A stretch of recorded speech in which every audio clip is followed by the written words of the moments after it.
Block 1 Audiobook title.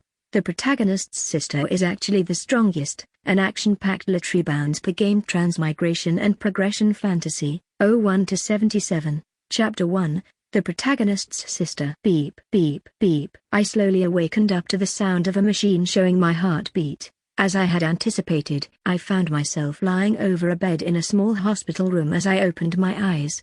A young man who appeared to be no more than 20 years old, and who had short, shiny black hair and pale blue eyes, welcomed me directly to my left. He held in his hands an empty yet artistically painted bottle, tears running down his face. "Anna, the elixir worked." "Huh? What the hell was happening right now?" "Anna, my name is not that. I also have no memory of having a brother." "When was I admitted to the hospital, exactly?"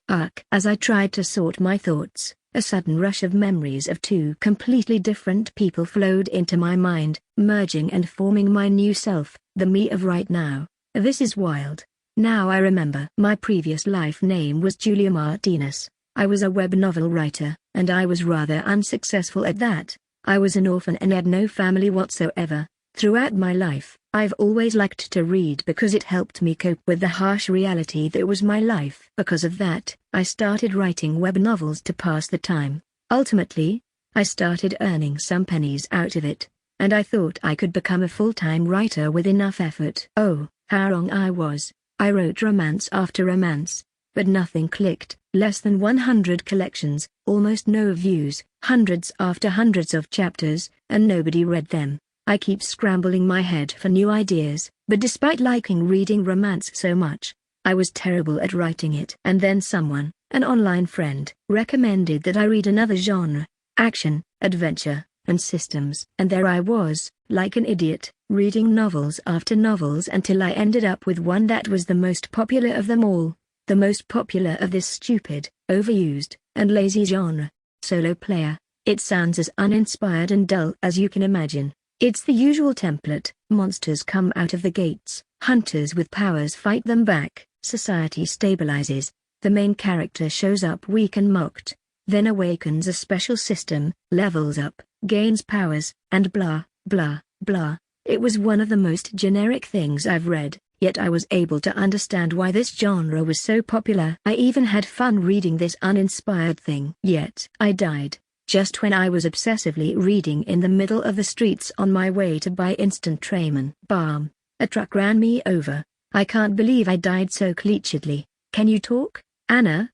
Do you recognize me?" And of course, as I heard my big brother's words, I was also recalling my other life, the life I've had in this world, which seems oddly similar to these novels I've read lately. Is Anna, a little and innocent girl who grew up overly protected by her parents.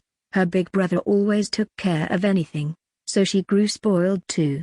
Life was good, my parents had money, and I was going to have a happy life. But then, just like the script of my favorite novel, gates leading to dungeons, monsters, hunters, our parents died in a terrible accident, just as the gates showed up. And about me? While trying to run away, I was also attacked. Somehow, my big brother protected me, but I have been in a coma ever since then. It is ultimately bizarre that I've discovered my previous life was that of a woman who read my whole life as a novel. "Hey, Anna."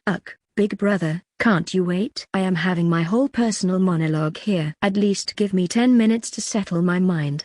There's so much information. It hurts. Brother, big brother. And there I was, tired of his babbling. Though I was ultimately thankful he woke me up from my coma using an elixir. I couldn't be surprised deep down because I knew this was going to happen.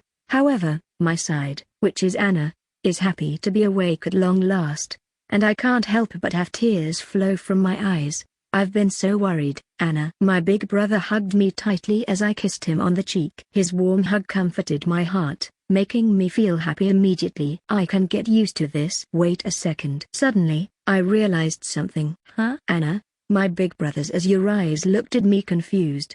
"I utilized an elixir I've been making to wake you up. You've been in a coma for 3 years now," he sighed. "A lot happened. Our parents passed away when the rifts began. There's so much to explain, but I know it is hard for you to understand, so I won't go into details." "Eh? Huh?" His face and that strong aura I am feeling out of him. "Oh, right. My big brother's the protagonist of Solo Player. You should rest for now. I'll go tell the doctors you've woken up, alright? Relax for now, everything is going to be okay. My big brother said it with a gallant voice as he walked away from the room. As I was trying to settle my thoughts, a blue-colored holographic window materialized right in front of my eyes, startling me to death. Ding! System seed has been successfully implanted inside the user's soul. Congratulations! You've been selected for transmigration by. And as if things couldn't get weirder, a system window showed up in front of my face. But my brother couldn't even see it. And what do you mean selected for transmigration? Was this the doing of somebody else? Ding! The cosmic throne, butterfly that flies across the universe, is wondering why there are so many gazes directed at you. She quickly finds your flabbergasted face a bit funny. Due to the entertainment you've brought to her, she has tipped 10 plot points. PP. The cosmic throne, monkey that dances in chaos, is wondering why this klutz is harnessing the attention of the nebula stream. He has to admit, though, that the face you're making is beyond silly. He has tipped 5 plot points. PP. What is going on? These are constellations, but Anna wasn't supposed to even become a player. By the command of, a constellation will be sent to explain your current situation. The cosmic throne, jester filled with lies, has decided to manifest an illusion avatar before you. The nebula streaming services have been temporarily halted within your vicinity. No constellation can see you or what's happening now. Poof! Suddenly, an enormous quantity of white smoke exploded into the room, making me cough frenetically. Cough, cough. What the? And within the smoke, a jester emerged, laughing calmly. I couldn't discern his face, hidden beneath the mask, showing a divided expression of joy and sorrow. It seems you've woken up. Welcome to your new life, Anna. This was straight out of the wildest of my dreams, and if this is a dream, please, someone, wake me up. 251, Chapter 2, Privileges. Greetings, I am a humble jester, a servant of. My purpose is to serve and make my masters happy. And today, amongst the many possible souls that could have been picked, you've been randomly selected for transmigration into this world line. Hooray! Hooray!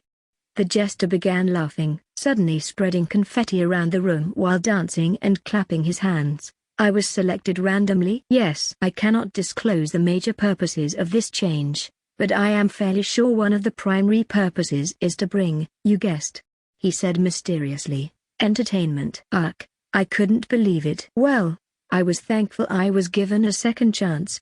I was already dead anyway, but still, come on, don't make that face. Isn't this the world of your favorite novel? Bwahaha, it's not my favorite novel, but I know, and it makes it even weirder. Don't worry, don't worry. The jester tried to calm my tension down, but his overly colorful appearance only made me more uneasy than anything. Despite that, it still felt like I was oddly calm despite the situation itself. Has something changed in my head while I transmigrated? The Almighty is a merciful being. They have decided to give you a gift. Privileges. How so? In the form of the latest divine construct tech, a system. Ding. Initiating system. Welcome, host. You have received 15 plot points. You can exchange plot points for various privileges to make your life easier. Loading. You have awakened your innate skill, Little Sister, F, LV1. You have awakened as an F-rank hunter. You've received the title, Protagonist's Little Sister. Showcasing status. Player name, Anna. Title, Protagonist's Little Sister.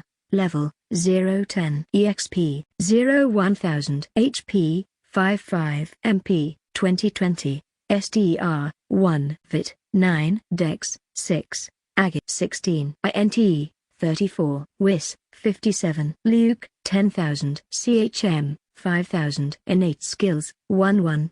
Little Sister, F, LV1. Plot points, 15. Skill points, 0. Stat points, 0. Protagonist's Little Sister. You're the protagonist little sister, which means you're incredibly adorable, but at the same time, incredibly unlucky. To make the plot move along, you may sometimes go through unnecessary hardships, so your brother gets to shine by saving your life. Effects: 10,000 Luke, plus 5,000 CHM. This title cannot be unequipped. Little Sister, F, LV1. Skill EXP, 0-100. You're the little sister. Weak, frail, but cute. You may gain the favor of others. Enhances CHM growth per level. Level bonus. 1. Enhances all skill effects by plus 10%. So this is the status of the protagonist's little sister. Is this how it feels to be an NPC? But the constellations are watching over me. I've got plot points, and I can entertain them to get more, as long as I keep going and use the information from the novel's events to my advantage. Can't I still grow stronger? I don't need to be saved. Now that I've been given a second chance in a world like this, I am going to make it worth it. Yes, yes.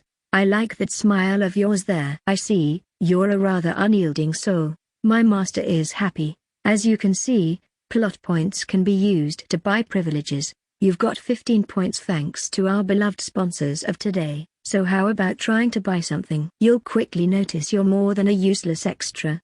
The creepy jester spoke. Ding. Showcasing privilege shop. Privilege shop, beginner rank. Let's be friends. F rank privilege, cost 10 pp. Little rabbit's fearlessness. F rank privilege, cost 20 pp. Heartwarming bear hug. F rank privilege, cost 30 pp. Random weapon treasure chest. F rank privilege, cost 50 pp. Random armor treasure chest. F rank privilege, cost 50 pp. Suddenly, another window showed up. This time, it seemed to show countless privileges within the shop, which I could buy by spending certain amounts of plot points. You can buy the first one already. Come on, give it a try. The jester said. All right, here goes nothing then. Ding. You've exchanged 10 pp. You acquired the Let's be friends. F rank privilege. Let's be friends. F rank privilege. A special privilege for little sisters only. You're so cute you make most people find you adorable.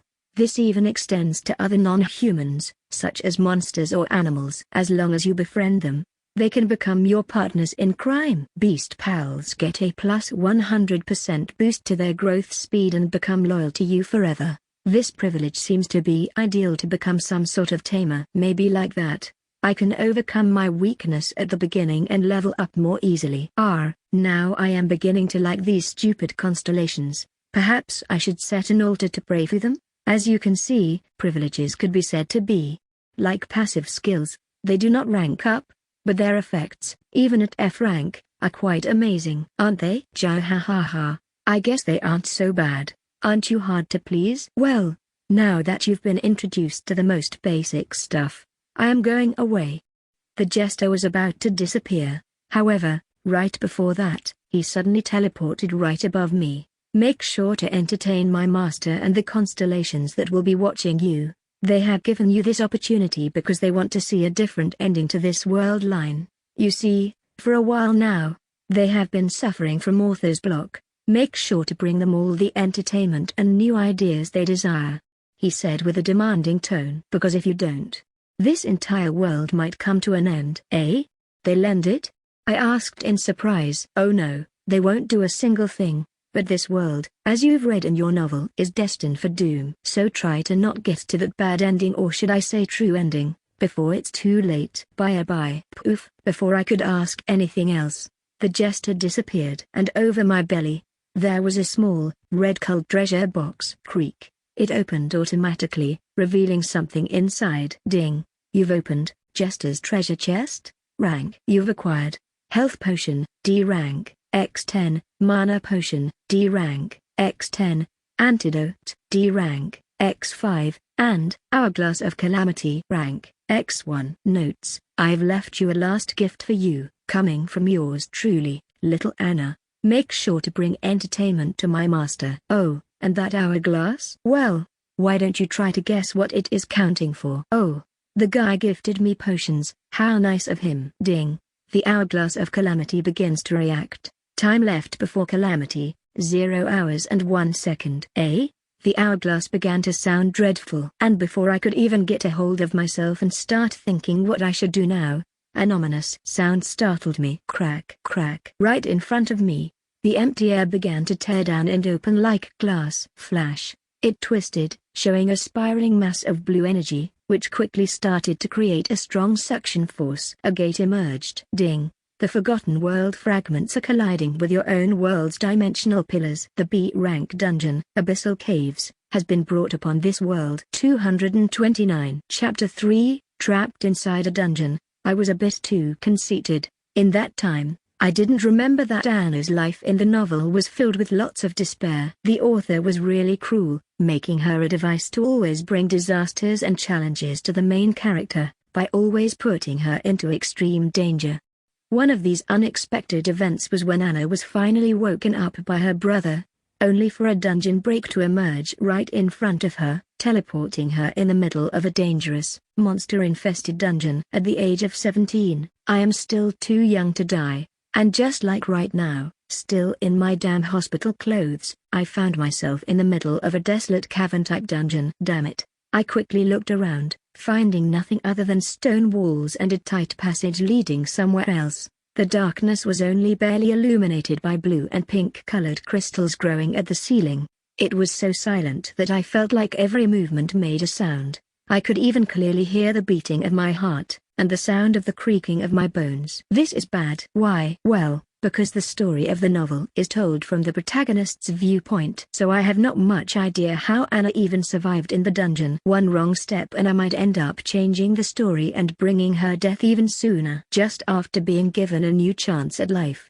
Am I going to die already? What is this sweet smell? That's... Suddenly, I remembered one thing though. The abyssal caves where Anna and a lot of the hospital staff were summoned was a place filled with high-rank materials. And right behind me, there was an enormous bed of pink and purple flowers I hadn't noticed before. The beautiful flowers had colorful auras emerging from them, creating sparkles. Those are, I think they were named, Everrose lilies, and rotten heart roses. Both were high-ranking materials, one good for making potions and healing, and the other used to make deadly poison. I quickly, and without hesitating, stepped right toward them. I need to get a hold of anything I can if I don't want to die. Without wasting any time, I grabbed the pink-colored Everrose lilies. Flash. And just as I grabbed it, my hands began glowing with golden light. Ding. The cosmic throne, maiden that watches over nature, seems happy that you're knowledgeable about many plants. She has graciously tipped you with a skill to sponsor your new life. You acquired the Gatherer, F rank, LV1, innate skill. Gatherer, F rank, LV1 skill EXP 10/100ths, a special innate skill that allows the user to gather materials out of dungeons in perfect condition and store them inside a personal interdimensional inventory with unlimited storage. The higher the level, the higher the quality of the gathered materials. Level bonus: 1, item quality plus 110%, max of B rank. 5% chance for a gathered item to rank up an extra quality rank or evolve. She hopes for you to find many new ingredients in the future. Oh, the constellations. Right, even now, they're watching me. They probably don't want this to end so soon, don't they? Suddenly, the Everrose lily in my hands disappeared after giving a golden glow. What just happened? Where is it? Ding. You've stored the Everrose lily, C rank, X1 inside your inventory. Oh? There, Everrose lily, C rank. X1 has ranked up to B rank. Do you wish to dismantle it? Oh, it was stored in the inventory. That was scary though, to think things can just disappear out of my hands. I need to be careful how I handle this. Dismantle it? I can even do that. All right. Ding. You've dismantled Everrose lily, B rank, X1. You acquired Everrose lily roots, B rank, X1. Everrose lily flower, B rank, X1. Everrose lily stem, B rank, X1, and Everrose lily crystal, B rank, X1. Oh, wait, the crystal. I remember it did something good. Everrose lily crystal, B rank, X1. A special, incredibly high-quality crystal containing the heart and essence of the Everrose lily. When consumed, it can restore a large quantity of HP and increase all stats by +10 for 3 minutes. The buff can be stacked, and the buffing time can be reset each time the same item is consumed. Ah, a buff. Just what I needed. It's only 3 minutes though. But it can reset as long as I keep consuming more. No? And there's a whole flower bed here. Then it's time to gather to my heart's content before any monster shows up. I have to hurry. Ding. You've stored the Everrose lily, B rank, X1 inside your inventory. Ding. You've stored the rotten heart rose, B rank, X1 inside your inventory. Ding. You've stored the Rotten Heart Rose, B rank, X1 inside your inventory. Ding. You've stored the Everrose Lily, B rank, X1 inside your inventory. Ding. You've stored the Everrose Lily, B rank, X1 inside your inventory. Ding. You've stored the Rotten Heart Rose, B rank, X1 inside your inventory. A few minutes later, I had dozens of flowers, which I quickly dismantled inside of my inventory. Currently stored items: Everrose Lily Roots, B rank, X3. Everrose Lily Flower, B rank, X3. Everrose Lily Stem, B rank, X3. Everrose Lily Crystal, B rank, X3. Everrose Lily Roots, B rank, X16. Everrose Lily Flower, B rank, X16. Everrose Lily Stem, B rank, X16. Everrose Lily Crystal, B rank, X16. Rotten Heart Rose Roots, B rank, X12. Rotten Heart Rose Flower, B rank, X12. Rotten Heart Rose Stem, B rank, X12. Rotten Heart Rose Crystal, B rank, X12. And not only that, but Gatherer is super easy to level up. Ding. There, Gatherer, F, LV1, skill has earned 310 skill EXP. There, Gatherer, F, LV1, skill level has increased to level 3. Gatherer, F rank, LV3, skill EXP, 10300. A special innate skill that allows the user to gather materials out of dungeons in perfect condition and store them inside a personal interdimensional inventory with unlimited storage. The higher the level, the higher the quality of the gathered materials. Level bonus, 3, item quality plus 130%, max of B rank. 7% chance for a gathered item to rank up an extra quality rank or evolve. Phew, thankfully I was done now. For now, I have to quickly find somewhere safe to hide. I can't fight monsters in a B rank dungeon, to be honest. These items are just in emergencies, and well, what the hell is that little noise? I looked down at the floor, suddenly finding a tiny critter. It resembled a purple culled pill bug the size of a small house cat, and it was coming straight out of a hole in the walls, and then, more, and more, and more. Ding. You've been spotted by their abyssal dweller pill bugs, F rank, swarm. You've stolen all their food and now they're furious. Be careful. Their bite is poisonous. Thank you system. I can tell. 226. Chapter 4, Desperate Survival. Hundreds of bugs began chasing me down as I started running for my life as fast as I could. The hard and cold rocky floor was terrible for my small and delicate feet, scratching the soles all the time. Ugh. The bugs kept coming closer and closer, forming a massive swarm of hundreds, and the angrier they became, the faster they were. I began running around the many corridors, desperate to find shelter. My heart was beating faster and faster. Do I fight them, or do I just keep running? However, the answer to that dilemma came faster than I realized.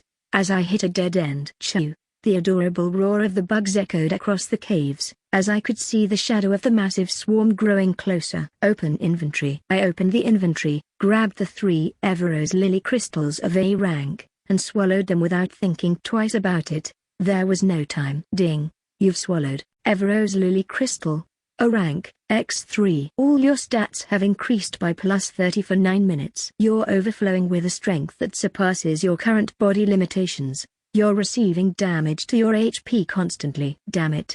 There are limitations? Well, it is decreasing slowly, and I've got potions too.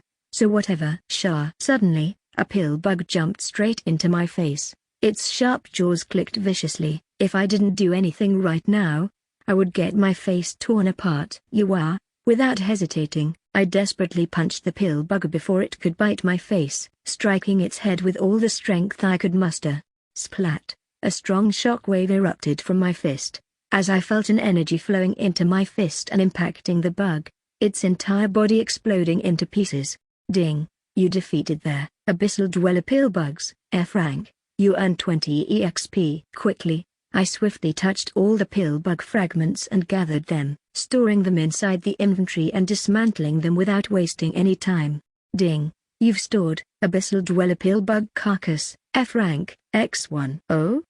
There, abyssal dweller pill bug carcass, F rank, X1 has ranked up to E rank. You've dismantled their Abyssal Dweller Pillbug Carcass, E rank, X1. You acquired Abyssal Dweller's Carapace, E rank, X3, Abyssal Dweller Sharpjaws, E rank, X3, and Abyssal Dweller Poisonous Stinger, E rank, X3. Better than nothing. I grabbed the pieces out of my inventory, wrapping the carapace around my torso and legs using the plant's stems and then grabbing a stinger and a jaw in each of my hands. They were not even weapons, but they sure looked sharp. I had to just use anything I had at hand, even the corpse of a bug monster if necessary. Yuck. Dozens of pillbugs began rushing towards me. As I started to slice them using the jaws and piercing them using the stingers, their disgusting, green-colored blood constantly splattered over my clothes. Ding. You defeated their Abyssal Dweller Pillbugs, F rank. You earned 20 EXP. You defeated their Abyssal Dweller Pillbugs, F rank. You earned 20 EXP. You defeated their Abyssal Dweller Pillbugs, F rank. You earned 20 EXP. Screw off. Every time they broke, I took out a new pair from my inventory, desperately fighting for my life. Now and then, I felt their jaws biting my toes. Sometimes I ended up getting poisoned. As I desperately drank the antidotes that the jester gifted to me, it felt like the bastard predicted this would happen. Ding. You defeated their Abyssal Dweller Pillbugs, F rank. You earned 20 EXP. Ding. You defeated their Abyssal Dweller Pillbugs, F rank. You earned 20 EXP. Bam. Ding. You defeated their Abyssal Dweller Pillbugs, F rank. You earned 20 EXP. I had already lost count of how many pillbugs I had slain, but their numbers were finally decreasing. My entire body was covered on their tattered carapaces, and many wounds and scars. It had only been like 5 minutes, but it felt like an eternity. I furiously stepped over one that tried to sneak behind me, and I crushed it into pieces mercilessly. Ding. You defeated their Abyssal Dweller Pillbugs, F rank. You earned 20 EXP. And then, after that bug's death, a sudden flash of golden light covered my body as a big system window emerged, bringing me some good news. At long last.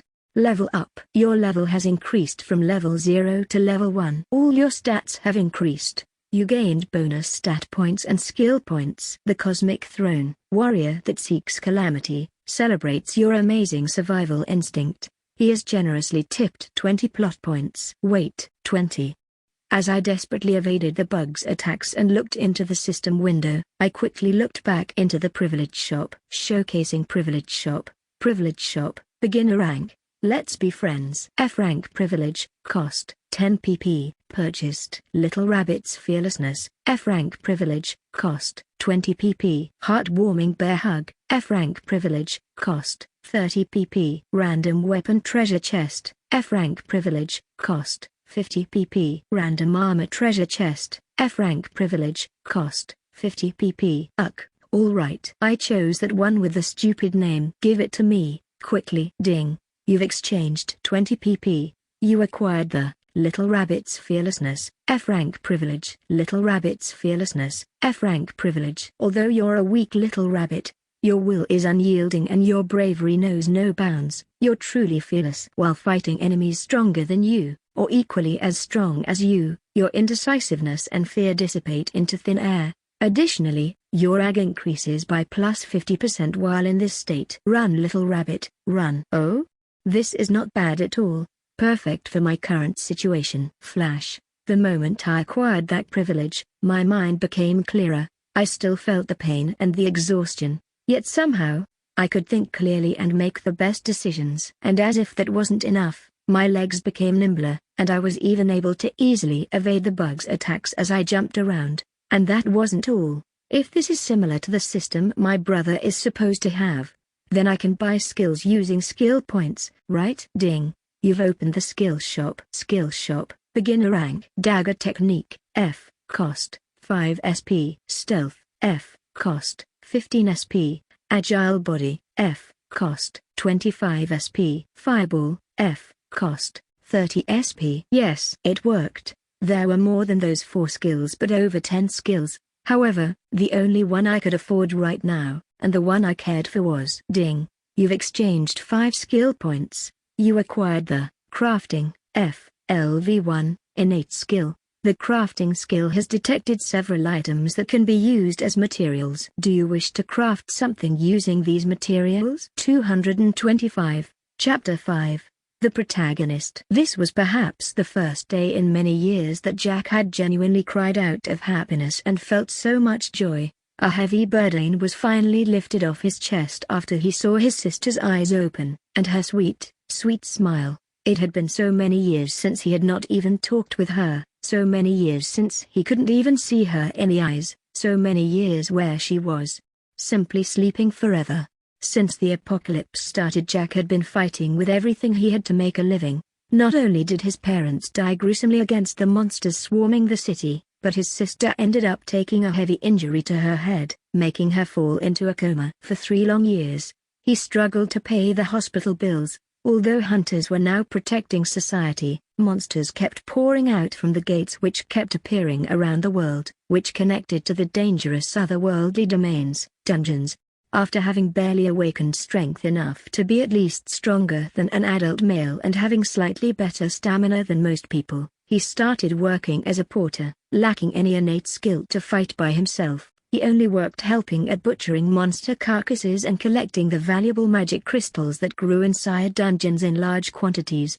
Every day, it was filled with fear, anguish, desperation, and depression, until one day, the unluckiest day of his life happened. A phenomenon named Double Dungeon happened, and he was trapped alongside the rest of his party inside a second, higher-ranked dungeon. Originally, the dungeon was merely E rank, but the second dungeon that emerged was nothing else than S rank, the strongest dungeon rank to have ever been registered. This was the day he met true despair. The experts who had been working with him all these months were slain one by one as if they were nothing but ants. Perhaps because he was so weak and pathetic, the monsters didn't give him as much attention, ignoring him as he managed to hide, only to be ultimately found by one of them, the ancient dark beast, the devourer of gods, the incarnation of gluttony, the S-rank monster, Fenrir, a gigantic, fearful wolf that had been hunting down his entire party. Fenrir, however, found in his own pathetic life a certain type of amusement. A certain something, amazing, even before despair. Your heart seems to emanate a darkness I had not seen ever before. What is this swirl of emotions? Despair, anguish, wrath, frustration? Interesting, very interesting. The wolf suddenly gave him an offer. You're the perfect vessel for me, hollow, without anything else. Yet a girl? Is this little girl within your heart the only thing you desire to protect? Jack couldn't even speak from the utter fear he felt, yet Fenrir read through his heart. I see. If I forgive your life, and you become my vessel, are you willing to do as I command you? Are you willing to kill, to slaughter? Are you willing to go against the gods, the constellations themselves? Are you willing to go so far? Everything will be destroyed, but your life and that of your sister will remain. Don't tell me it is not a good offer for someone so detached from everything. Fenrir's red eyes glared into his very soul. I can see you, your hollowness, the void of your soul. It is the perfect emptiness to harbor my powers. With you, I can finally invade the human world and ultimately eat those gods that sealed me here. Jack couldn't even consider it. It was either accepting this deal or dying. I accept. Fenrir smiled, without saying a single word. Jack could recall this moment very vividly, his jaws opening, and biting his entire body, eating him, tearing his body down to pieces and then reconstructing it, fusing him with his guts, with his heart, with the God-Eater's soul. When he finally woke up, Jack was already in a hospital, miraculously found by hunters who went to investigate the second dungeon. He couldn't believe he had survived. But that wasn't all. At his side, there was something else. No, within his very soul and body. You're finally awake, my vessel. With the terrifying voice of the bringer of his most horrendous of nightmares, a game-like window emerged before his eyes. Ding! You have become the vessel of the fallen constellation, the god-devourer wolf. Your body has been completely restructured. All your stats have increased. You learned the innate skill, Endless Gluttony, SSS. Due to the restrictions of this world, the rest of your powers have been sealed. Devour as many lives as you can. Level up, and acquire the God-Devourer Wolf's abilities to become the strongest to accomplish his mission. Kill and devour all constellations, and from that day onwards, Jack's entire life changed forever. Although it was a gruesome way to gain power, he embraced it faster than he expected. He was no longer the prey, he was the hunter. Dungeons and monsters, they became his aperitifs. Boss monsters, they were his side dishes. Other corrupt hunters that desired his powers or wanted to kill him, they were the main course. And the incarnations of the constellations, they were his sweet desserts. After only half a year since his second awakening, Jack became a feared figure within his country, and even other hunter guilds gave up on persecuting him once he attained the A-rank hunter license. After visiting so many dungeons and going through so much hardship, he finally gathered the materials and crafted the elixir, feeding it to his little sister. The reason for all his efforts: she was the only person he had left, the only one he cared for, and perhaps the reason for his descent into darkness instead of having accepted his death that day. "Hey, you've finally done it, haven't you? Now what are you planning to do, kiddo?"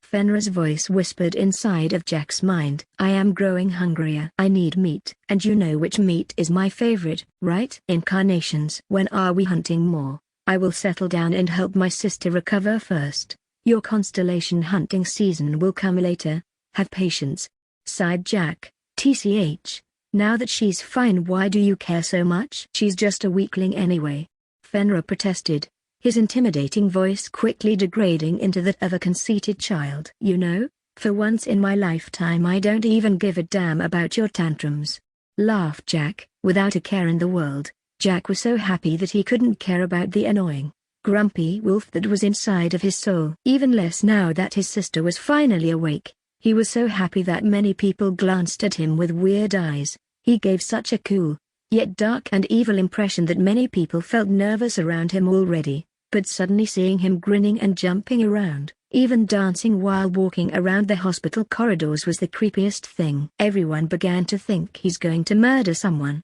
isn't he? As he finally reached the doctor, Jack was about to communicate to him the good news. "Doctor, my sister is finally awake. Please give her the ding." Several constellations laugh at your misfortune, player Jack. They also mock the stupid dog inside your soul. Huh? Boom. And then, a massive explosion happened on the hospital's second floor. As the ceiling above Jack began to shatter and crumble apart, countless people started to scream. "A dungeon break. It's a gate. Run. Call the hunters. There's like over 10 patients that got caught up." "Doctor, you need to get to safety." As the hospital assistants freaked out, the doctor glanced back at Jack in fear. "Jack, wasn't Anna there?" Jack's face was filled with dread. This dread quickly transformed into anger. His entire body exuded a powerful black aura. "You damn constellations. Were you bastards waiting for this opportunity?" Without hesitating, Jack jumped inside the gate. 229. Chapter 6. The Power of Crafting. Without hesitating for a second and without even knowing the gate's rank, Jack jumped inside and quickly found himself within the depths of a labyrinthian set of caves. His eyes glowed red as they resembled those of a ferocious wolf. In seconds, all his senses, not only his sight, were enhanced as he utilized his innate skill, Demon Wolf's senses.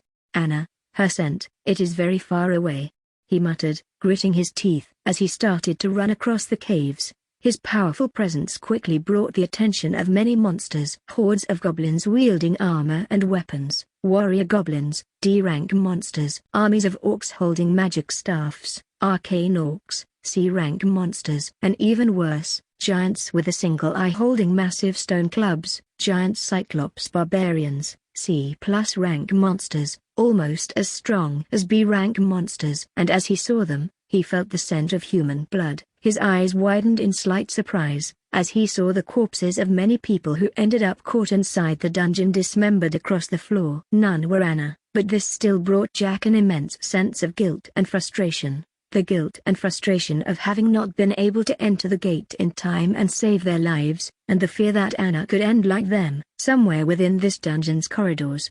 "You bastards," Jack howled, his black aura suddenly encompassing his entire body as he transformed into a monstrous and berserker werewolf covered by black fur with red stripes, furiously tearing apart the goblins nearby with his bare claws and then kicking the heads off the orcs' necks, continuing by grinding the cyclops' eyes into bits and crushing their hearts with powerful shadow magic attacks. Boom, boom, boom. As the monsters died, their essence was drained into Jack's body, enhancing his attributes even further. Physical strength, defense, agility, dexterity, everything was increasing as he gained experience points and leveled up. Ding. You've devoured the essence of the life of many monsters. Your stats keep growing higher. Level up, level up, level up. Your level has increased from level 87 to level 90. Where could she have gone to? Jack ignored his system messages, desperately looking for his sister as he massacred everything on his path. Seeing the corpses of those innocent people only made his mind go even more insane. He recalled his little sister's memories, how adorable and energetic she was, how cheerful she was, and how much she always brightened the everyday of his family. Back then, when things were still normal, Jack's worst fears started emerging inside of his paranoid mind. Jack imagined her running away from monsters, in a never-ending nightmare, her eyes crying in fear and despair that at any moment, she would be caught and devoured alive. I have to hurry. Ding.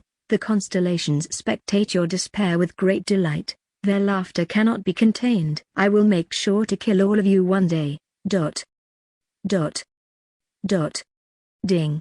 You've exchanged 5 skill points. You acquired the Crafting, FLV1, Innate Skill. Crafting, FLV1. Skill EXP, 0100. A special innate skill that gives the user the ability to craft all sorts of items utilizing raw materials and mana. Depending on the skill level and rank, the quality of materials will vary greatly. Level bonus, 1, enhances item creation quality by plus 10%. Decreases mana cost by 5%. The crafting skill has detected several items that can be used as materials. Do you wish to craft something using these materials? I smiled rather creepily as I finally obtained one of the skills I wanted.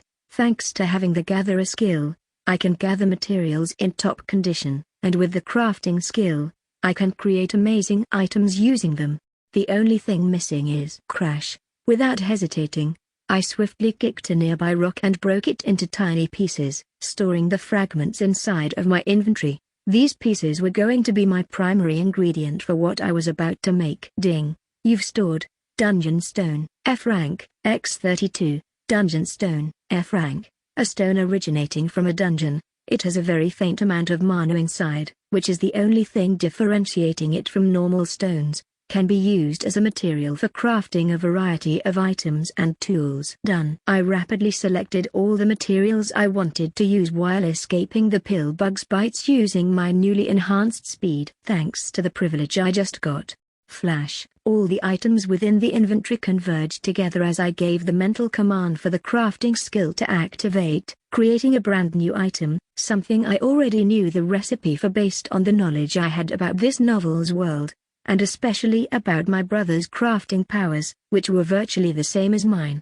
Ding. You've combined Dungeon Stone, F rank, X10+, Rotten Heart Rose Roots, B rank, X5+, Rotten Heart Rose Crystal, B rank, X1+, Abyssal Dweller's Carapace, E rank, X5+, Abyssal Dweller Sharpjaws, E rank, X5+, Abyssal Dweller Poisonous Stinger, E rank, X5. Due to the quality of some materials, the resulting item quality has automatically increased. You've created the Abyssal Dweller's Poisonous Stone Spear, C rank, X1. Abyssal Dweller's Poisonous Stone Spear. Item type, two-handed weapon, spear.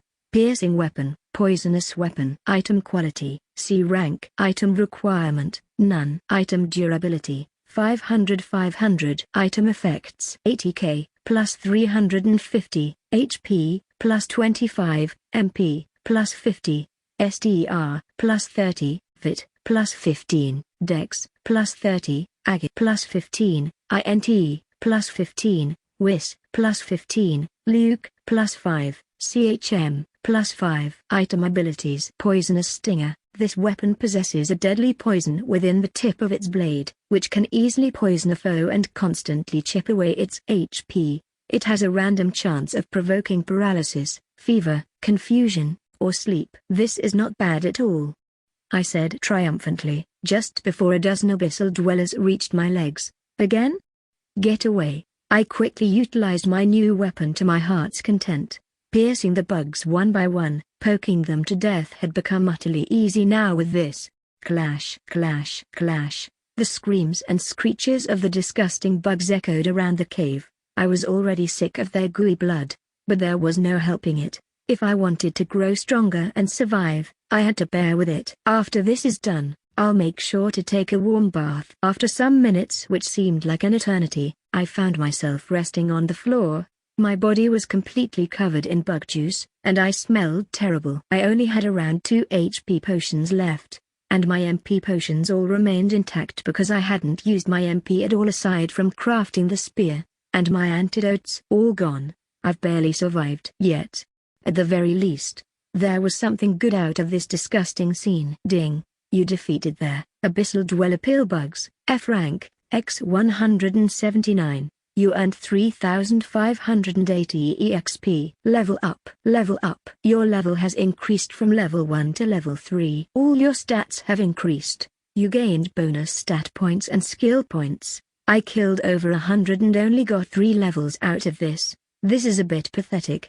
I sighed. However, just when I felt my efforts barely amounted to anything. Ding. Several constellations were at the edge of their seats as they spectated your miraculous survival. They have found your performance very amusing. They're entertained. Huh? Ding. The Cosmic Throne, butterfly that flies across the universe, says that you're at least not as pathetic as the bugs that crawl in the ground. She has graciously tipped 20 pp. The Cosmic Throne, monkey that dances in chaos, laughed so much at your struggles that his face hurts. He throws at you 15 pp. The Cosmic Throne, jester filled with lies, seems satisfied with your performance while laughing suspiciously. He has gifted you antidote, D rank, X3. The Cosmic Throne, maiden that watches over nature, was cheering for you all this time and feels relieved you're alright. She smiles at you softly and offers you her gifts. She has gifted you health potion, D rank, X3 and stamina potion, D rank,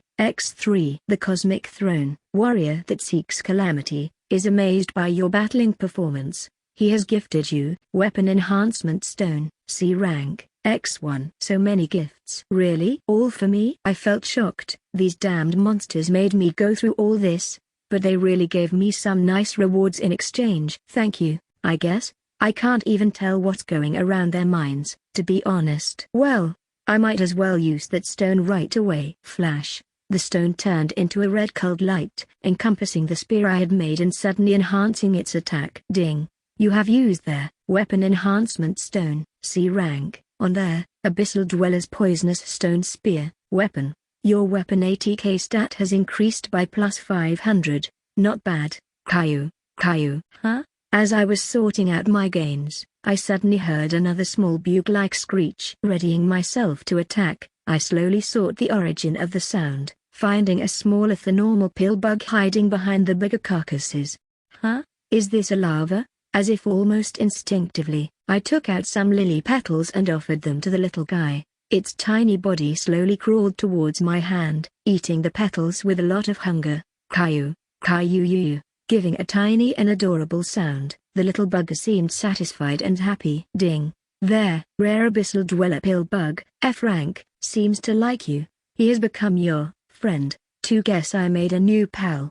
I sighed, looking at the little bug that walked around my arm and reached on top of my head. Maybe killing so many of these bugs made me quite immune to my fear of bugs. Well now, I should give you a name. Rumble. Before I could even name my new pal, trouble came knocking on the door. An enormous buggy shadow slowly started creeping in where I was hiding, a monstrous, gigantic bug beast. Its very presence made the caverns tremble. Ding. You've been spotted by their Abyssal Dweller Queen, D rank. She seems furious you've defeated her entire colony and seeks your blood. The constellations spectate what you will do. Give me a break. The queen, which resembled a gigantic, over 30 meters long version of the Abyssal Dwellers, immediately spotted me with her 6 red eyes. Without hesitating, I immediately stored everything around me inside my inventory and ran away from the dead-end cave I was hiding from, jumping right in front of her as a result. Rumble. The queen rapidly started chasing me, its hundreds of legs making the entire cave tremble. It made me feel like at any moment, the damn ceiling was going to fall over me. Well, at least I've got you, little one. Chime ding. If you win this impossible fight, the constellations say they will reward you greatly. Do your best. 220. Chapter 7. The Abyssal Dweller Queen. It was just another day in the life of the B-rank hunter, Adam Wu. After hunting for monsters, he would take the rest of the day at his department, drowning in alcohol and cigarettes until he was to get a call from his guild for new jobs. Sometimes, such jobs also included hunting not only monsters but people. As someone with a secret identity as a hitman for the demonic underworld society, he hadn't received a job offer to hunt some humans in a while. And his last hunt ended in the death of 2 of his 3 disciples by the hand of a detestable superrookie that has been growing stronger at an insanely fast pace, Jack, the now A-rank hunter, mostly known as the Lone Wolf. Just by pure luck, he managed to escape from him by utilizing an escape stone, a special item that allows a person to teleport outside of a dungeon. However, it has now been a month since then, and he has yet to find any more clues about his weakness or anything he could abuse. Well, aside from the little sister he protects with all his might, a grin appeared on Adam's face as he gave a swift glance at his TV, showing the news about the dungeon break that had happened just some minutes ago in Stronghold City. Another gate. Ring, ring. Huh? His phone started ringing and he immediately responded. What do you want? You know I'm taking a break, right? Adam's face showed some slight annoyance. He had been rather traumatized ever since Jack beat the shit out of him and had been mostly hunting monsters while hiding from society until things cooled off, yet his face immediately changed into a grin after he heard what the person in the other side of the phone proposed to him. Huh? You want me and that idiot of Han to go there? He continued hearing what his contractor had to say, his grin growing larger. After a month since his failure, he was finally given a new job offer, and it revolved around the bastard he hated the most. This would be the perfect opportunity to get back on that bastard of Jack. You're right. And you say his little sister got caught? If we can catch that little brat, he'll probably go nuts. Adam continued nodding while smoking, as he glanced back at the city, setting his eyes at the faraway hospital. Good. All right then. As long as we go as hunters that just want to clear the gate, nobody's going to bathe an eye anyways. After having that arrangement, he quickly got ready to go, equipping his armor and weapons. A red cult tattoo with the pattern of a snake started to glow brightly from within his right hand. It was itching a lot, but this pain only made him smile with an even sicker grin. Calm down. I'll soon feed you all the blood you want. Now that he finally acquired this power, he might stand a better chance at killing the bastard that has been inside of his head this last month. Dot. Dot. Dot. Ding. You've been spotted by their Abyssal Dweller Queen, D rank. She seems furious you've defeated her entire colony and seeks your blood. The constellations spectate what you will do. If you win this impossible fight, the constellations say they will reward you greatly. Do your best. I just slain over 200 bugs and now you want me to beat that damn thing all by myself? Constellations are utterly insane. Do they have nothing else to do than watch a girl trying to survive? Well, I'm not alone I guess. But what can this little guy even do? He seems just as weak as his siblings, or maybe even weaker. Ding. Displaying status of friend is possible once a name is bestowed. A name? Then share. Ding. There, Abyssal Dweller Queen, D rank, furiously declares you will become her dinner for tonight. She begins moving right away. The sound of the entire cave trembling interrupted my thoughts, as I saw the gigantic queen moving directly towards me. She resembled an oversized version of her children if it wasn't for the 2 massive scythes that adorned her upper body segments. Clash, clash, clash. Her enormous scythes began hitting the ground, as she started to attempt to crush me with them. Each scythe was as big as 5 meters and was heavy enough to shatter the floor with ease. Shit. Ding. The special effect of Little Rabbit's fearlessness, F-rank privilege, is being activated. Your AG stat has increased by plus 50%. Flash. A pink aura encompassed my entire body, making me feel incredibly nimble and athletic out of a sudden.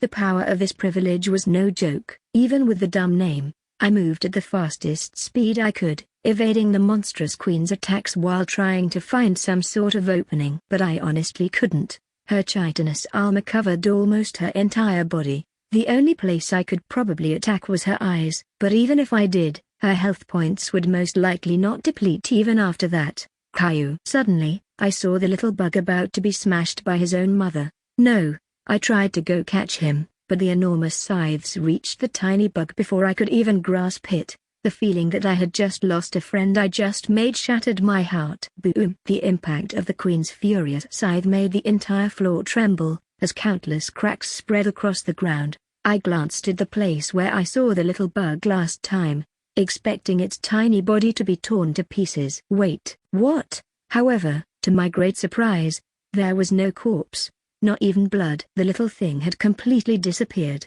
There was no way his mother pulverized him to a subatomic level, right? Flash, and like a purple cult blur, the bug appeared right behind me. It scared me slightly. The little guy I thought was a defective child of the queen had more talent than I imagined. What sort of speed is that?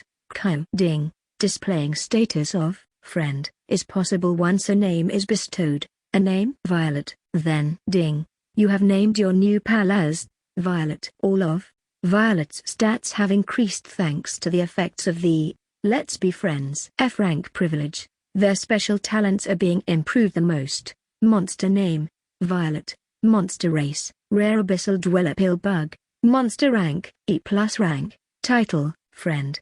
Level: 4/10. HP: 3636. MP: 6565.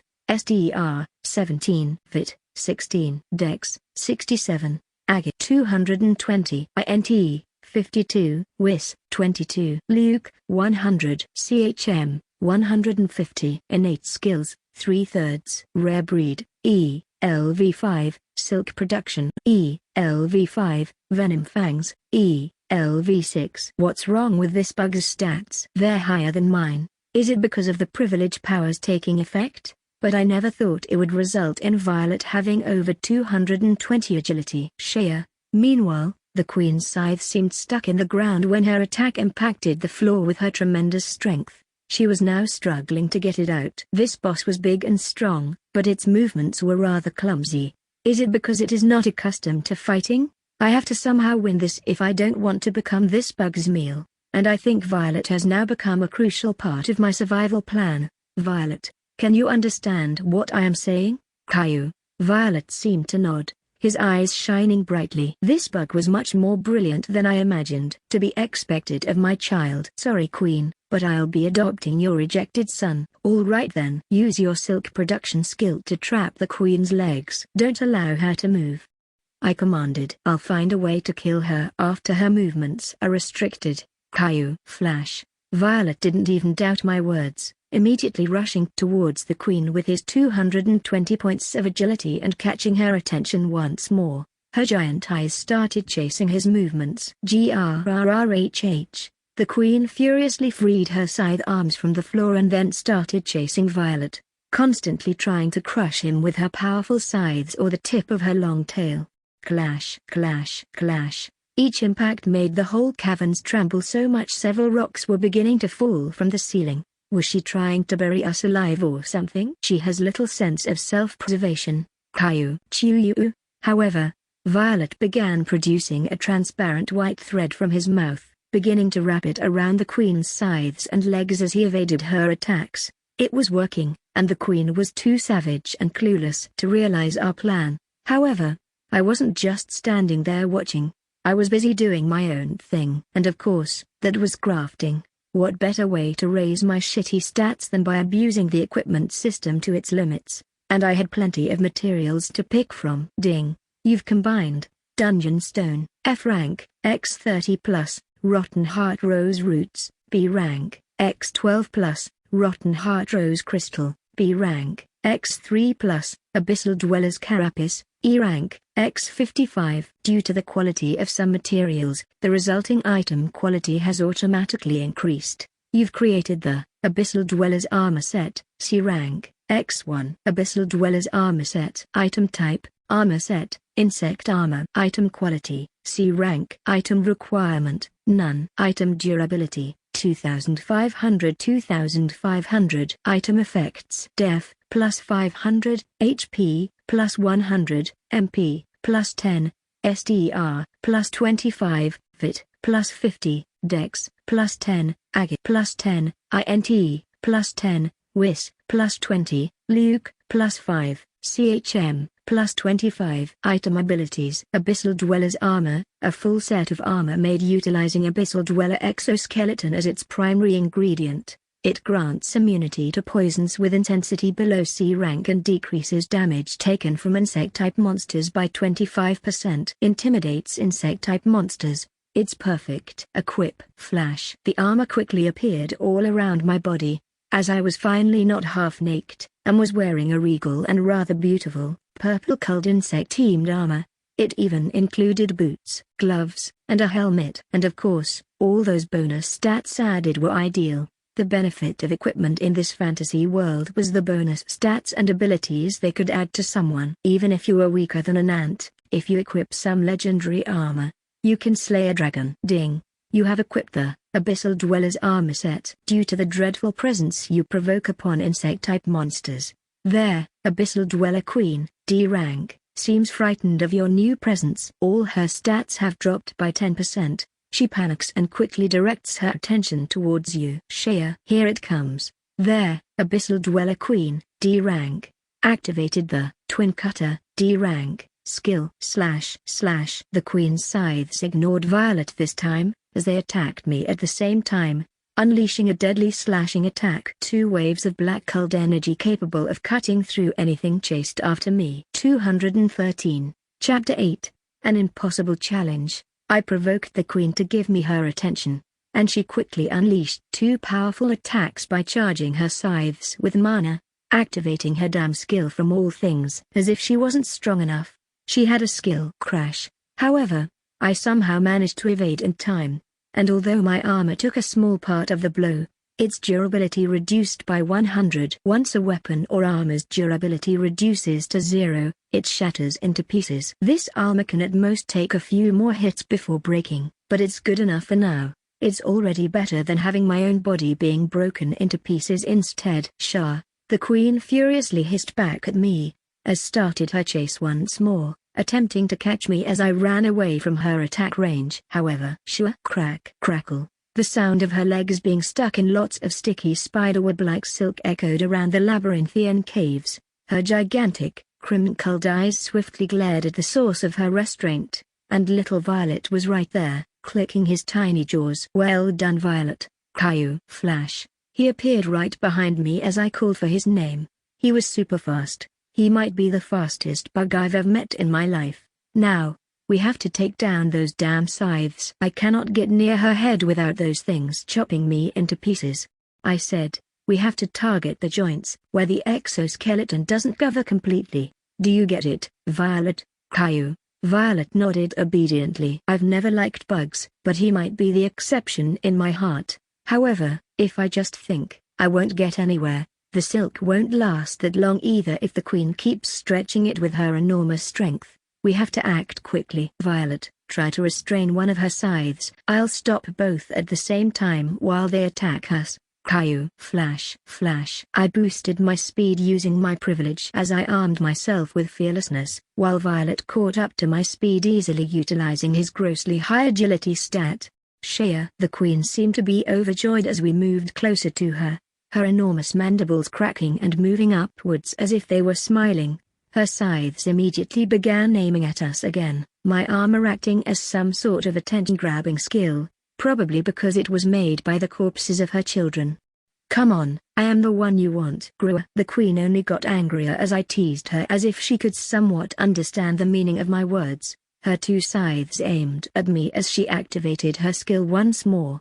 2 slashing attacks made out of mana were unleashed. I evaded one and then parried the second using my spear. Clash. Crack. However, my spear quickly lost 70 durability in that hit, gaining cracks all over.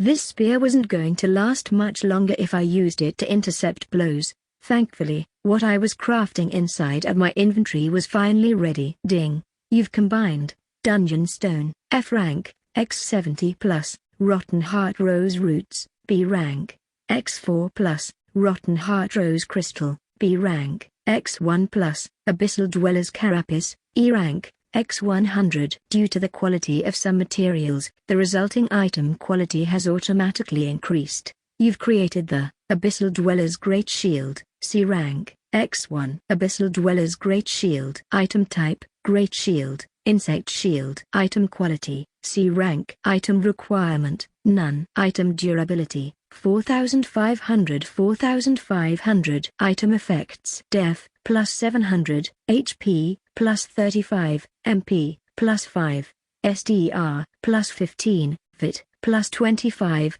Dex, plus 5, Agate 10, INT, plus 5, Whis, plus 5, Luke, plus 5, CHM, plus 150. Item abilities. Abyssal Dweller's Shield. A giant shield made out of Abyssal Dweller's exoskeletons and dungeon stones imbued with mana, while having a rotten heart rose crystal as its core. It can channel mana to Kundir, Insect's Fortress, which decreases damage taken from insect-type monsters by 25% and increases the weight of the user by plus 20% to be able to stand their ground. Flash. An enormous, purple-colored shield materialized in front of me, just in time for the Queen's second set of attacks. Clash, clash, clash. The shield resisted the blows much better than my armor. Although its durability was still going down by 20 with each blow, it could last much longer this time around, especially with its unique ability, Insect's Fortress. I imbued a tiny bit of mana into the shield. As the purple-colored core, made out of the rotten heart rose crystal, shone brightly, encompassing the shield and my body with a fortress-like illusion made of a swarm of insects, the blows of the raging Queen suddenly became even more bearable, as my weight temporarily increased, helping me stand my ground and not fall by the enormous force of her attacks. This was barely working, Caillou, and suddenly, as Violet called for me, the Queen's left side stopped moving as she desired, as she suddenly realized there were hundreds of thin threads wrapped around them and the ceiling. Well done, Violet. I quickly jumped over the walls, utilizing my enhanced agility to reach the Queen's right side, and jumping right over the joints connecting it to the rest of her body, aiming my spear tip into the joints and then, take this. Clash. Graisha. The Queen gave a near-piercing scream, as her scythe suddenly fell off her upper segments in a single second, hitting the ground with a loud thud. Boam. Ding. There, Abyssal Dweller Queen, D rank, screams in agony. Her right scythe has been cut off. She has been inflicted with the intense bleeding status effect. Her health points have begun dropping rapidly. Shewa. The Queen furiously freed her other scythe and then the rest of her body. However, jumping straight towards me with her immensely heavy body, I put all my force into resisting the entire weight of her massive body, blocking her body slam utilizing the shield.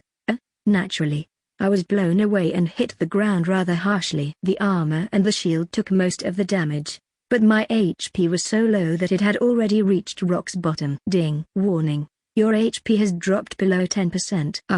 I quickly popped up a health point and drank it. The pain slowly began to dissipate for a bit, and my HP quickly went back up to full as it was so low that even a low-grade potion would fill it up easily. GRRHHH. And then, as I glanced back at the Queen, I realized it was something. Violet's little body was being pierced by the Queen's last scythe, his little entrails coming out, and bleeding all over. Caillou. Ding. Warning, your friend is in a near-death state. No, Violet. 209, Chapter 9, Survival of the Fittest. GGRRRSSHH. The Queen glanced back at me with a creepy grin, opening her massive jaws and then attempting to devour Violet while he was still alive. It was only to make me suffer. She somehow knew I cared for the little fellow, and had no remorse for eating her own child, even as intelligent as she showed to be. You bitch. I quickly ate all the Everose lily crystals I had left. As my stats increased by a tiny bit more, I ran as fast as possible, jumping straight towards the Queen before Violet's tiny body fell into her open jaws. I pointed my spear against her, and then launched it towards her eye, imbuing all of my leftover mana into it. Flash. The spear swiftly reached her eye, piercing it mercilessly. Blood splattered over my entire body, as the gigantic beast began to convulse and scream in utter agony. Crash. Grayuach. The Queen suddenly let go of Violet, as I caught him with my arms and quickly retreated. She evaded several attempts at crushing me like a bug from her gigantic scythe. Even as blinded as she was, her movement speed and precision were still very high, most likely due to her stats. Violet. Kai. Monster name: Violet. Monster race: rare abyssal dweller pill bug. Monster rank: E+ rank. Title: Friend. Level: 4/10. HP: 236, greater than 136. Shit, he's going to die. I didn't want to lose my new beloved pet. In my previous life, I always remember trying to have pets in the orphanage, but the people in charge would always find them and kick them out. And when I grew up, I couldn't have any either. The cheap department where I lived didn't allow any pets. But now that I have the freedom I've always wanted, I don't want to let my first pet die like this. Take this. I rapidly took out my last health potion and fed it to him. His health points began to increase, as his wound slowly healed, but only a bit. His HP quickly began dropping again. My entire body froze once I saw my efforts being for nothing. Why? Ding. Violet's body is too damaged internally to recover completely. A stronger medicine or healing magic is required to completely heal his internal injuries. No, the first friend I made in this world. I cannot let him die. No, I have a single privilege left, but its name is so stupid. Can it do anything? Ding. You've exchanged 30 plot points. You purchased the Heartwarming Bear Hug, F rank privilege. Heartwarming Bear Hug, F rank privilege. Sometimes a hug is what anybody needs in these harsh times. It is said that the hug of an adorable little girl can even make the most depressed person in the world feel healed, and sometimes, it might even create small miracles. Depending on the user's amount of charm stat, various effects can be brought by hugging someone you really care for. Don't die, Violet. Don't die. Please, please don't die. I tightly hugged Violet, as I began crying without realizing it. Having been thrown into this world and then the dungeon, forced to fight for survival, and then finally meeting a friend I could rely on. Even if it has only been a little time since I met this tiny bug. I don't want him to go away, not like this. Please. My tears fell over Violet's wounds, as a sudden spark of light emerged. Ding. Due to your heartfelt emotions, your hug has created a miracle. Wait. This is Flash. The light grew bigger and bigger until Violet's entire body was encompassed by it. The wounds were regenerated instantly, and he was overflowing with an even stronger aura than before, full of vitality. Ding. Calculating your charm stat to conjure a healing spell on Violet. He emerged, like new, right in front of my eyes. Success. Caillou. It worked. He was okay, Violet. I hugged him and rubbed my face over his adorable little one. He began licking me happily. I might have found bugs disgusting back then, but there's no way I find him disgusting. He's such a little chubby guy.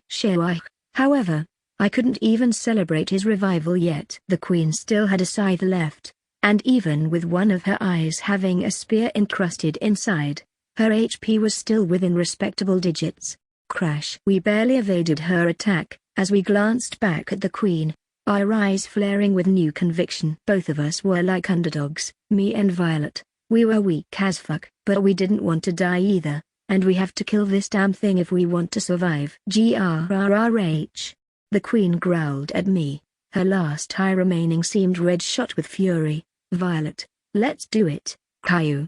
Violet suddenly jumped over my head, as I quickly rushed forwards. My body was boosted by my privilege, feeling much lighter and faster as I ran away from the queen's attacks. The queen's scythe began impacting the floor, attack after attack, but I evaded them as I made my way towards her, jumping over her legs and then reaching the back of her head, aiming at the joints of her left scythe.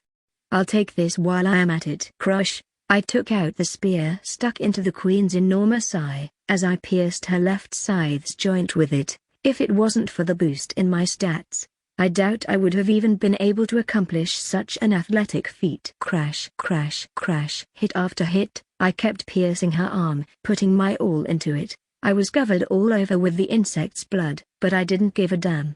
Violet was using her sharp little fangs to bite her fiercely as well. We were on this together. Die, die, die. Cry Shaw. With a cry of agony, her last scythe fell off into the ground, right before the queen herself was to fall as well. The gigantic insect growled, yet to die, but having lost all her strength to move. Bam. Grrrh. I stood over her head, pointing my spear, whose durability was already about to hit 0, and so my armor and shield by taking so many blows. If I hadn't crafted these things, I might have already been squished like a bug. It's over for you. I pierced the queen's head and reached her brain, crushing it with my spear as more of her green oozy blood splattered all over my body. Gree-eek. The last guttural scream of the queen echoed around the cave, as silence finally took over. I felt relieved, but at the same time, completely exhausted. It was a miracle I was standing already. Adrenaline had yet to leave my bloodstream, making me feel slightly euphoric. WWE did it. Ding. You and your familiar defeated their Abyssal Dweller Queen, D rank, X1. You and your familiar earned 10,000 EXP. Level up, level up, level up, level up. Your level has increased from level 3 to level 7. All your stats have increased. You gained bonus stat points and skill points. Violet has leveled up from level 4 to level 7. Violet learned a new innate skill, Regeneration, F, LV1. Oh man. We did it, buddy. Ugh, I feel like I'm going to die at any moment. Kyu. Violet also seemed rather tired. Poor thing. I guess I better collect this thing. I quickly touched the enormous corpse of the queen, but right before it could turn into materials, several notifications popped out of thin air, startling me once more. It was nobody else than the constellations. Of course. Ding. The constellations have been watching your fight while biting their nails due to the thrill. They never thought you would actually win. The cosmic throne, butterfly that flies across the universe, has begun to believe that there's something else within your gaze and grows more interested in you. She graciously tipped 30 pp. The cosmic throne, monkey that dances in chaos, dances and celebrates your victory. He laughs, saying he can't believe you actually survived. He throws at you 30 pp. Wow, you guys are finally changing your minds a bit. Though that monkey bastard is always laughing. What's so funny about seeing a girl just trying to survive? Now I get why my brother hates these guys so much. The cosmic throne, maiden that watches over nature, is happy you remain alive. She graciously gifts you 100 pp and restores your HP, MP, and fatigue to full. Oh my god. I swear, she's the nicest of the bunch. The cosmic throne, warrior that seeks calamity, is pleased with the bloodshed he has spectated. He sends 40 pp. For someone obsessed with war, he's more generous than the butterfly and the monkey. The cosmic throne, jester filled with lies, seems to be happy that business is doing so well. He says many new constellations have begun to show up, watching you with interest. As a thanks for your hard work, he has decided to gift you a special privilege. You acquired the Jester's Reverse Fortune, S rank privilege. Wait, what? Jester's Reverse Fortune, S rank privilege, a special privilege gifted by the Jester filled with lies to his sponsor. The user's luck stat will be counted as reverse whenever things such as item drop rates, rare monsters appearing, material qualities, and item creation chances are calculated. This is insane. Isn't my luck like 10,000? The cosmic throne, Jester filled with lies, says that he usually gives this to the unluckiest people or the luckiest ones. Causing chaos and mischief is very fun. So you gift this to lucky people to fuck them up, don't you? I sighed. Nonetheless, this is really huge. This means I have 10k luck when it comes to item drops, material qualities, and quality of crafted items and equipment. Utterly insane. Although I am still unlucky for everything else, this is still amazing. I better abuse it as much as possible. Well, for now, we should collect the queen's carcass. Right, Violet? I said as Violet was munching on his own mother's flesh happily. Are you that hungry? I'll give you more flowers, but don't eat your own mother. I sighed, feeling strangely guilty. Woof. However, before I could even do what I wanted and take my well-deserved break, I heard wolves approaching, a bunch of them. They probably were attracted by the fight's sounds and the smell of the queen's carcass, and these beasts were certainly not the shadow wolves my brother could summon. Ding. Your battle against the queen has attracted the attention of unwanted guests. Hungry, grey wolves, F+ rank, are rushing in. They wouldn't mind eating the soft flesh of a little girl either. You've got to be kidding me. Grrrhh. As I saw the wolves drawing closer, I noticed a larger and more intimidating silhouette emerging from within the pack. Ding. There, Grey Wolf Pack Leader, D rank, has detected your presence. He smiles wryly, thinking about what flavor could your flesh and blood have. This guy's as strong as the queen? Okay, I have to get out of here ASAP. There is absolutely no way I'm fighting another one of these monsters. Survival first. 219, Chapter 10, Running and Hiding. As I heard the wolf pack approach, I checked my own status in desperation. Player name, Anna. Title, Protagonist's Little Sister. Level, 010, greater than, 7/10. EXP, 04500. HP, 55, greater than, 7575. MP, 2020, greater than, 9595. STR, 1, greater than, 36. VIT, 9, greater than, 44. Dex, 6, greater than, 55. Agate, 16, greater than, 65. INT, 34, greater than, 90. Wis, 57, greater than, 113. Luke, 10,000, greater than, 10,700. CHM, 5,000, greater than, 5,700. Innate skills, 3/3. Little sister, F, LV1, gatherer, F, LV3, crafting, F, LV1. Privileges, 4/4. Jester's reverse fortune, S rank privilege,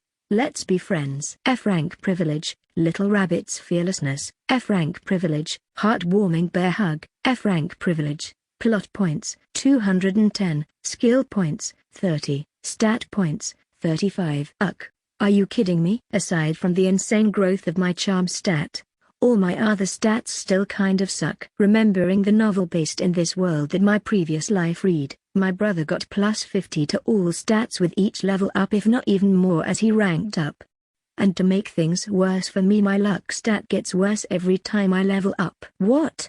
I have a 100 luck growth per level. Could you even call this growth? It is more like a curse that gets worse as I grow stronger.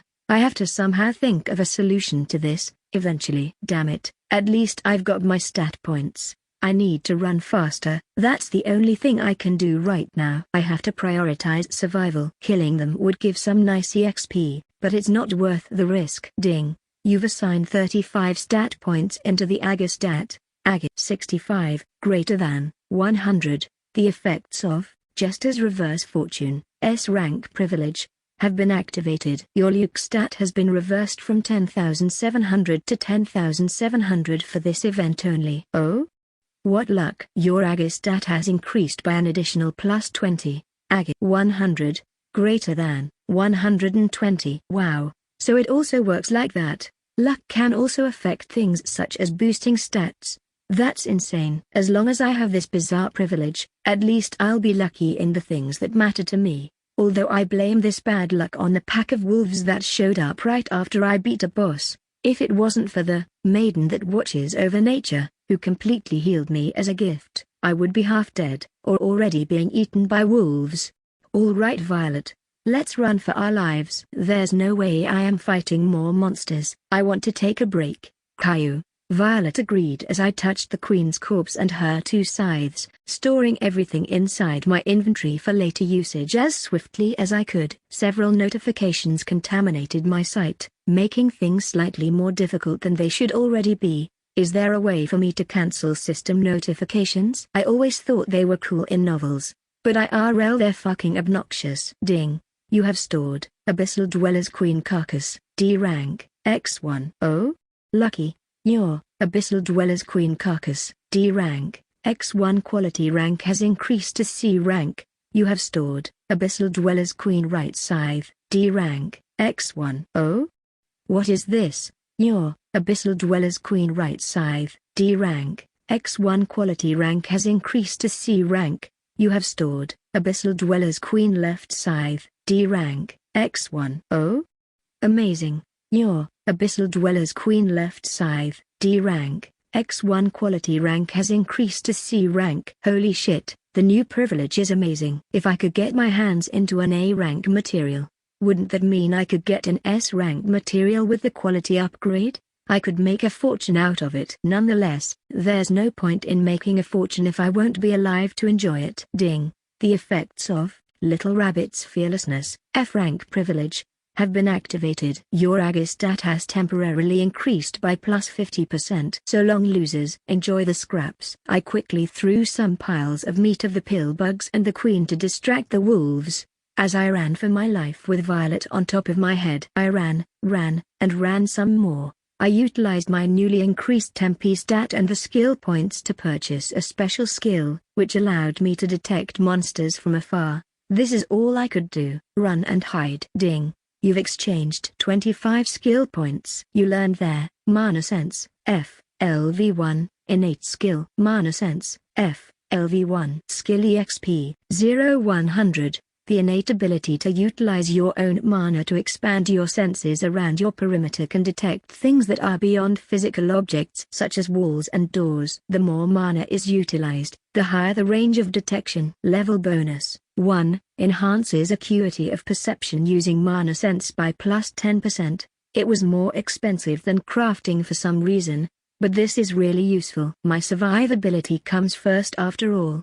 However, because my luck freaking sucked, I ended up running into monsters over and over again. Most of them are even stronger than the queen. Ding. There, Abyssal Orc Warrior, C rank, is inspecting the perimeter. Careful. There's a Salamander, C+ rank, at the other side of the path. A very hungry, Dark Shadow Spider Queen, B rank, roams her territory looking for a snack. A sleeping, Cyclops Tyrant, B rank, might wake up at any noise. These messages popped up every time, connecting themselves with my senses and my mana sense skill. It seemed the system I had worked differently than my brothers, as this one seemed to love to tell me information like this all the time. At least it is way more useful than half the stupid systems I've seen in novels. Nonetheless, as I kept running away, I began following a pattern I saw in the walls of the dungeon. I do remember this pattern from the novel. My brother used it to enter the boss room and defeat the powerful monster in the B+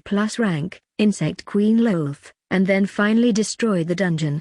Dungeons can be destroyed once the boss is defeated, and their doors will remain as long as they're not cleared. Once the dungeon boss is defeated, the dungeon begins crumbling apart, and it will take 30 minutes to disappear. Usually, a gate leading to the outside world appears once the boss is defeated as well. But at my current strength, there's no freaking way I could defeat the boss. I have to wait for my brother to get it done. But the boss never comes out of the dungeon room, and actually standing near the gate might be safer than roaming around randomly. And even more, I also remember there was a hidden treasure chest my brother found before fighting the boss, right after rescuing me within the novel's text. Maybe I should try snatching that. Huh? Here we are. After a few minutes of roaming everywhere while running away from hungry monsters, I arrived.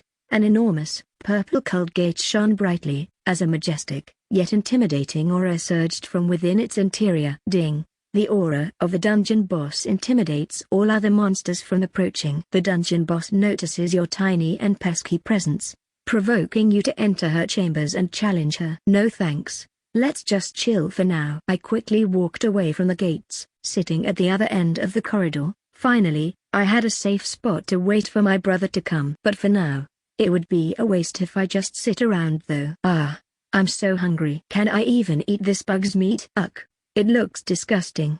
In my hands I was holding the meat of the queen. It was green and oozing with bug juice, and the smell was like rotten garbage. Caillou.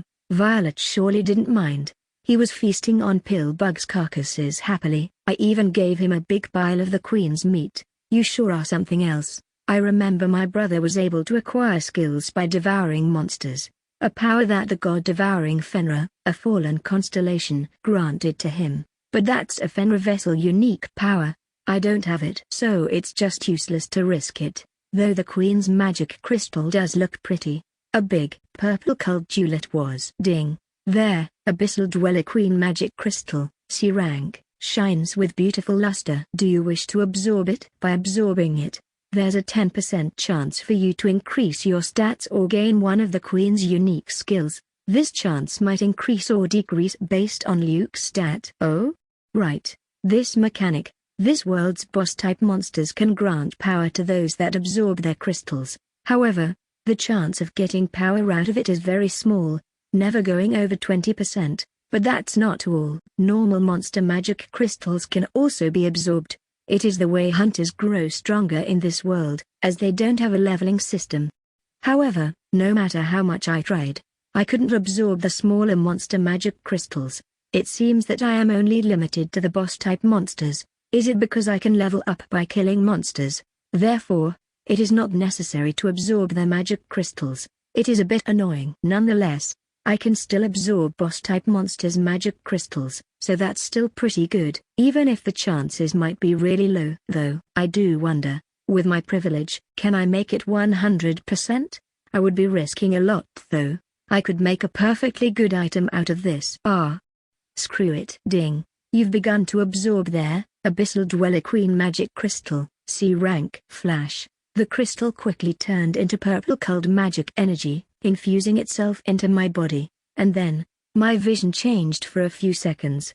As I found myself within a completely black space, the figure of the Abyssal Dweller Queen glanced down at me, her furious red eyes glaring at me with utter wrath. She opened her enormous jaws and then devoured me whole. Chomp. And when I opened my eyes again, I realized it was just some sort of weird illusion. Probably what happens when I absorb a boss monster magic crystal. Ding. The effects of Jester's Reverse Fortune, S rank privilege, have been activated. Your Luke stat has been reversed from 10,700 to 10,700 for this event only. You have absorbed their Abyssal Dweller Queen magic crystal, C rank. You acquired the innate skill, Twin Cutter, D, LV1. Your SDR stat has increased by plus 25. Your Vid stat has increased by plus 15. Oh? Lucky. You acquired the innate skill, Venom Secretion, D, LV1. You are? Insane. Your HP stat has increased by plus 10. Eh? No way. Your MP stat has increased by plus 5. A powerful aura surged all around my body, as my stats increased, and I ended up getting 2 new skills. It worked as intended. Ding. The Cosmic Throne, trillion-legged millipede that swarms the cosmos, is watching you. She says there hasn't been anybody interesting for a while and feels relieved to see someone fitting to be her apostle. Huh? Who's this now? Just leave me alone, you damn stalkers. 217. Chapter 11. Demonic Humans. Clash. A large blazing sword clashed against Jack's daggers. His was face filled with anger, ferociously glaring at the face of the bastard in front of him, who was grinning maliciously. Why the fuck are you here? Why? Are you seriously asking why at this point, little dog? Jack couldn't simply say he didn't know this man. A month ago he slaughtered his entire team inside a dungeon after they attempted to assassinate him. Barely managing to teleport away using an escape stone, Adam and his last subordinate, Han, were the last survivors. He would otherwise be happy to meet them again. Honestly, Jack had already gotten accustomed to killing people, especially bastards who deserved it, and he wouldn't mind having a rematch with Adam and making sure to cut him into pieces this time. If it wasn't because this was an urgent matter, he had to find his sister before she was eaten alive by monsters. This bastard coming here was only delaying him.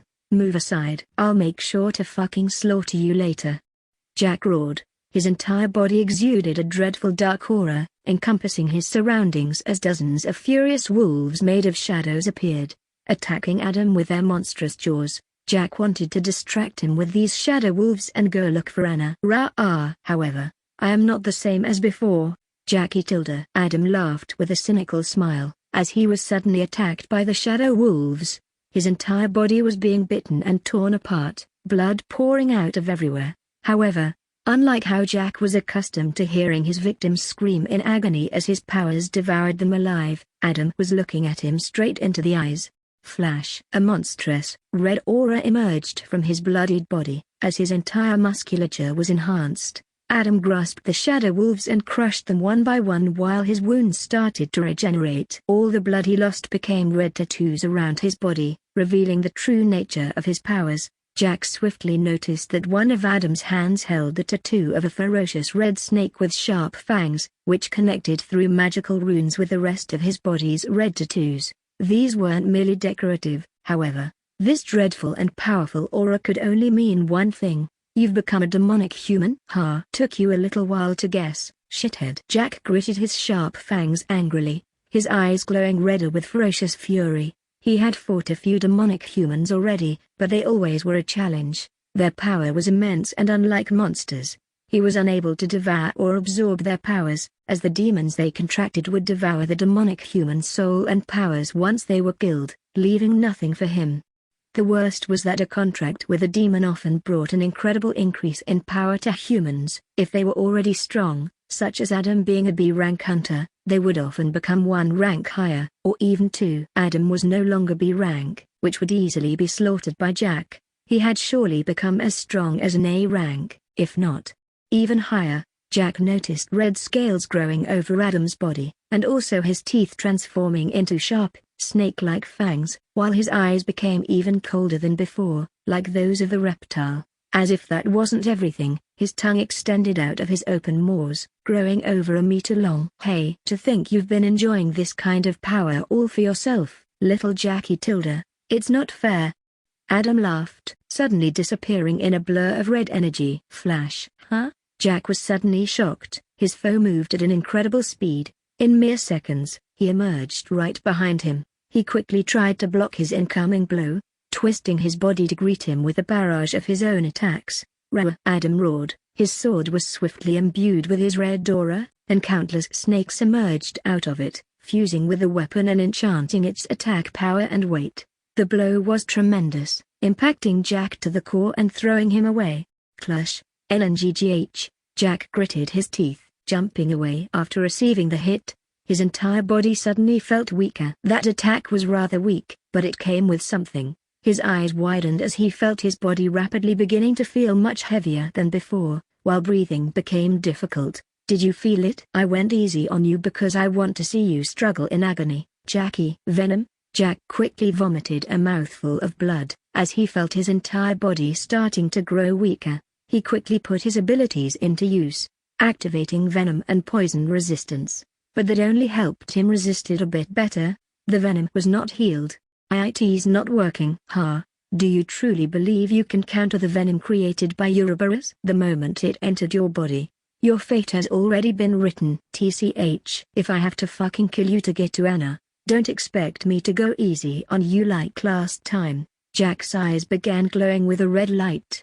His power started activating further and further, as his shadows started shape-shifting into hundreds of ferocious wolves staring back at Adam. So scary, Tilda, laughed Adam. Don't worry though, Jackie. I've sent my friend to go look for your sis. It'll be perfect once the two of you meet in fucking hell. Gahahaha. What? The moment he heard that, Jack lost it. He would be okay as long as they fucked around with him. All these bastards wanted.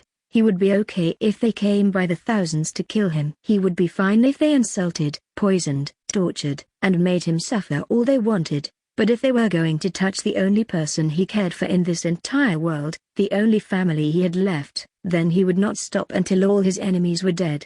Fenrir, take out all limiters, even if it eats away at my soul. Gahahaha. That's what I like to hear. The voice of an old wolf laughed within Jack's soul, as countless shackles binding the wolf within him were broken, his powers quickly taking over Jack, as he was suddenly encompassed by pure darkness. What sort of shit are you pulling out now?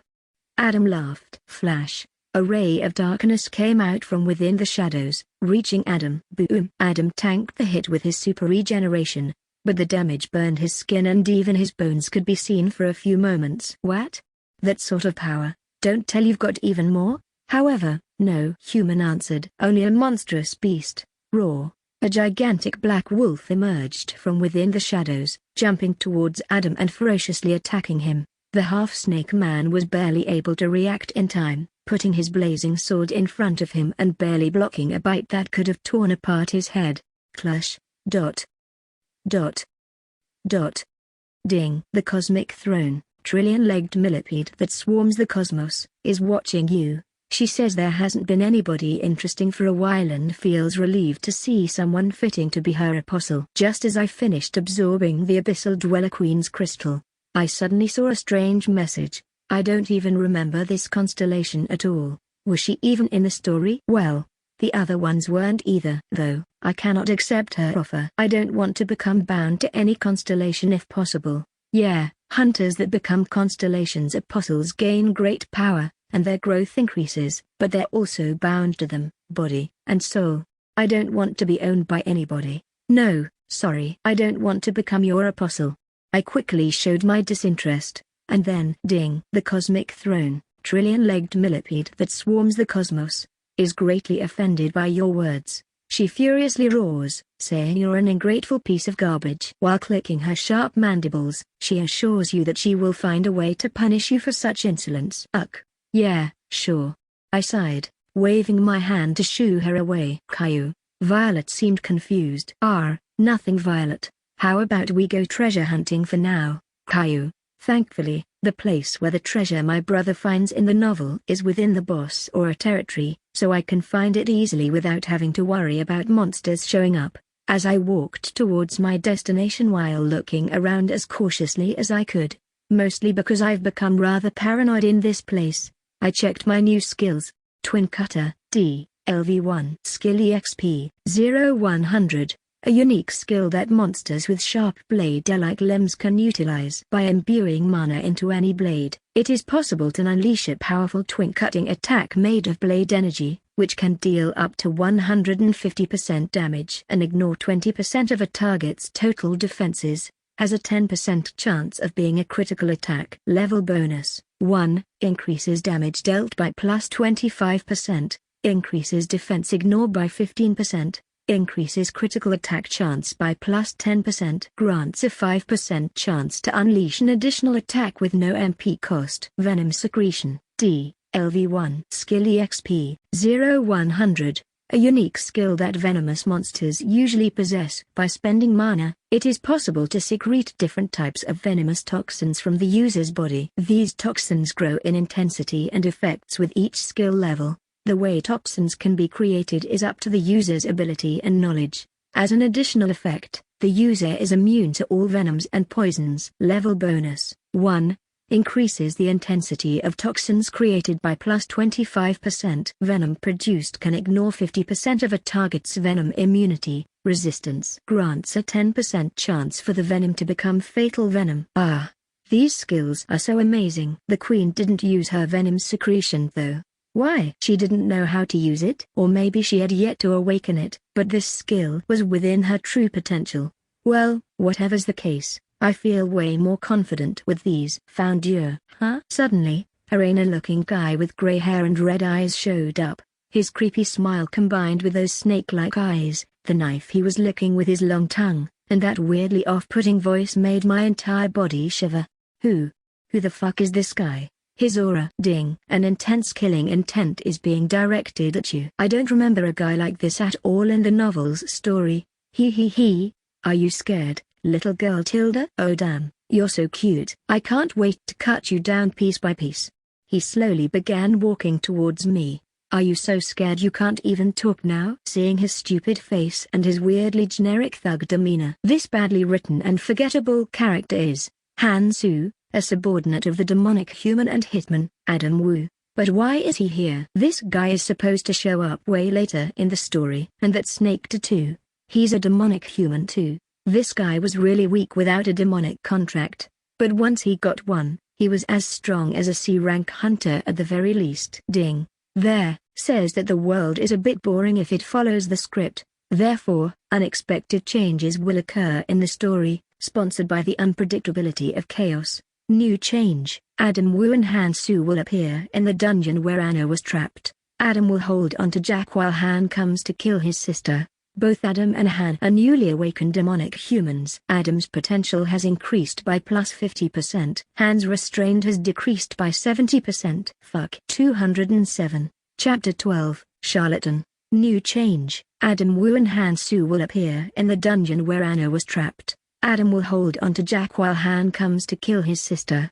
Both Adam and Han are newly awakened demonic humans. Adam's potential has increased by plus 50%. Han's restraint has decreased by 70%. Oh for fuck's sake. This is my luck, isn't it? What can I even do against this fucker? I am just going to get slaughtered. I need to buy time, to somehow run away until my brother comes back. Han Su, D-rank hunter, I said with a cold tone of voice. Oh?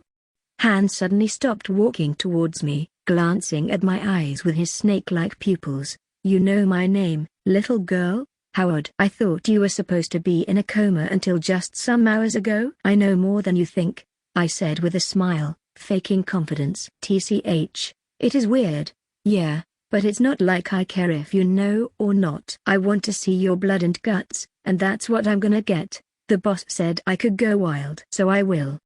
Han laughed, leaping towards me. I know of Ouroboros, and that you're a demonic human, I said with a smile. Eh? Han suddenly stopped midway through. His face was filled with disbelief. How a brat like you know that? I've made a contract with Ouroboros while I was in a coma, I said with a malicious smile. You? What? No, there's no way Ouroboros would pick a stupid brat like you. You're lying, right? I don't know how you knew about Ouroboros, but I don't care. I'll just kill you right now. Splash. Suddenly, I secreted venom from my hands. The corrosive acid started spreading around the room, emanating a terrible smell. Venom? The special ability all demonic humans that worship Ouroboros have, right? I can create it too. See? I am not lying. Wait. This is... Han was too stupid. He fell for it too easily. He was also incredibly brainless and written by the author as a secondary punching bag nobody cared for, which everyone forgets later on anyway. Another mob of the many there is needed to make these power fantasy stories, where new enemies appear every chapter to offer some sort of fight to entertain a battle-loving audience. Looking at his face, it was clear he was having a hard time thinking about anything at all. He had the mentality of a psycho, but when it came to the demon he worshipped, he became oddly serious. I was chosen by Ouroboros as his apostle because I am Jack's sister, can't you tell? It is so I can backstab him and make him suffer even more. I laughed. I am honestly tired of him. He's the reason our family died. I don't care. I'll help you guys kill him. That's... Han was still thinking, which gave me plenty of time. Ding. The constellations are shocked. They never thought your talent for bullshitting was this high. The cosmic throne, monkey that dances in chaos, is delighted by your chaotic and unpredictable nature. He throws at you 100 pp, and gifts you the charlatan, DLV1, innate skill. Charlatan, DLV1. Skill EXP, 0-100. You're a charlatan. Your words can sound more convincing to people, and the more bullshit you come out with, the more the chances for them to be believed increase. However, if you're ever found out, the anger of your foes will be increased even more. The convincing ability of your words increases with your charm stat. Additionally, you can easily tell when someone else is lying to you. Level bonus 1. Your lies become plus 10% more convincing. 100 pp and a new skill. Nice. Couldn't have expected less from the motherfucker that probably had the idea of changing the plot to something utterly chaotic. All of this was nice, but I still have 10k luck. Even if it works for a bit, it will always go down to a fight. I can predict it. Nonetheless, this time won't be wasted. Ding. You exchanged 200 pp.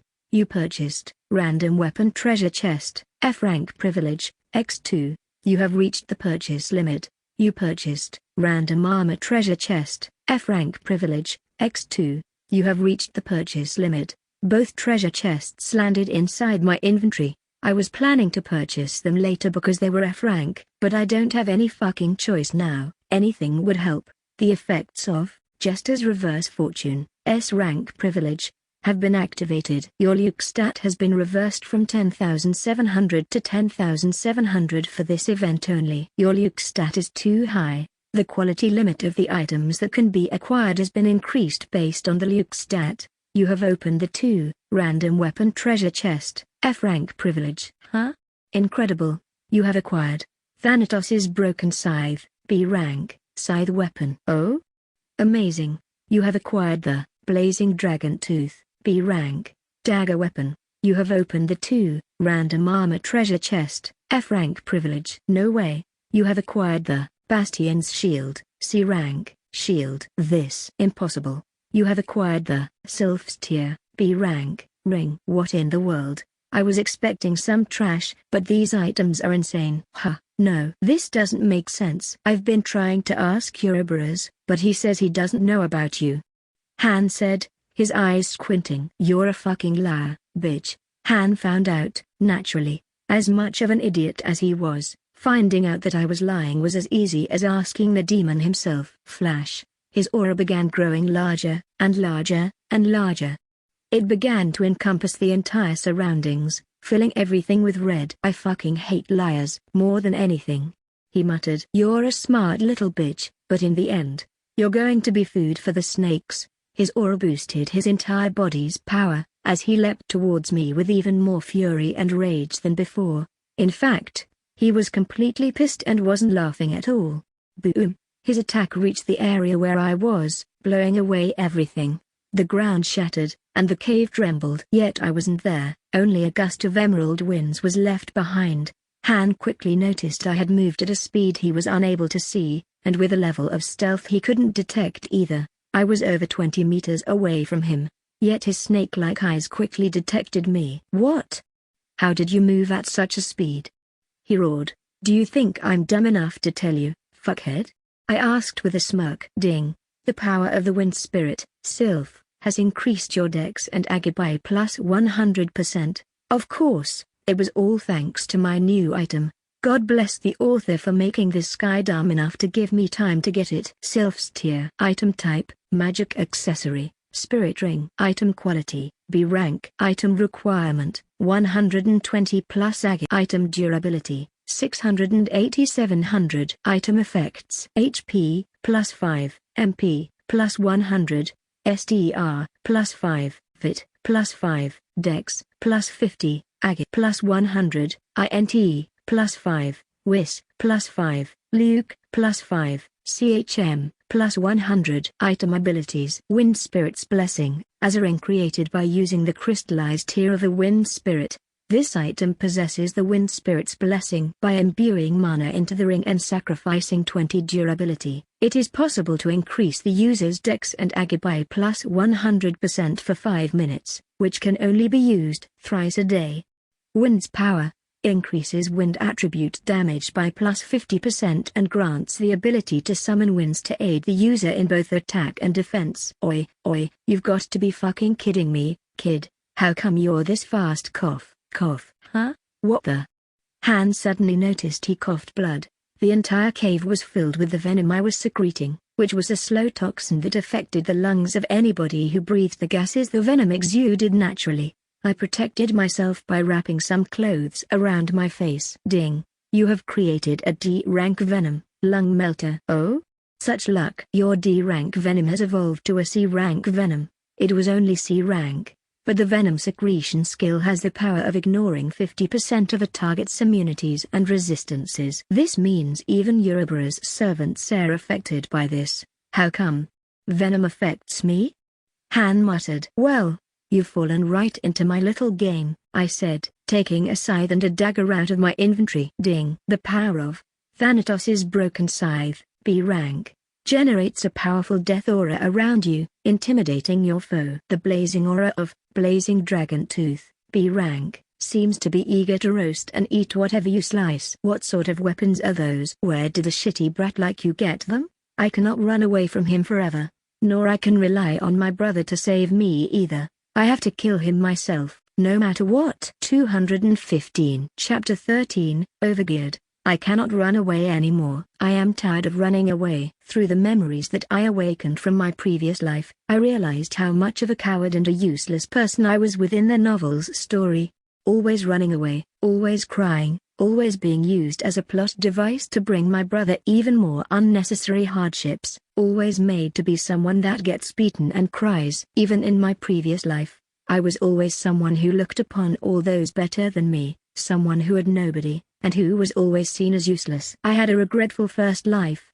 I cannot simply waste my second life being a pussy. I'm going to fight, and I'm going to kill this fucking bastard. Ding. The power of Thanatos' broken scythe, B rank, generates a powerful death aura around you, intimidating your foe. The blazing aura of Blazing Dragon Tooth, B rank, seems to be eager to roast and eat whatever you slice. I quickly equipped both of the weapons I acquired.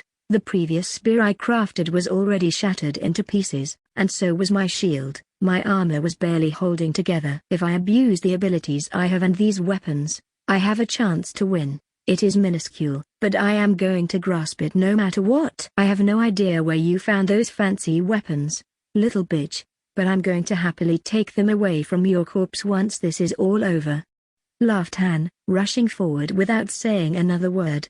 Flush. His entire body was suddenly beginning to be covered by red scales, as the tattoo on his hand in the shape of a snake eating its own tail started to glow. This was the power of a demonic human, people that make contracts with powerful demons and gain immense power in exchange for their sanity and soul. Ouroboros' venomous fangs, his entire aura erupted as it shaped into a ferocious, red-colored snake, his dagger beginning to flare with great amounts of a venomous, green-colored flame. Clutch. However, I evaded the attack once more, leaving only a trail of emerald winds behind. Han's face distorted in anger as he saw me escape from his lethal attack, which shattered the ground and left a spider-shaped crater behind. "You're slow, Hans," I said with a smirk to provoke him further. As I slashed the air using the blazing dragon tooth, flames erupted from within the magic weapon, which promptly combined with the winds the sylph ring granted to me. Flosh ngghh, boom. The massive blazing explosion reached Hans in mere seconds, but I saw him evade at an incredible speed, though once he appeared behind me with half his face burned. I smiled. Blazing dragon tooth. Item type, one-handed weapon. Dagger.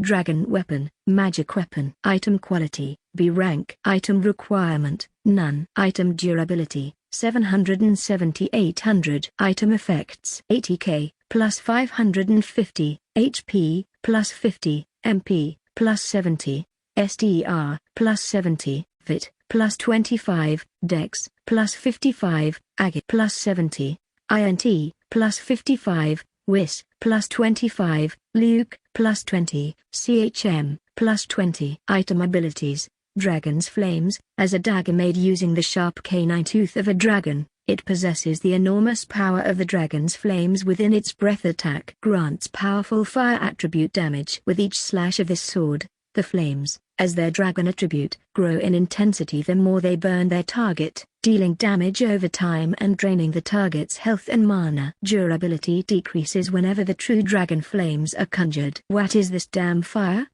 Just die already. Those are the flames of a dragon, Hans. Hans' face distorted in anger as it burned. His dagger covered in venom reached my face in a mere second, but I evaded by a hair, reaching his back in a split of second and then wrapping my legs around his waist. His eyes opened wide as he saw my dagger about to reach his neck. In a fit of wrath, a powerful shockwave was unleashed from his body, blowing me away from his body as I fell down into the hard and cold ground. Boam! You damn bitch! Stop playing these shitty tricks on me. Hans groaned, slowly walking towards me. Tricks are the only way I can win, oh my dear Hans. I smiled back at him while vomiting a mouthful of blood. As if Hans realized a bit too late that all his legs were wrapped around with the ultra-hard silk made by Violet himself. What the silk? Where? Flash, flash, flash. Suddenly, Violet emerged from the shadows, beginning to move around Hans as I ordered him previously, confusing him as he moved way faster than the two of us combined. What with this damn bug? You tamed a monster? Han was shocked. Splash. As he was being distracted, I splashed more of my venom around the room, and the smell of gasoline started filling the entire place, alongside other deadly chemicals. You know, venom secretion is a funny skill. It has way more power than your little head imagines. It is the little power to generate any sort of chemical as long as you have the mana and can imagine its components. I said with a smile. Dumbasses like you that never studied a single thing, of course, have no fucking idea how to properly use it. What are you implying? Burn. Slash. I slashed the air as Violet jumped towards me. Before that, reaching my head, the dragon flames began spreading around the entire room, transforming the entire place into an inferno, which quickly reacted with Han's own body. Flosh. What the shit? Naturally. His entire clothes reacted to the flames as I drenched them with a venom specialized to combust when being touched by flames. It happened when I almost cut his neck. Ding. You have created the C-rank venom. Explosive Molotov. Your venom is reacting with the dragon flames. Large quantities of flames are expanding around the entire area. Hans quickly managed to free himself from the silk trapping him, but the flames engulfed his entire body, burning his clothes as even his scales started to burn to a crisp. If these were normal flames, it might be different, but the flames of this dagger were special. Hans, while burning alive, began running towards me faster than I imagined. I guess he's still capable of fighting even while being burned alive. Amazing. I suppose demonic humans cannot be underestimated. Good thing I didn't. Rawak. Han's entire body began to transform more and more, making him resemble a reptilian humanoid covered with burning and regenerating scales, while his hands turned into gigantic sharp claws, and he had a long snake-like tail behind his snake-like face. Ding. There, demonic human, Hans, has undergone demonification. His stats have increased, and he has grown even stronger. The demonic throne, the snake that endlessly devours its own tail, gazes at you while squinting his eyes. He says your death will be agonizing for ridiculing his loyal slave and pretending to be one of his servants. Shewaikklash, Han roared, attacking with all his strength. I coated myself on emerald winds using the power of the Sylph's ring, evading his blows while slashing at him with the dragon tooth and covering him with more dragon flames. Boom, boom, boom. He was taking damage, but it was going to take a while for him to weaken now that he transformed. Grrrhhhh. These damned flames. Flash. Hans quickly reached to me once more, slashing at me with his long claws while unleashing projectiles of venom over my body with his mouth. Clash, clash, clash. Stop running away, Hans cried furiously, as he began hastening his movements. But with the ring I received, I was always a hair faster than him, barely making it until... Ding. There, Thanatos' broken scythe, B rank, has charged with enough soul power. Your sacrifice has been taken. The power of Thanatos has been imbued into this scythe. The scythe of Thanatos began overflowing with a black aura. Hans reacted to this powerful, evil presence, as he suddenly jumped away in fear of death itself. Huh? Flash. His eyes stared at me amidst the inferno of flames, as he felt something emerging from my scythe that really scared him. When I took it out, I didn't use it at all. There was a good reason for that, and it was within the scythe's own abilities. Thanatos' broken scythe. Item type, one-handed weapon. Scythe, slashing weapon, cursed weapon. Item quality, B rank. Item requirement, none. Item durability, 100.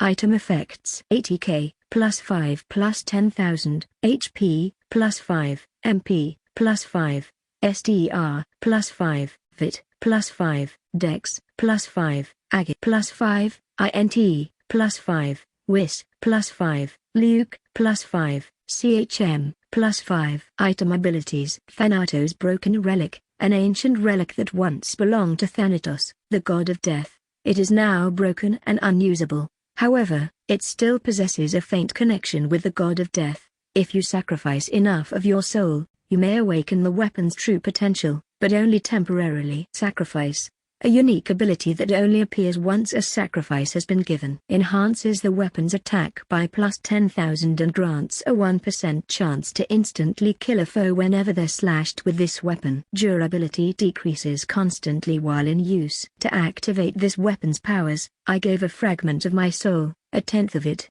It was affordable, and the soul pain was horrible, but it was not beyond recovery. Now, based on the durability, I have 100 seconds to kill this bastard. That scythe. Just what is that?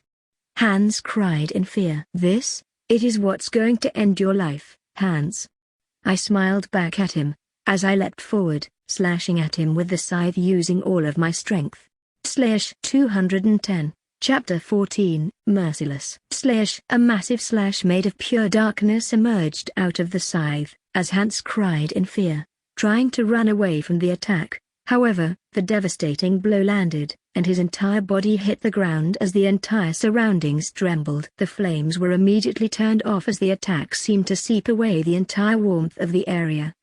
This. Hans survived that, lucky bastard. His entire chest was slashed, and his left arm was now gone as he used it to defend himself. Wow, amazing. Even 10,000 attack is not enough to kill a demonic human. I've been using Twin Cutter since we started fighting, and even that skill added into the damage hasn't been able to kill him. He's a tough nut to crack. Get away from me. However, Hans didn't act with the same bravery he had before. No, he started to run away. Despite having survived, he knew instinctively that this weapon could bring his death, and he didn't have any time to run away. Huh? Are you running away from a little girl, Hans? Look how the roles have changed now. I laughed, as I started chasing him with all my speed. Shut the fuck up. You are a fucking monster. Get away from me. Hans desperately began screaming, unleashing Venomora attacks with his snake-like claw, but I easily parried them with the dragon tooth as I kept leaping forward. Slash, slash, slash, boom, boom, boom. I cannot die now, not now, I cannot die now. He began screaming, beginning to run away through another route he didn't come from, which actually led to the treasure chest I wanted to grab. Stop running, you bitch. I roared, slashing the air as countless blades of darkness emerged from the scythe, hitting the ground or sometimes his tail, which was slashed clean. His back was also filled with slashing wounds bleeding without regenerating, yet he kept running. You are the fucking bitch hero? His eyes suddenly widened as he saw the treasure chest I wanted. Ha, that's a dungeon treasure. Maybe I can. As his eyes were filled with hope, threads made of reinforced silk wrapped around his legs and began dragging him towards my direction. Eh? You again? Han noticed Violet's doing, as he instantly tried to attack him. A slash of his Venomora claws reached Violet, but my pet was faster than this half-burnt lizard, and easily evaded the blow with his super speed. Flash. Why is that damn bug so fast? Yo. Hans realized a little too late he was on the floor, right in front of me. I looked down at his pathetic face as I pointed my scythe at his head. It was now or never. I better take care of him before he makes things even worse for me in the future. No hard feelings, but I am not a fan of those protagonists who leave their enemies alive. Wait, we can become allies. I can protect you. Protect me? I don't need anybody's fucking protection. Stop. Slash. I swung the scythe before he could run away, slashing off his neck with a tremendous slash made of darkness. The explosion caused by the attacks blew his body away as it fell over the floor, barely keeping itself from being blown into bits. His head rolled over the floor, and I fell to my knees, gasping for air. Ha! I did it. There. Thanatos's broken scythe, B rank, hungers for more sacrifices. If you continue utilizing its awakened powers, it will automatically begin to devour your soul. The scythe began attempting to drain more of my soul.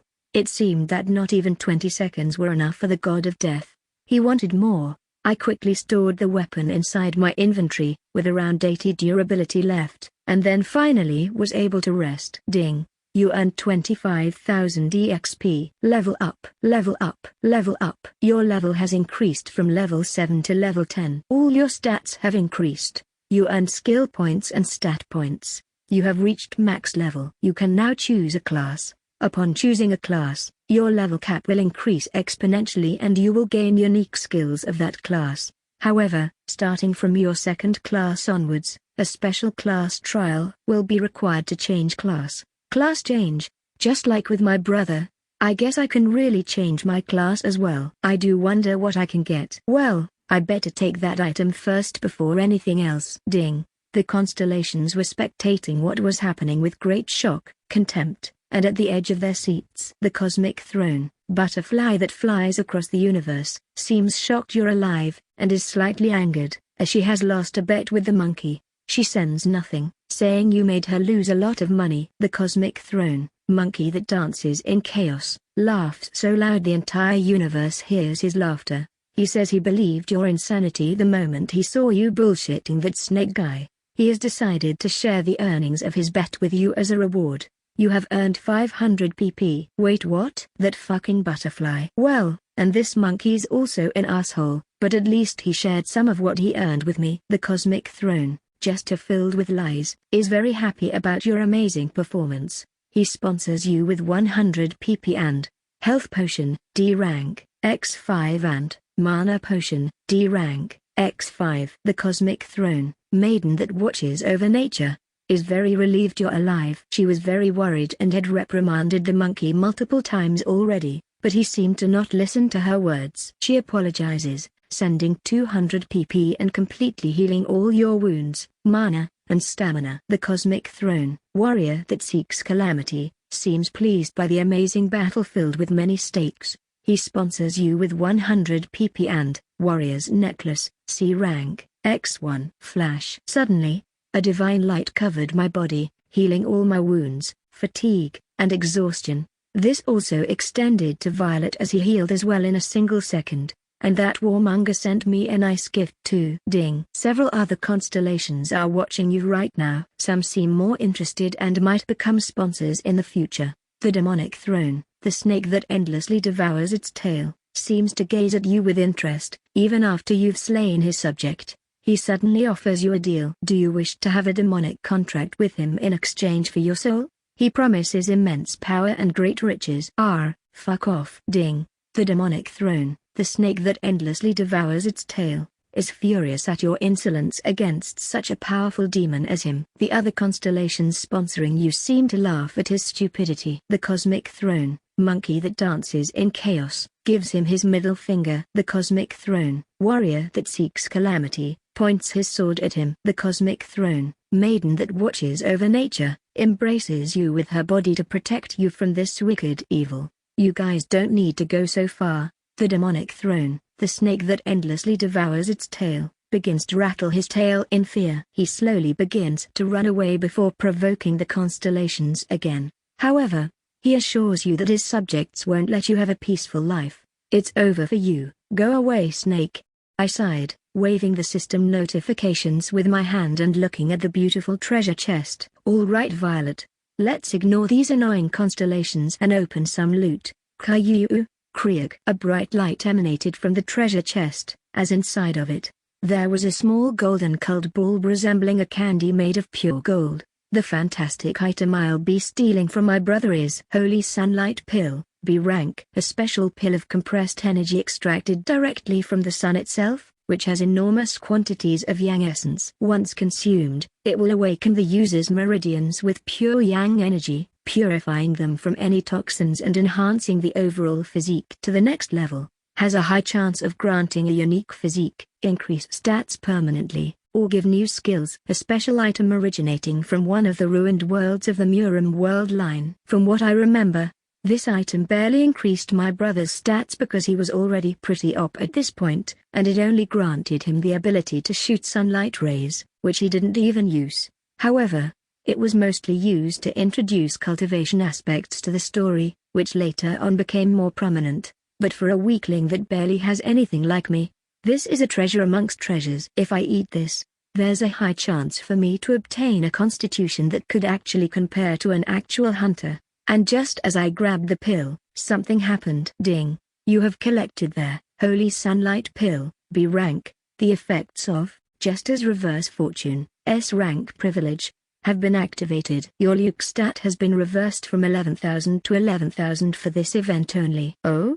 Incredible. There, Holy Sunlight Pill, B rank. Quality rank has increased to A rank. Flash. The pill, as it was held in my hands, started to glow with a golden aura. Its powers began to awaken, as if the previous one was merely some candy, while the A rank quality one was the real deal.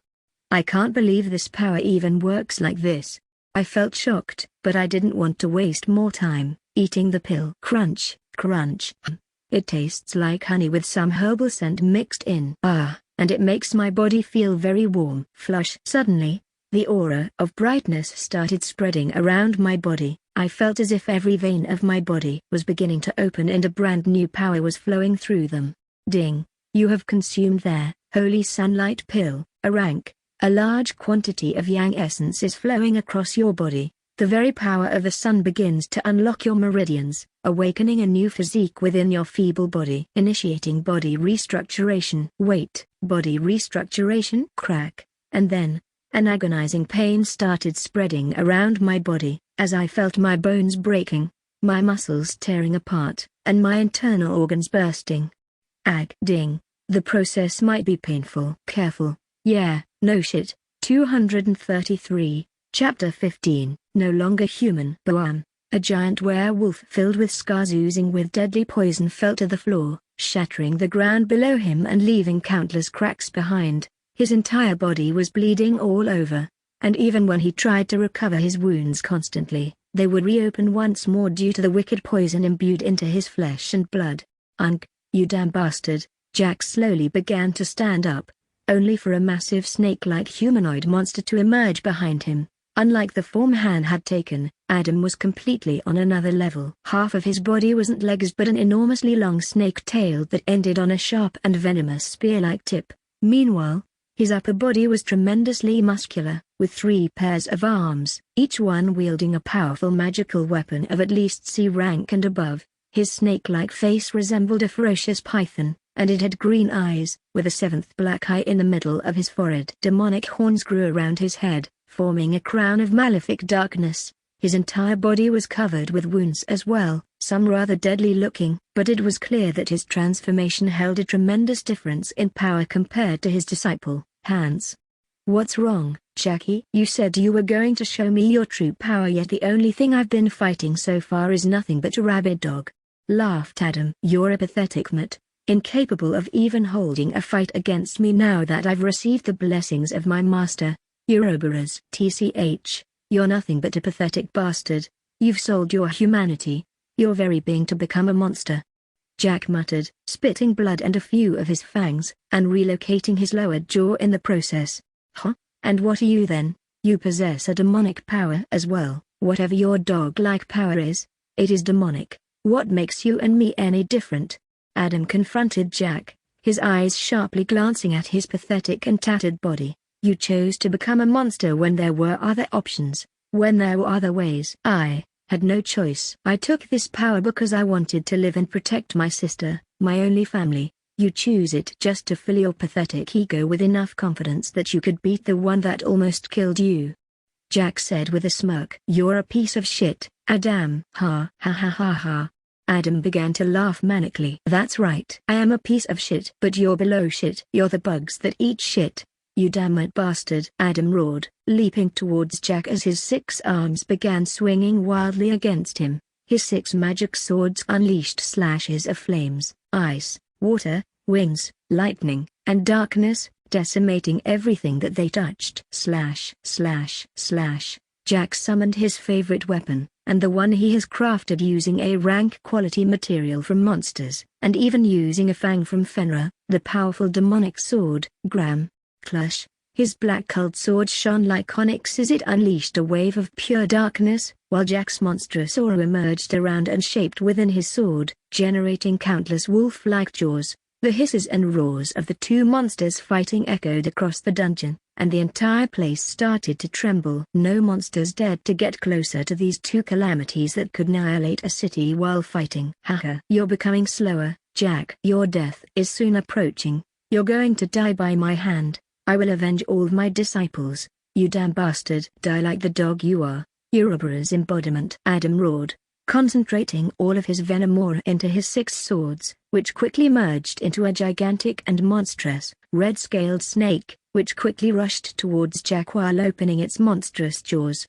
Shea, Jack was unable to react in time, as the massive snake devoured him whole, cutting off his legs and leaving them behind, as the rest of his body was crushed into pieces and swallowed. Adam glanced at the scene with a maniacal smile. He was filled with pride and the satisfaction of a victory against a deadly and overwhelming foe. He felt proud, his chest puffed in happiness, and his smile could reach his ears. "Ha ha ha ha ha, I won, Lord Ouroboros. I offer you Jack's soul as shuck." However, something odd was happening with the snake he summoned by fusing the 6 magic swords. It began wriggling around and coughing blood. Adam was unable to understand what was happening until he saw Gram's blade piercing the snake's belly and opening it wide. Slush. From within, countless red-colored wolf-like eyes emerged, as an endless darkness crawled out of the snake's stomach, and then started wrapping around the monster's entire body, devouring it completely in just a single second.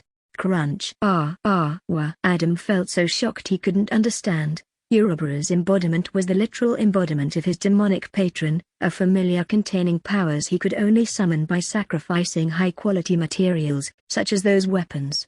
Yet Jack let himself be eaten and then ate it from the inside out? What kind of ridiculous power is that? Just what was Jack? As Adam slowly saw Jack reform himself into his original form after eating his 2 legs left behind, he quickly understood something. While he had become a monster, Jack was just something else. He was worse than a monster. He wasn't a human either. He was something beyond his comprehension. Ha, that hits the spot. Jack sighed. "I was waiting for you to summon that snake to refill my stomach. Thanks a lot, buddy." "Buddy? Adam asked in shock. What the fuck are you? Haha. You shouldn't be worried about that right now. Why don't you try contacting your patron again? Said Jack with a cynical smile, pointing into the ground, as all demons resided in hell while constellations were in heaven. Adam felt fear, and suddenly realized his connection with Ouroboros was weakening severely. With every passing second, his face was filled with despair as his entire body slowly started to transform back into his human form. Ouroboros? Lord Ouroboros? Answer me, Lord Ouroboros. Adam grew more desperate as he turned back to a human. Ouroboros was not answering him either. It seemed as if he had gone mute. Jack slowly walked back to him, his entire body shrouded in shadows, but his face was still that of a human with wolf-like eyes and long black hair. Was this fight, this entire thing, a farce? Adam asked. Oh, no. I really struggled. I almost died there.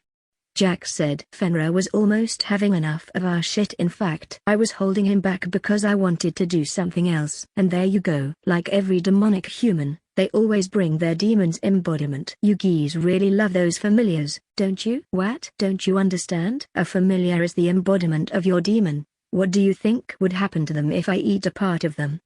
Jack asked. Demonic power began emerging from his hands, as one of them was covered with red scales and sharp claws seeping venom. This happens. You can eat demons? Adam muttered. Just what? What the fuck are you? Why would I bother explaining?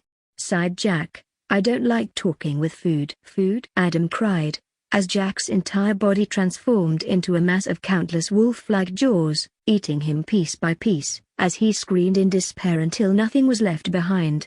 Phew. That really hits the spot, Jackie Tilda. Laughed a gigantic wolf that emerged out of Jack's shadows, rubbing his big belly. Not only did he eat a big demon fragment but he ate that whole human. Fenrir couldn't feel more satisfied now. Don't call me Jackie, sighed Jack. Now hurry, we need to go look for Anna. TCH, I bet she's already inside the belly of a monster or something. Laughed Fenrir. Shut the fuck up. Jack seemed to be back to his normal self. Whenever Fenrir acted, his personality would often turn cynical and Eve-like, although his real personality was someone calm and overall nice. The one talking to Adam was 80% Fenrir and 20% Jack. He quickly turned into a giant black wolf, rushing through the dungeon at fast speed. Anna, please, please be safe. Dot. Dot. Dot. Ding. You have consumed their holy sunlight pill, a rank. A large quantity of yang essence is flowing across your body. The very power of the sun begins to unlock your meridians, awakening a new physique within your feeble body. Initiating body restructuration. The process might be painful. Careful. I felt as if my body had become a furnace, flowering with temperatures higher than it should be humanly possible for the body to undergo. Body restructuration, 5%. My veins were burning so much it felt like they were about to burst. Body restructuration, 13%. My bones cracked and my muscles were torn apart. Even my head wasn't spared. Body restructuration, 22%. Everywhere it hurt like hell. Body restructuration, 37%. Body restructuration, 48%. Body restructuration, 59%.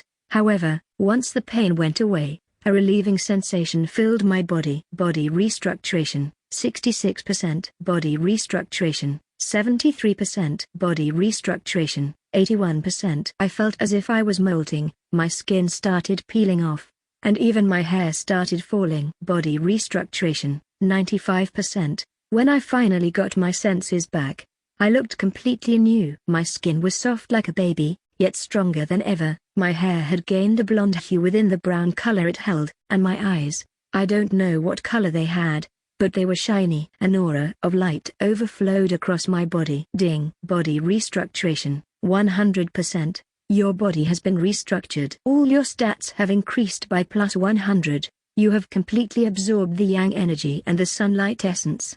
You have awakened their seven-colored sun physique.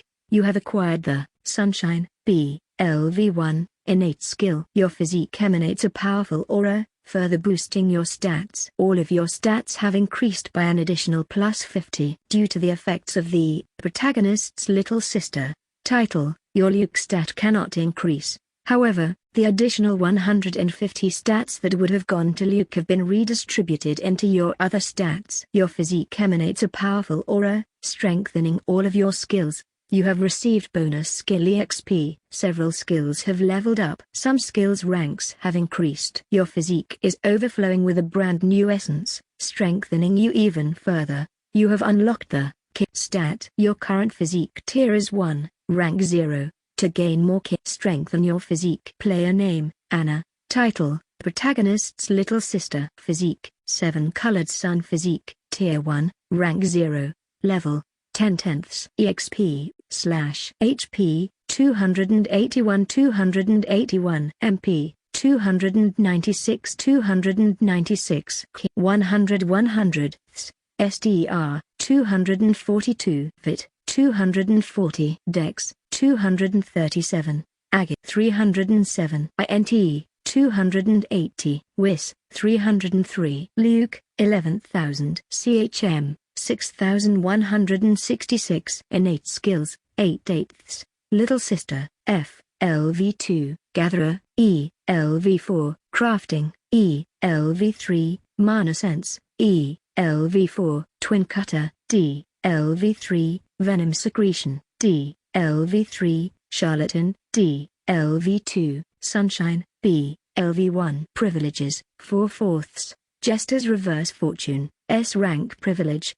Let's be friends. F rank privilege, Little Rabbit's Fearlessness. F rank privilege, Heartwarming Bear Hug. F rank privilege, Plot points, 1010, Skill points, 20, Stat points, 15. I was completely remade. Above all, I finally unlocked the Ki stat, the special energy that flows around the body, which is essential to utilize martial arts. It is a tricky stat though, as it only grows through strengthening the physique and not through leveling. But with this, all of my body feels way stronger than before. For the body of a 17-year-old girl, this is not bad at all. 223, Chapter 16, Brother and Sister. Jack continued running through the dungeon, finding many clues of battle where his sister's scent had been left behind. As he was able to channel Fenrir's powers, it was quite obvious his sense of scent was as sharp as that of a wolf. He relied more on it than even his vision and hearing, especially of the scent of her blood, which only made him imagine the worst-case scenario. This is battle. Did Anna fight against bugs?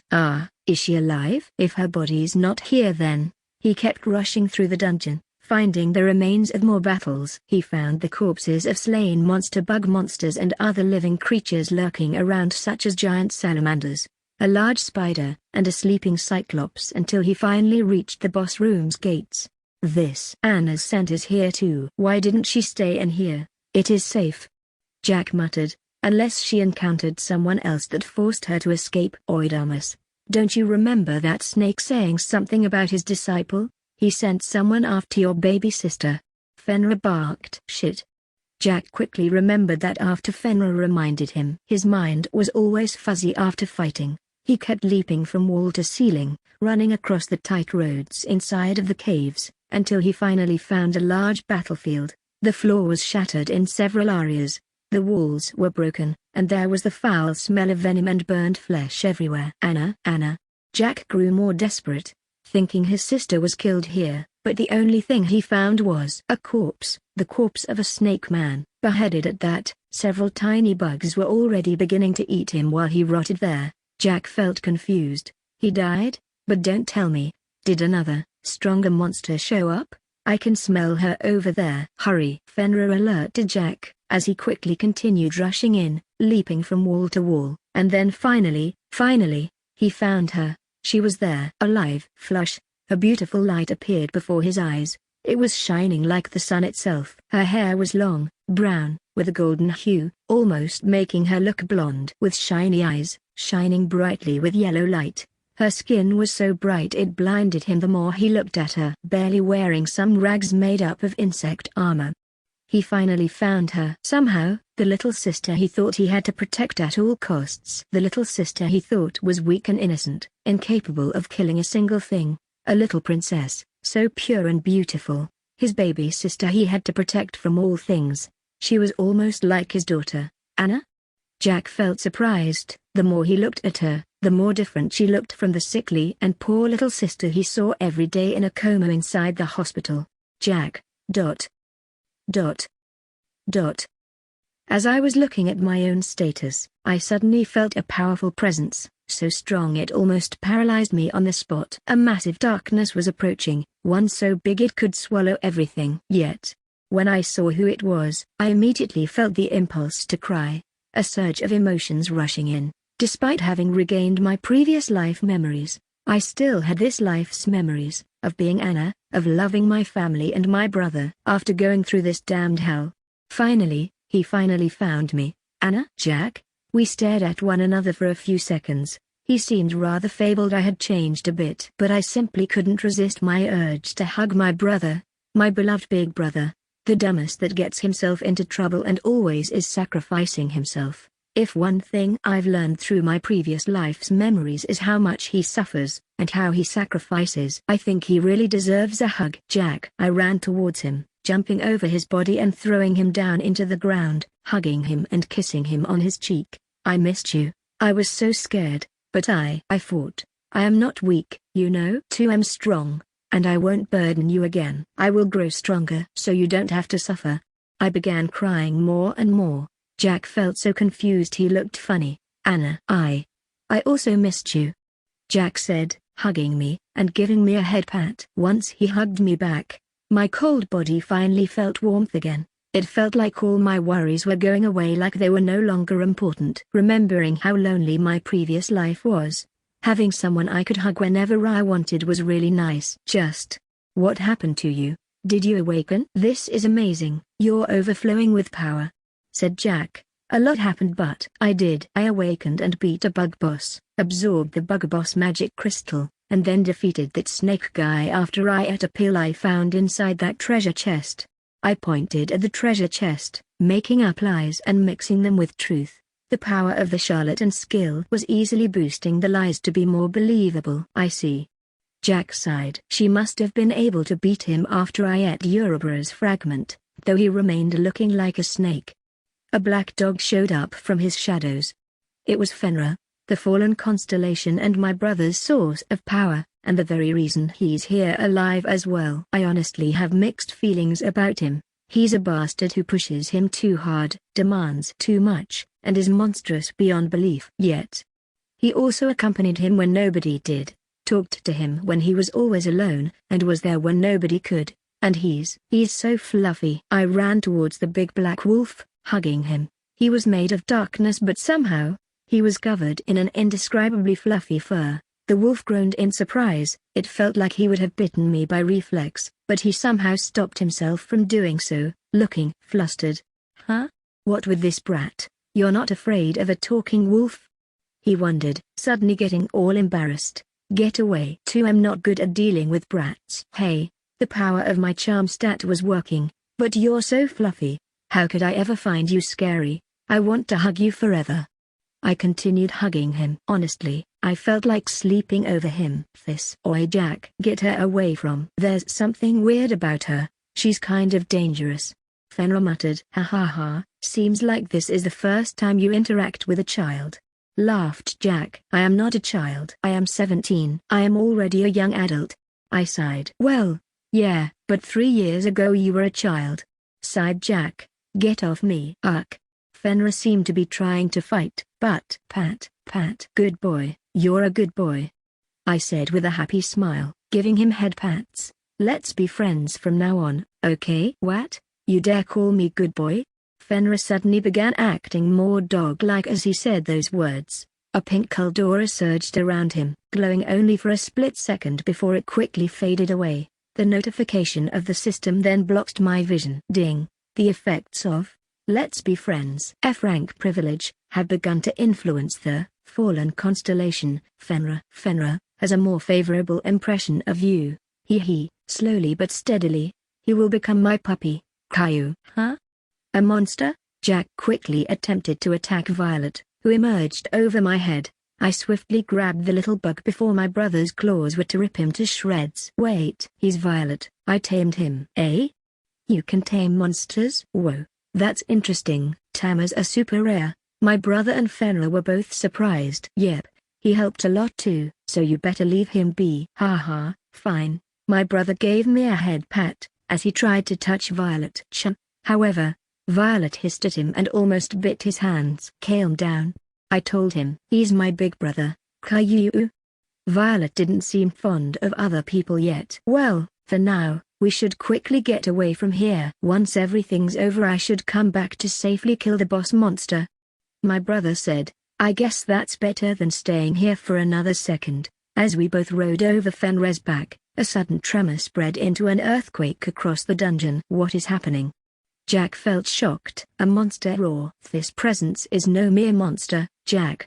Fenrir said. Huh? Ding. The cosmic throne, trillion-legged millipede that swarms the cosmos, says she has found a more fitting candidate to be her priest. Utilizing her special privileges, she has destroyed the shackles holding her sealed within the dungeon. There, Insect Queen Lolth, B+ rank. Power is growing stronger as she received the blessings of trillion-legged millipede that swarms the cosmos. Her rank has increased from B+ rank to A+ rank. Clash. Suddenly, we heard the gates of the dungeon boss breaking apart, as a massive monster started crawling from within. Ding. The cosmic throne, trillion-legged millipede that swarms the cosmos, happily awaits your death after having offended her generosity by rejecting her offer. Her giant, sharp mandibles have begun clicking viciously. You've got to be fucking kidding me. 225, Chapter 17, Insect Queen Lolth. Ding. The cosmic throne, trillion-legged millipede that swarms the cosmos, laughs evilly. She says she has found a more fitting candidate to be her incarnation. Utilizing her special privileges, she has destroyed the shackles holding her sealed within the dungeon. There, Insect Queen Lolth, B+ rank. Power is growing stronger as she received the blessings of trillion-legged millipede that swarms the cosmos. Her rank has increased from B+ rank to A+ rank. The cosmic throne, trillion-legged millipede that swarms the cosmos, happily awaits your death for having offended her generosity. This fucking bitch. I didn't think she would go this far. Isn't it against the rules for constellations to choose monsters as their incarnations though? Is she even thinking what she's doing right now? That's the damn boss. Why is a constellation turning a monster into their incarnation? Is that damn bug out of her mind? Fenrir seemed to have realized the culprit behind this quite quickly. A+ rank, interesting.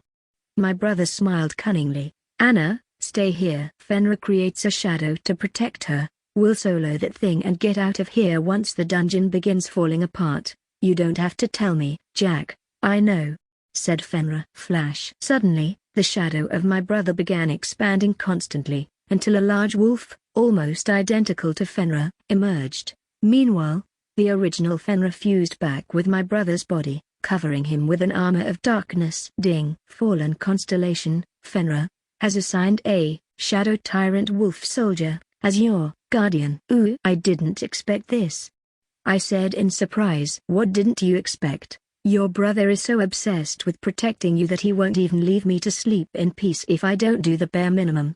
Fenrir said, now sit tight and let your brother and I do the job. Wait. Crack, crack, crash. Suddenly, the walls surrounding us began to shatter. From within, dozens of around tomato-big bugs of all shapes and sizes started pouring out. There were mostly F-rank and D-rank monsters, but there were some D-rank mixed in. This was a dangerous feast of EXP. Ding. There, Insect Queen Lolth, A+ rank, has summoned her endless swarm of children. Until she's defeated, her children will keep crawling out of all the walls within her foe's vicinity. Due to the power of the Insect Queen Lolth, A+ rank, all her children summoned through endless swarm of children have had their stats increased by plus 25%. Wait. This is even worse than before. I don't remember at all this monster even being able to summon. Seeing how in the novel this whole fight was off-screen because my brother was too op for the author to bother writing his fight, I didn't know she had such tricks. But I guess that's a dungeon boss. They're overwhelmingly strong monsters. Even more, once they've been blessed by constellations, which usually never happens except on very special occasions. Anna, Jack muttered, quickly attempting to run back to me to help me out, but a gigantic insect surged behind him. It was Lolth. Of course. She resembled a monstrous, purple-colored beetle monster with enormous, moth-like wings, 6 arms with sharp claws, a long horn on top of her head, and a sharp stinger behind her abdomen. And of course, she was enormous, her size easily surpassing that of the Abyssal Dweller Queen, being over 40 meters if not more. She swung 3 of her massive claws and attacked my brother while he gave her his back. His entire body was thrown away into the dungeon's caves like a ragdoll, impacting a nearby wall and then falling onto the floor while vomiting blood. Fuck. Lolth immediately started flying using her enormous wings, directly attacking my brother with her enormous and sharp stinger while her wings emanated a strangely sweet aroma. I think this aroma is the culprit behind this. Ding. There, Insect Queen Lolth, A+ rank, has activated the paralyzing scales. A skill. Paralyzing and poisonous scales are coming from her wings whenever she flies. Was this even a skill she possessed? I don't remember it at all from before. The fight was never mentioned, but I think it might have appeared after her forced rank up. Paralysis? My brother was about to intercept her, but his entire body was suddenly paralyzed as the scales reached his body and covered him with a poisonous ooze, and Lolth's enormous stinger reached him faster than I imagined, appearing within a split second above his head. Stop imbuing mana into my hands and then combining it with I activated Twin Cutter and Sunshine together at once, generating 2 large slashes made of pure and burning light, hitting one of Lolth's wings. Slush. The enormous bug lost her balance the moment she lost one of her wings, unable to fly anymore, and fell right at the left side of my brother. Her giant legs started struggling to get up. The wound on the wing looked serious, bleeding a green ooze. You've dealt critical damage to Insect Queen Lolth, A+ rank. One of her wings has been permanently atrophied. She cannot fly anymore. Oh my gosh, did I just save his life? Where is his damn plot armor? Wait, was that his plot armor just now? Am I his plot armor now? Anna, thank you. Fenra, make sure to protect her. My brother quickly healed himself from the paralysis using his antidote skill, most likely, as he leapt toward Lolth and started fighting against her with everything he had. A barrage of intense blows rained down over her hard exoskeleton, leaving sharp dents that then became deep wounds, green oozy blood splattering over my brother's body. Lolth got up after receiving around 6 hits and then kicked my brother with her many legs, before unleashing several slash attacks with her scythe. Their fight was so intense and fast that they were blurring constantly in front of my vision, exchanging blow after blow. It was really hard to keep up with such speed. I was slightly worried about my brother because this didn't happen in the original story, I'm sure now. But sadly, it's not like I had much time to worry about my brother either. Fenra, Violet, and I were currently surrounded by almost 100 gigantic bugs, and they seemed utterly hungry for our flesh. That power you unleashed is sure mighty.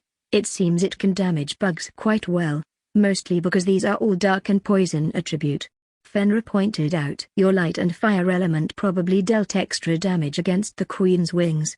Nicely done, brat. You're not half bad. I appreciate your praises, Mr. Fluffy, but right now there's not much time to talk, I said, pointing at the giant bugs approaching. Come. Violet seemed to agree. Hey, right at that shadow step. Fenra's doppelganger laughed, as he suddenly began moving around, evading the bugs' attacks by manipulating shadows themselves. Also, don't call me Mr. Fluffy. While this happened, I was doing a lot of multitasking, from checking on Sunshine's information to changing my class and then checking if Violet could evolve. I had to do everything at my disposal to grow stronger and increase my chances of survival. Sunshine, B, LV1. Skill EXP, 64500. The ability to channel the internal yang energy in the body and exude it as powerful sunlight that can deal damage, blind, and illuminate places, amongst many other capacities. It is a flexible power that could even be used to protect or heal, depending on the development and knowledge the user utilizes with this power. Mana and ki required to utilize this ability. Level bonus: 1. Increases skill damage and effects by plus 20%. Decreases mana and ki requirements by 5%. This skill is just as amazing as I thought, and it is also stronger by 1 rank than the one my brother had acquired in the novel. But this makes me kind of wonder, was he meant to defeat Lolth using this power? Oh damn. // Nonetheless, As I cut down bugs utilizing Sunshine and Twin Cutter combined power, I quickly began browsing through the class change option in the system. However, the moment I did, a blinding light engulfed my vision, as I felt like I was dragged elsewhere entirely. Flash. In mere seconds, I was suddenly within a completely white space. My surroundings changed instantly. I have indeed been dragged somewhere else. What is going on? Is this how you change classes? Wait. Ding. You have entered the class change hall. You can change classes in here and enter the class change trials, eventually. In this place, your powers and abilities are measured, and fitting classes are generated. Sometimes, utilizing special privileges, you can get better classes, or evolve lesser ones into higher classes. Oh, so that's how it is, I said while sighing, walking in front of a small, white culled altar with a transparent sphere in front. Now that I remember, my brother did also change classes like this. Though, wasn't his class change hall said to look like an old and deserted Gothic castle? This one's quite boring in comparison. I touched the crystal sphere without wasting any other second. Time was supposed to go slowly outside while I was here, but it was definitely not capable of stopping time, so I had to hurry. Ding. Measuring users' current abilities, talents, and powers. Generate and fitting classes. Complete. Available classes. Monster's best friend, F+ rank. Venomancer, F+ rank. Apprentice Spear Wielder, F+ rank. Dependable Little Sister, E rank. Priestess of the Sun, E rank. It is way more than I had imagined. There are 5 of them, but only the E rank ones interest me, to be honest. One is a tamer, the other specializes in venom secretion, and then one for enhanced spear wielding. I don't really want to specialize in any of them, and they're just a small part of my abilities, and the many more I'll have in the future anyway. So I better pick something better. Dependable Little Sister, E rank. You're not just a useless little sister, but a dependable one. Your abilities might be way better than other people believe they are, and you can always support your big brother with your many skills. This class specializes in helping others and being dependable. Blay. Apprentice Priestess of the Sun, E rank.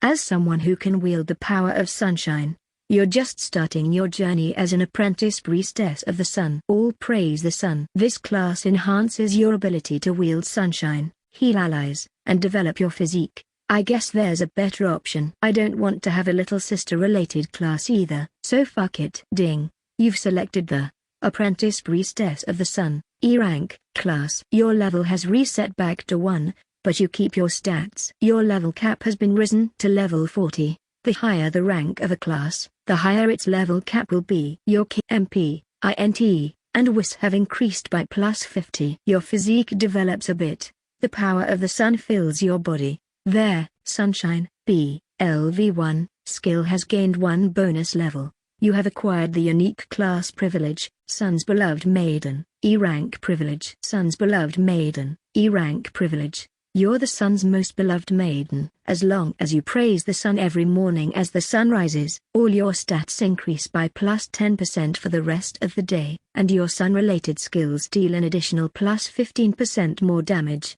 Additionally, while bathing in the sun, your MP and Ki regeneration speed increases by +25%. Huh? I didn't know this came with privileges. This is an amazing one. Praise the sun. Flash. As I finished changing classes, my mind was quickly brought to reality, as I saw a large spider leaping towards my face. Sha you are. I desperately swung my dragon-tooth knife, imbuing it with light, as golden cult flames surged from within the weapon, engulfing the spider and all surrounding bugs into a hellish explosion. More bugs than I imagined ended up dying. Boom. Ding. You gained 100 EXP. You gained 100 EXP. You gained 100 EXP. You gained 100 EXP. You gained 100 EXP. Level up. Your level has increased from level 0 to level 1. All your stats have increased. You gained stat points and skill points. Ooh, nice. I smiled rather evilly, as the bugs in the surrounding vicinity felt shocked after glancing at the explosion of flames. Their relentless charge came to a temporary halt. They seemed wary of what I could do. Huh. Are you sure you need protection, brat? Fenrir felt surprised. 219, Chapter 18, Evolution. Of course, I need your protection, Mr. Fluffy. Keep moving around. distracting them, and attacking them, and I'll reap whatever slips away from our grasp," I said with a confident grin. "Ha, never thought that brat's little sister would be this brave. I guess I am beginning to like you a bit more," Fenrir roared. His enormous claws made of darkness started slashing dozens of insects at once. Slash, slash, slash. The monsters kept dying, but I wasn't earning any EXP from the monsters he killed. Even when I damaged them a bit before they were killed, I couldn't earn EXP from them either. This is a bit annoying. Let me earn my damn EXP. What's happening? Ding. The Cosmic Throne, Jester filled with lies, says that due to the difference in power between Jack and Fenrir, you cannot earn EXP from their kills, even when you aid them. Only with kills from your familiars or between allies that have been identified as your party members will this occur, and only when they're within your same power level, or lower. This is a change that has been done so you don't cheat your way up. He hopes you can understand he has to keep things fair if possible, or, and the constellations watching you will get bored. Yeah, I assumed it was going to be something like this. Ding. The Cosmic Throne, Jester filled with lies, says that, with the authorization of, the constellations have decided to let this unprecedented and unexpected event continue. As long as you attain victory with your brother, the one behind this will be punished. However, the constellations say that if you and your brother end up dying, they won't punish their trillion-legged millipede that swarms the cosmos, and instead, they might even reward her. Oi. In which damn team are you bastards? Maybe they're just saying this to force us to survive and win, or maybe they're just a bunch of sadistic assholes. So basically this nameless guy is allowing all of this crazy development to happen, and the constellations, kind of unaware of it, are just letting it happen too. Does this mean that whatever it is above the constellations? They and the Jester seem to know things the rest doesn't. I think the constellations don't even know I am a reincarnated person, only the Jester and, however, right now, both the constellations and, are aware of the millipede's violation of their rules, and they're all willing to punish her as long as we can defeat her incarnation. Well, doesn't that sound slightly interesting? Ding. The Cosmic Throne, Maiden that watches over nature, apologizes on behalf of her and many other constellations that didn't agree to this. She says there was actually a vote between the many constellations to decide this. As always, battle-loving ones that adore chaos are always the vast majority. Huh? They had a damn voting pool. Well, whatever's the case, I've got some items I want to use, and also to evolve Violet while I am at it. Fenrir killed most bugs while I occasionally killed a few with Violet's silk help, but he can't earn more EXP, so I want him to evolve. Once he evolves, he might actually get larger and not just stay as a tiny lava. Flash. Caillou. Suddenly, as if reading my mind, Violet started to glow brightly. Ding. Violet has responded to your desire to evolve him. However, to trigger a successful evolution, Violet requires specific evolution materials. I need evolution materials? I wondered out loud. What? You what? Fenrir wondered. Nothing, never mind Mr. Fluffy, I said as I fired a blazing slash using the dragon tooth dagger. Boom. As I saw the bugs burning and dying, I quickly began to think what it meant by that. So I need special materials? What? Does he need an evolution stone or something? No, wait, there must be something else than that. Did my brother ever have a familiar in the story? Fenrir was always everything he had, and Fenrir's evolutions are different, triggered through completing special trials. Ding. Evolution materials have been detected within your inventory. Left side of the Abyssal Dweller Queen, C rank, X1. Deadly Mandibles of the Abyssal Dweller Queen, C rank, X1, and Rotten Heart Rose Crystal, B rank, X1 can be used as evolution materials. Evolution success rate, 64%, rare evolution chance, 34%. Wait, what? That's not enough? Where can I get more compatible materials then? Wait, and then I realized that all around us, there were countless insect carcasses. All right, I get it. Mr. Fluffy, cover my back. I quickly jumped off his back, rushing into the ground and touching several insect carcasses, beginning to store them inside of my inventory and dismantling them into several pieces. I did this as fast as possible, without breaking a sweat thanks to my enhanced physique. Oi, you damn brat. What are you doing? Fenrir desperately started fighting the many insects, protecting me from getting swarmed. I collected more and more materials, as the system kept alerting me of the progress. The more materials I stored and dismantled, the further the evolution success rate increased. Ding. You've acquired some compatible evolution materials. Evolution success rate, 78%. Rare evolution chance, 45%. Ding. You've acquired some compatible evolution materials. Evolution success rate, 89%. Rare evolution chance, 58%. Ding. You've acquired some compatible evolution materials. Evolution success rate, 96%. Rare evolution chance, 63%. Ding. You've acquired some compatible evolution materials. Evolution success rate, 100%. Rare evolution chance, 76%. I kept collecting more and more even as I swarmed with bugs, and I had to crawl my way by setting everything on fire. My fiery venom worked well at spreading flames without having to spend mana to activate the blazing dragon tooth's powers as well. Of course, I was aiming for the rare evolution, until finally. Ding. You've acquired some compatible evolution materials. Evolution success rate, 100%. Rare evolution chance, 100%. Alright. Violet, evolve. Caillou. Violet suddenly jumped in midair out of the blue, beginning to glow brightly. The other bugs crawled over him and attempted to devour him while he was doing something so risky, that even I got concerned. Did he have to be so dramatic and flashy about it? Ding. All available evolution materials have been used. Violet is undergoing evolution. Violet body is being restructured and reformed. Flush. With the light so bright, many bugs were blinded, running away scared, but a few larger ones, mostly the D rank ones, crawled towards him and attempted to take a bite. Oi, what's going on? Is this your bugs evolving? Fenrir wondered in shock while protecting my back. He, wake up already, Violet.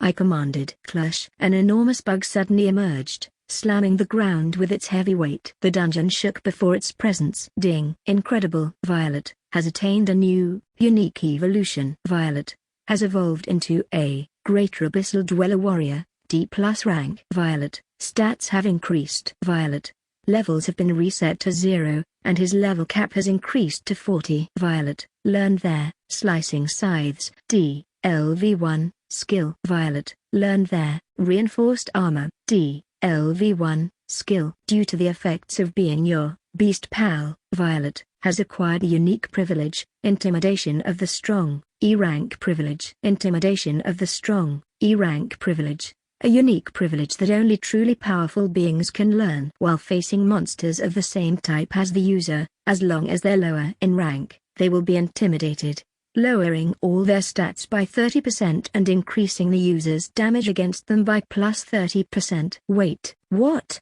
Did he get a privilege? Monster name, Violet. Monster race, Greater Abyssal Dweller Warrior. Monster rank, D+ rank. Title, Friend. Level, 040. HP, 556 MP, 235 STR, 317. Fit, 276. Dex, 267. Ag, 720. INT, 192. Wis, 162. Luke, 180. CHM, 240. Innate skills, 6. Rare breed, D, LV6. Silk production, D, LV7. Venom fangs, D, LV6. Regeneration, E, LV3. Slicing scythes, D, LV1. Reinforced armor, D, LV1. Privileges, 1. Intimidation of the Strong, E rank privilege. Cree.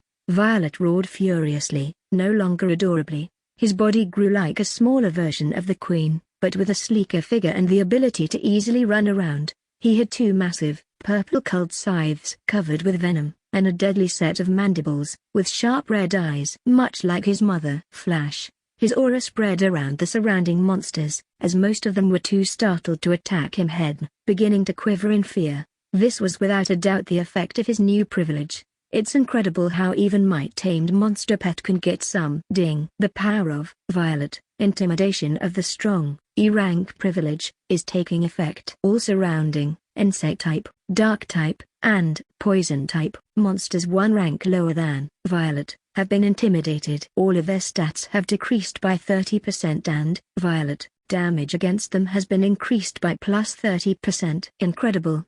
How come you're so lucky, brat? Your monster evolved into a warrior-type insect. It can intimidate other lower insects," said Fenrir in surprise. "It is perfect for this opportunity. Look, they're all quivering and weakened.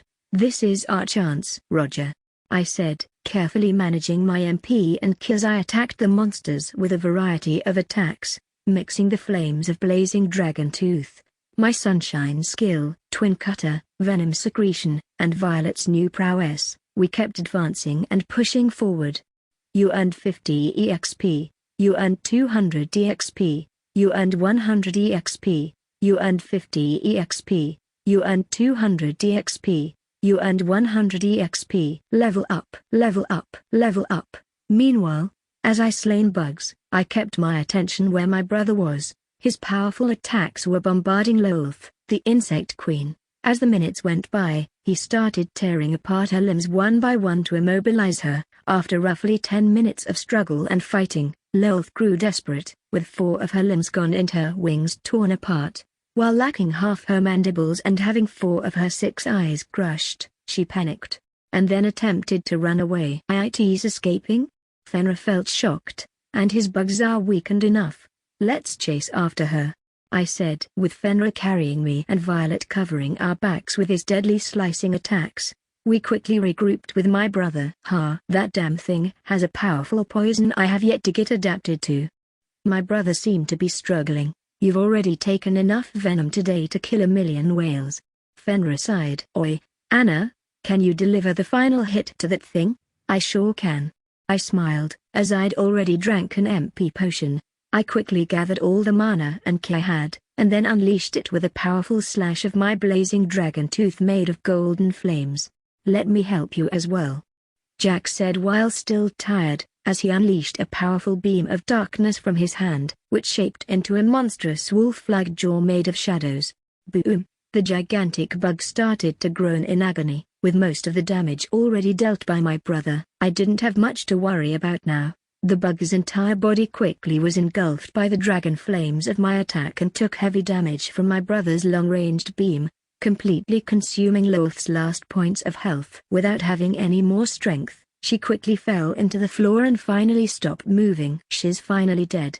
I sighed in relief. Flash, and then I saw my brother shine with a bright purple light. Was this his level up effect? It seemed strong, and it even healed a few of his injuries. He probably got a lot of EXP out of this monster, maybe even more bonus EXP because it was an incarnation too. Phew. "Well, we need to get out of here right away," my brother said. "Anna, now that where are you going?" I couldn't simply stand still while there was such a big treasure in front of me, so I quickly ran at her and touched her, storing the entire carcass of Lolth inside of my inventory. This included her many dismembered legs and wings. Of course. "Ding. You have stored the Insect Queen Lolth carcass, A+ rank, X1. Oh? What luck. The quality of the Insect Queen Lolth carcass, A+ rank, has increased to S rank. It increased to S? Wait, you can store items? So you awakened some sort of inventory ability." My brother was surprised. "Yep, now let's get going." Rumble. As I stored Lolth's carcass, the entire dungeon started to tremble. "Ding. Congratulations. You've slain the dungeon boss." Escape within 1 hour before the entire dungeon collapses and is swallowed by the void. 215, Chapter 19. Out of the dungeon, the sharp eyes of Lee Henyon couldn't believe what he was looking at. Or well, what he could sense by utilizing his powerful demonic senses. After having sent Adam and Han to eliminate Jack from the list of pests the demonic cult had to take care of, just some hours later, he learned some terrifying piece of news. He received a single oracle from his patron and sponsor, the only demonic throne, the snake that endlessly devours its tail, or as his followers know him, Ouroboros. Adam and Han have perished. Pathetic worms, undeserving of my powers. I've learned that pathetic human identity, the only one that could truly devour a fragment of my powers, the devourer of gods.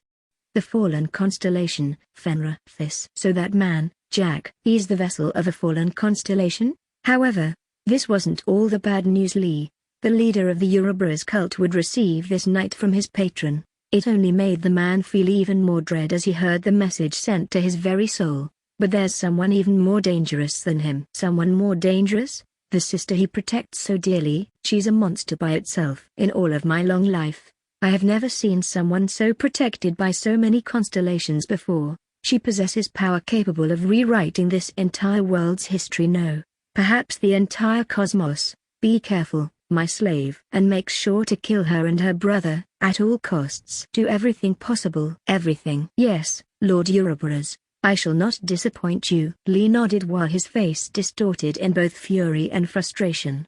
The oracle he received quickly stopped, as everything within his department fell to silence. Lee Henyang sighed, his sharp blue eyes glancing into the night sky while sighing. Despite having such a gorgeous face and a handsome appearance, he was a demon amongst demons. I thought I would finally end this whole ordeal, but it seems Jack is filled with more surprises than I could have ever imagined. And that little sister, let's see what we can do with her. You'll regret messing with our demonic guild. ... While riding Fenrir, we escaped the dungeon as fast as possible. On the way, we saw several corpses of people who had died, so we decided to at least bring them with us to give them a proper burial. I was trying my best to handle them as gently as I could. I didn't want them to get any more damaged. Honestly, I felt really bad just seeing them. It made me feel frustrated. I was so weak I couldn't even save a few innocent bystanders. My brother mercilessly killed any monster we found gnawing at the corpses, and I made sure to burn those beasts into cinders with my knife. You're the only survivor. The innocents that got dragged here, all of them died at the hands of the monsters. My brother lamented. I wasn't fast enough. Don't worry. You did what you could. Even if their bodies are in this state, let's bring them out so they can be recognized and buried properly. I nodded. Their families need to know what happened to them. You're such a good girl, Anna. My brother smiled with a proud smile, patting my head. You're right, let's go. When we finally reached the dungeon's entrance, we landed over a mountain of ruins. When dungeon breaks happen, the gates that lead to them shake space itself and everything around them. It is not unusual for buildings to completely collapse by the shockwave alone. Thankfully, no monsters have escaped the dungeon yet, so people outside were safe. Nonetheless, once we arrived at the outside world and I felt the cold breeze of this night, we were swarmed by police officials, hunters guarding the area, and tons of journalists. There are some survivors over there. It is Hunter Jack. And who is he carrying with his wolf familiar? A little girl? Who is she? Ignore them for now. Anna, don't talk with journos, said my brother while ignoring the people. However, how could I possibly ignore them? I want to be famous and recognized. Even now I am craving for attention and all that. But I better just stay silent for now. Let's be realistic. Jack, over here. Jack quickly brought Fenrir back into his shadows, as he led me through the crowd of people while holding my hand. As we finally arrived outside the restricted area, a group of people wearing black suits greeted us. These were the gate administrators, and the one that called my brother was nobody else than the few characters that ever had a good impression of him. Guild Executive Leo Edwards, a handsome and tall brown-haired man nearing his 30s. He was the one who handled all sorts of guild-related things for my brother, managed his money and also all the monsters he constantly sold, helped him join auctions, and bought equipment and items. Oh my god, you're actually alive even after leaping inside? Are you not hurt? And you brought your sister? She's alive? And that mana? He reacted very surprised. His eyes began shining. One of his skills was appraisal, which he easily used to gauge my mana and ki energy. It wasn't a game-like appraisal though, but it gave him an estimate of a person's current strength, and a bit of their potential as well, but it didn't give him their total status or something. Yeah, this is Anna. Leo, we need to get out of here. We don't want much attention, said Jack. Yes, I've already prepared the car. Please come with me, Leo said. But are you sure about this? Shouldn't you first wait for your sister to be discharged? You can do that sort of paperwork and stuff for me, Jack said while shrugging. Sigh. Fine. Leo sighed, looking completely tired. To avoid getting recruited into other guilds, my brother made his own guild and currently, the only members are Him and Leo, unsurprisingly. Brother, who's Leo? I wondered, trying to act like I didn't know him. He's my hunter executive and a member of my guild. Now that you've awakened, I suppose I'll have to make you join my guild for protection.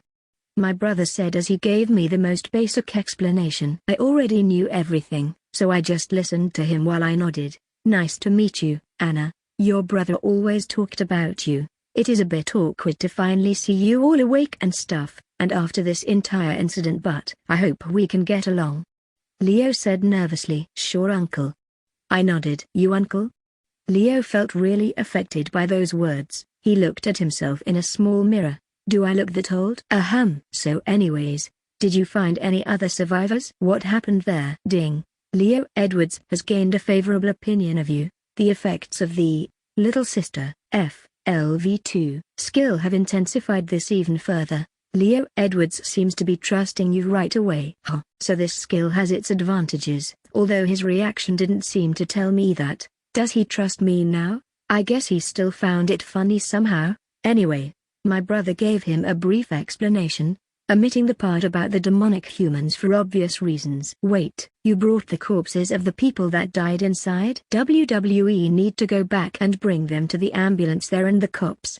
Leo panicked, quickly turning back. Like that? We were able to give the corpses to the authorities, and some journalists watched from afar. In just a few minutes the news showed that only 2 people survived the Hart Street's hospital dungeon break. My brother, an A-rank hunter, also became popular once more, given the credit of cleaning the A-rank dungeon by himself and rescuing a little girl. Once this was finally over, Leo brought me some clothes to wear, and I finally changed into something normal for once. After that, I was so exhausted I fell asleep on the drive back home on my brother's shoulder. And for some reason, while I slept, I saw weird visions. The entire world around me was just the cosmos. I saw countless stars, nebulas, planets, and more in my surroundings, and I found myself completely naked, floating in the skies. Right in front of me, a bizarre scene was happening. A group of figures of all shapes and sizes were judging a gigantic and aberrant millipede. Several chains were surging from the stars, wrapping all around the creature. The monster roared furiously at me as if blaming me for what was happening. I simply couldn't understand it, but once I woke up, I finally got it. It's morning already.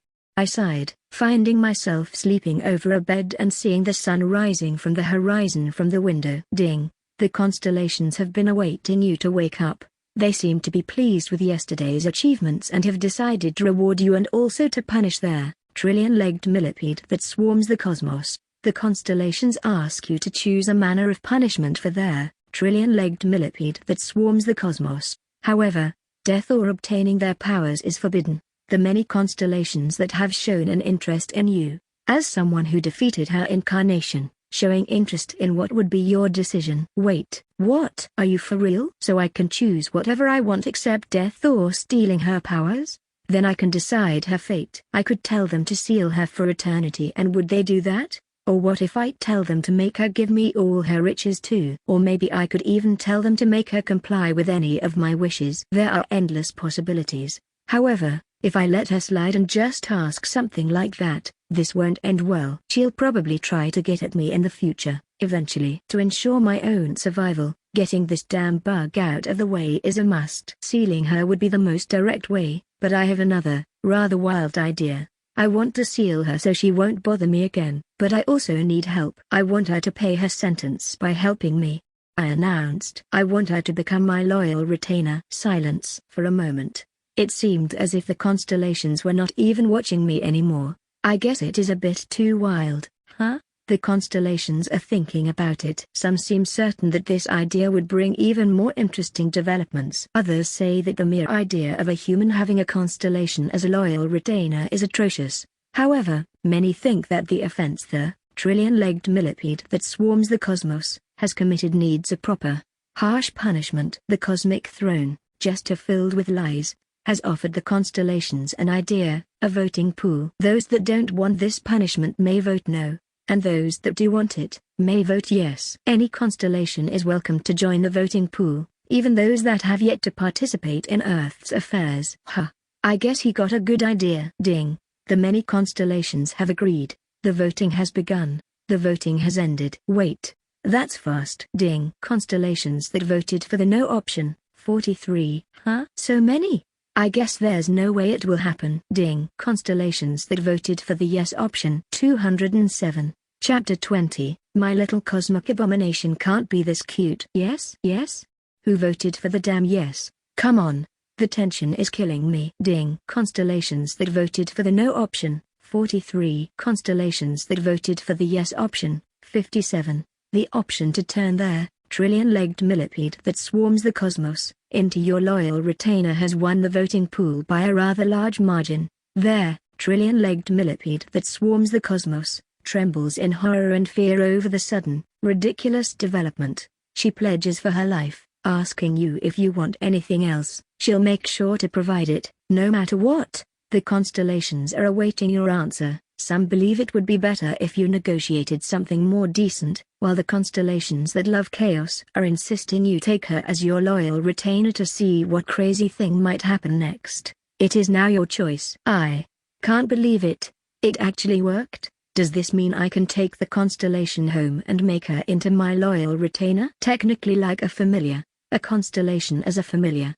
This is ridiculous. Do you think I'll let you go after you tried to kill me? I am safer if you're right next to me, as my loyal retainer, I said with a smirk. Ding. The constellations have decided to comply with your request. Their trillion-legged millipede that swarms the cosmos screams in horror while bad-mouthing you in every way she possible can with her many mandibles. The constellations have conjured their cosmic chains of divine restraint into trillion-legged millipede that swarms the cosmos. Her body squirms, resisting, making the entire cosmos shake. Rumble. Suddenly, as I was sitting on my bed, an earthquake happened. Atop the skies, the clear skies of a morning, I saw several stars in the shape of a giant millipede start to move around, as many chains wrapped around her body. I don't know if any other people could see this due to the restrictions within your world, Earth, and their outer cosmos. The powers of the trillion-legged millipede that swarms the cosmos have been sealed alongside her entire being. The constellations have concentrated her very existence into a small item. The cosmic throne, gesture filled with lies, brings the special item to your hands. Flush. Suddenly, out of thin air, a small purple-colored and rather beautiful jewel appeared in the palm of my hands, shining brightly. Whenever I glanced through it, I saw a gigantic bug groaning angrily at me. Whoa, she's really just a millipede, and kind of gross looking compared to my adorable Violet. Ding. You've received their constellation sealing stone. Rank, X1. Constellation sealing stone. Rank, a powerful sealing stone made out of condensed cosmic power. It maintains sealed their trillion-legged millipede that swarms the cosmos, whose true name is Sepa, the millipede goddess of ancient Egypt, closely related to Osiris, having a strong connection with her described in the ancient Egyptians' Book of the Dead. The ancient Egyptians noticed that, while insects attacked dead bodies, centipedes and millipedes would attack the insects instead, and they were quickly recognized as guardians of the dead. The strong belief in their powers grew larger as they also knew these creatures were poisonous, and so they prayed to Sepa for the healing of poisonous bites from snakes and scorpions. However, there was also a hidden trait, fertility, because Sepa represents the millipedes and centipedes, who followed the earthworms, which were well known to improve the soil and yield better harvests as a result. Sepa was also thought to bring fertility to the soil, and even had her own temple in Heliopolis. You've been given total power over Sepa and her entire concept as well. However, due to restrictions such as this world's level and your own power level, you can only bring her out with her sealed powers. Yikes, that's a big wall of text. But I can understand why it is given.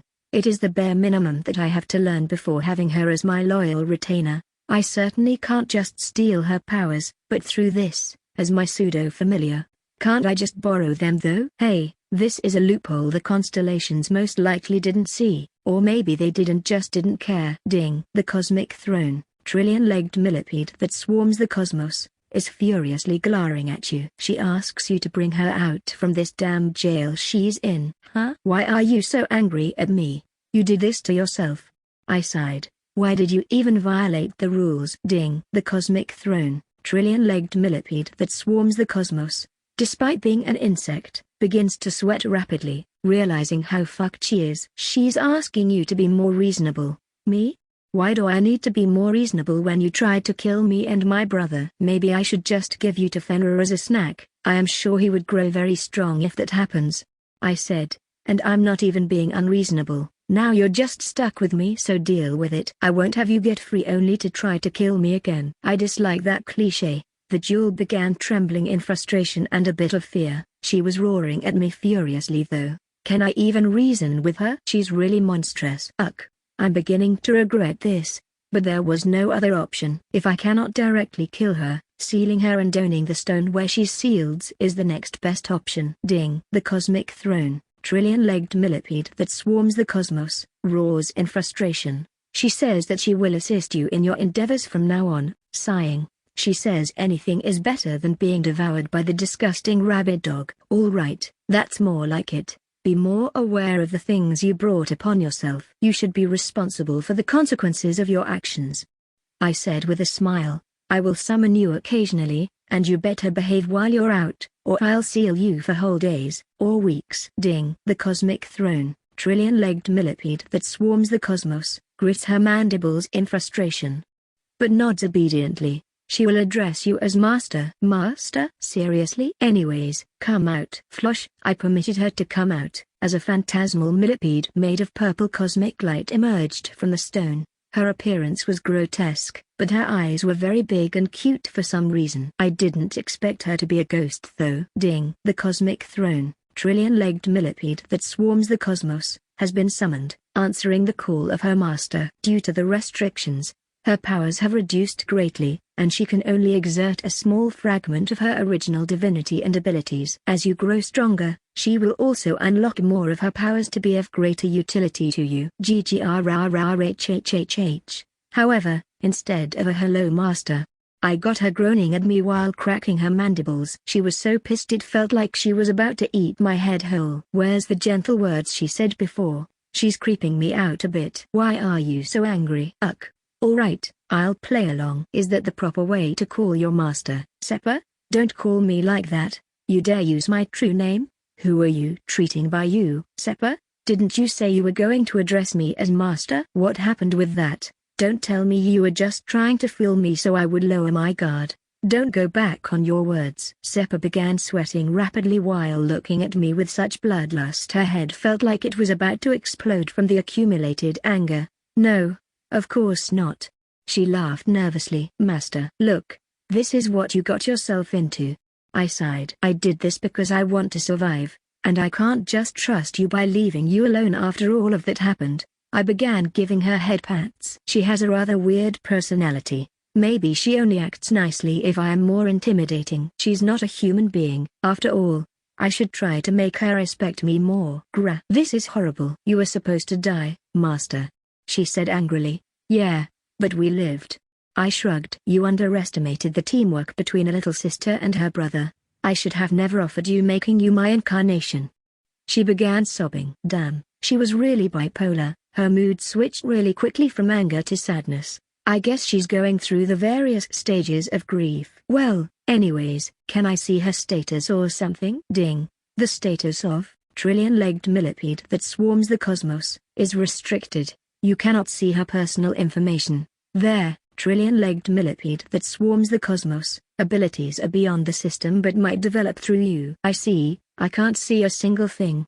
I sighed. Well, Seppa, I'm going to drain you dry of information, knowledge, and anything else I can get from you either way. We're going to be like sisters once this is done. The two of us against the cosmos. Yes, Master. She sighed. Was she already in the stage of acceptance? Ag, I hate this. This can't be true. Nope. She was still in denial. After leaving Seppa struggling to accept her new reality, I quickly decided to get up. I had been sleeping and relaxing for a bit, but knowing I am in the world of solo player I don't think I can relax completely. Although I want to take a big break for now, I really can't. I need to register as a hunter and quickly begin searching for dungeons to hunt monsters and level up to ready myself for the future scenarios that are to come.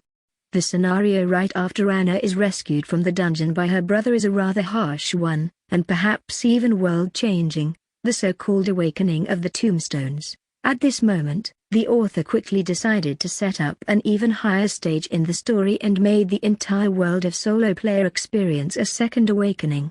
While the first one was provoked by the gates opening leading to dungeons, the second awakening was the awakening of mythology itself. All legendary places around the world suddenly began to become real, and the power of constellations became even more influential than before. Places related to powerful constellations would become gigantic labyrinths and dungeons, which would become known as treasure troves, and the strongest hunters out there began challenging their trials to conquer them and monopolize the treasures and powers resting within these special dungeons. Of course, even in America, where the story happens, there are many legendary places that opened, though the strongest were mostly within Asia, Europe, and Africa. There were many decent ones in North America, and some insanely amazing ones in South America.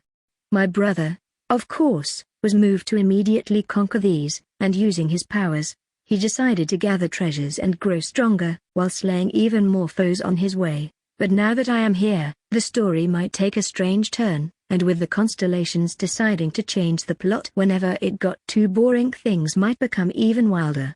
Before that, I need to grow stronger, and my goal after registering as a hunter is to visit the abandoned temple, a dungeon that will appear in a couple of weeks or months. I'm not really sure, in the middle of our city. This is the place where I will be able to gather materials capable of helping me develop my new 7-colored sun physique. By the way, the world of solo player changed a lot from modern Earth. Many cities in the entire world were destroyed, and many new ones were rebuilt. Right now, we're in Stronghold City, which is where New York used to be. Why the change of names? No idea, probably convenience so the author doesn't have to remember streets and places from a country he probably didn't know in detail. Violet, are you around? Caillou. Flash. Suddenly, Violet appeared from below the bed. He was small like in his first form. What happened with your size? Caillou. Ding. Violet has awakened there. Size alteration. DLV1. Skill. With this skill,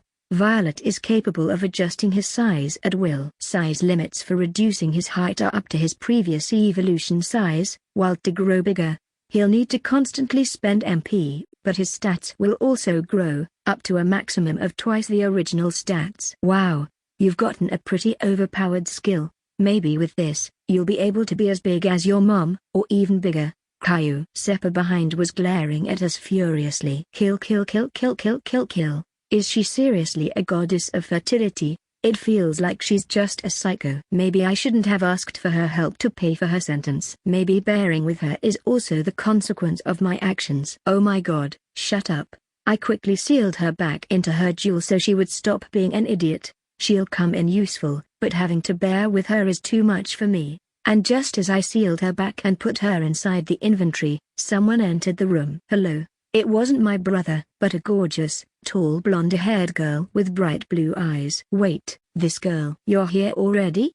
I asked in shock. Anna, you're Jack's little sister, right? Nice to meet you, she said with a smile. It's not like I'm angry at her or something. It is just really surprising to see her out of nowhere. Honestly, she's considered one of the most annoying characters in the novel for the majority of readers, because of how clingy she was to the protagonist. This girl is one of the many romantic interests of my brother, Henrietta Claus. 214, Chapter 21. Henrietta Claus, I didn't know you've watched TV already. Did you see me on TV? Wondered the innocent-looking blonde girl. To be honest, she's not a bad girl. She's actually a very sweet person, and rather nice and gentle-hearted as well, from what I remember from the novel. However, there's a big flaw in her character, and that's her inability to reason at times and let her emotions get the better of her. What do I mean by that? Well, her powers and even the constellation she serves are all around being a righteous paladin. She won't escape from danger, and if she sees many people being attacked or suffering, instead of prioritizing her own safety, she'll jump into danger to sacrifice herself just to help those in need. Is that a bad trait? Not really, but in the novel, this was always portrayed terribly. She often got in the way of Jack many times, forcing him to help people he didn't care for. Sometimes she would try to stop him from killing people, even if they were fucked up criminals or psychopaths. Other times, she would get herself into danger and almost get killed, only for Jack to show up and protect her. She's a love interest for obvious reasons. She was feelings for Jack, but her overly righteous and slightly self-centered personality makes her a rather bad match for my brother. Yet somehow, the author always portrayed them as complementing one another, though he wrote it terribly. But perhaps it can be different now. We're in a pretty early stage of the plot. Maybe if I could help my brother be more sociable, and also help Henrietta think things better instead of acting, we could improve their weaknesses, too. Yeah. I sighed, pretending to know her from TV. You're Henrietta Claus, right? The A-rank hunter known as the Brilliant Paladin. You're so cool. I can't say I don't like her whole aesthetic as a paladin. She's really cool, nonetheless, but I was still pretending to admire her. I think she's alright. Well, for one thing, she was a very pretty lady, so I suppose that's a big plus. I wouldn't mind her being my sister-in-law. Hey, is that so, Tilda?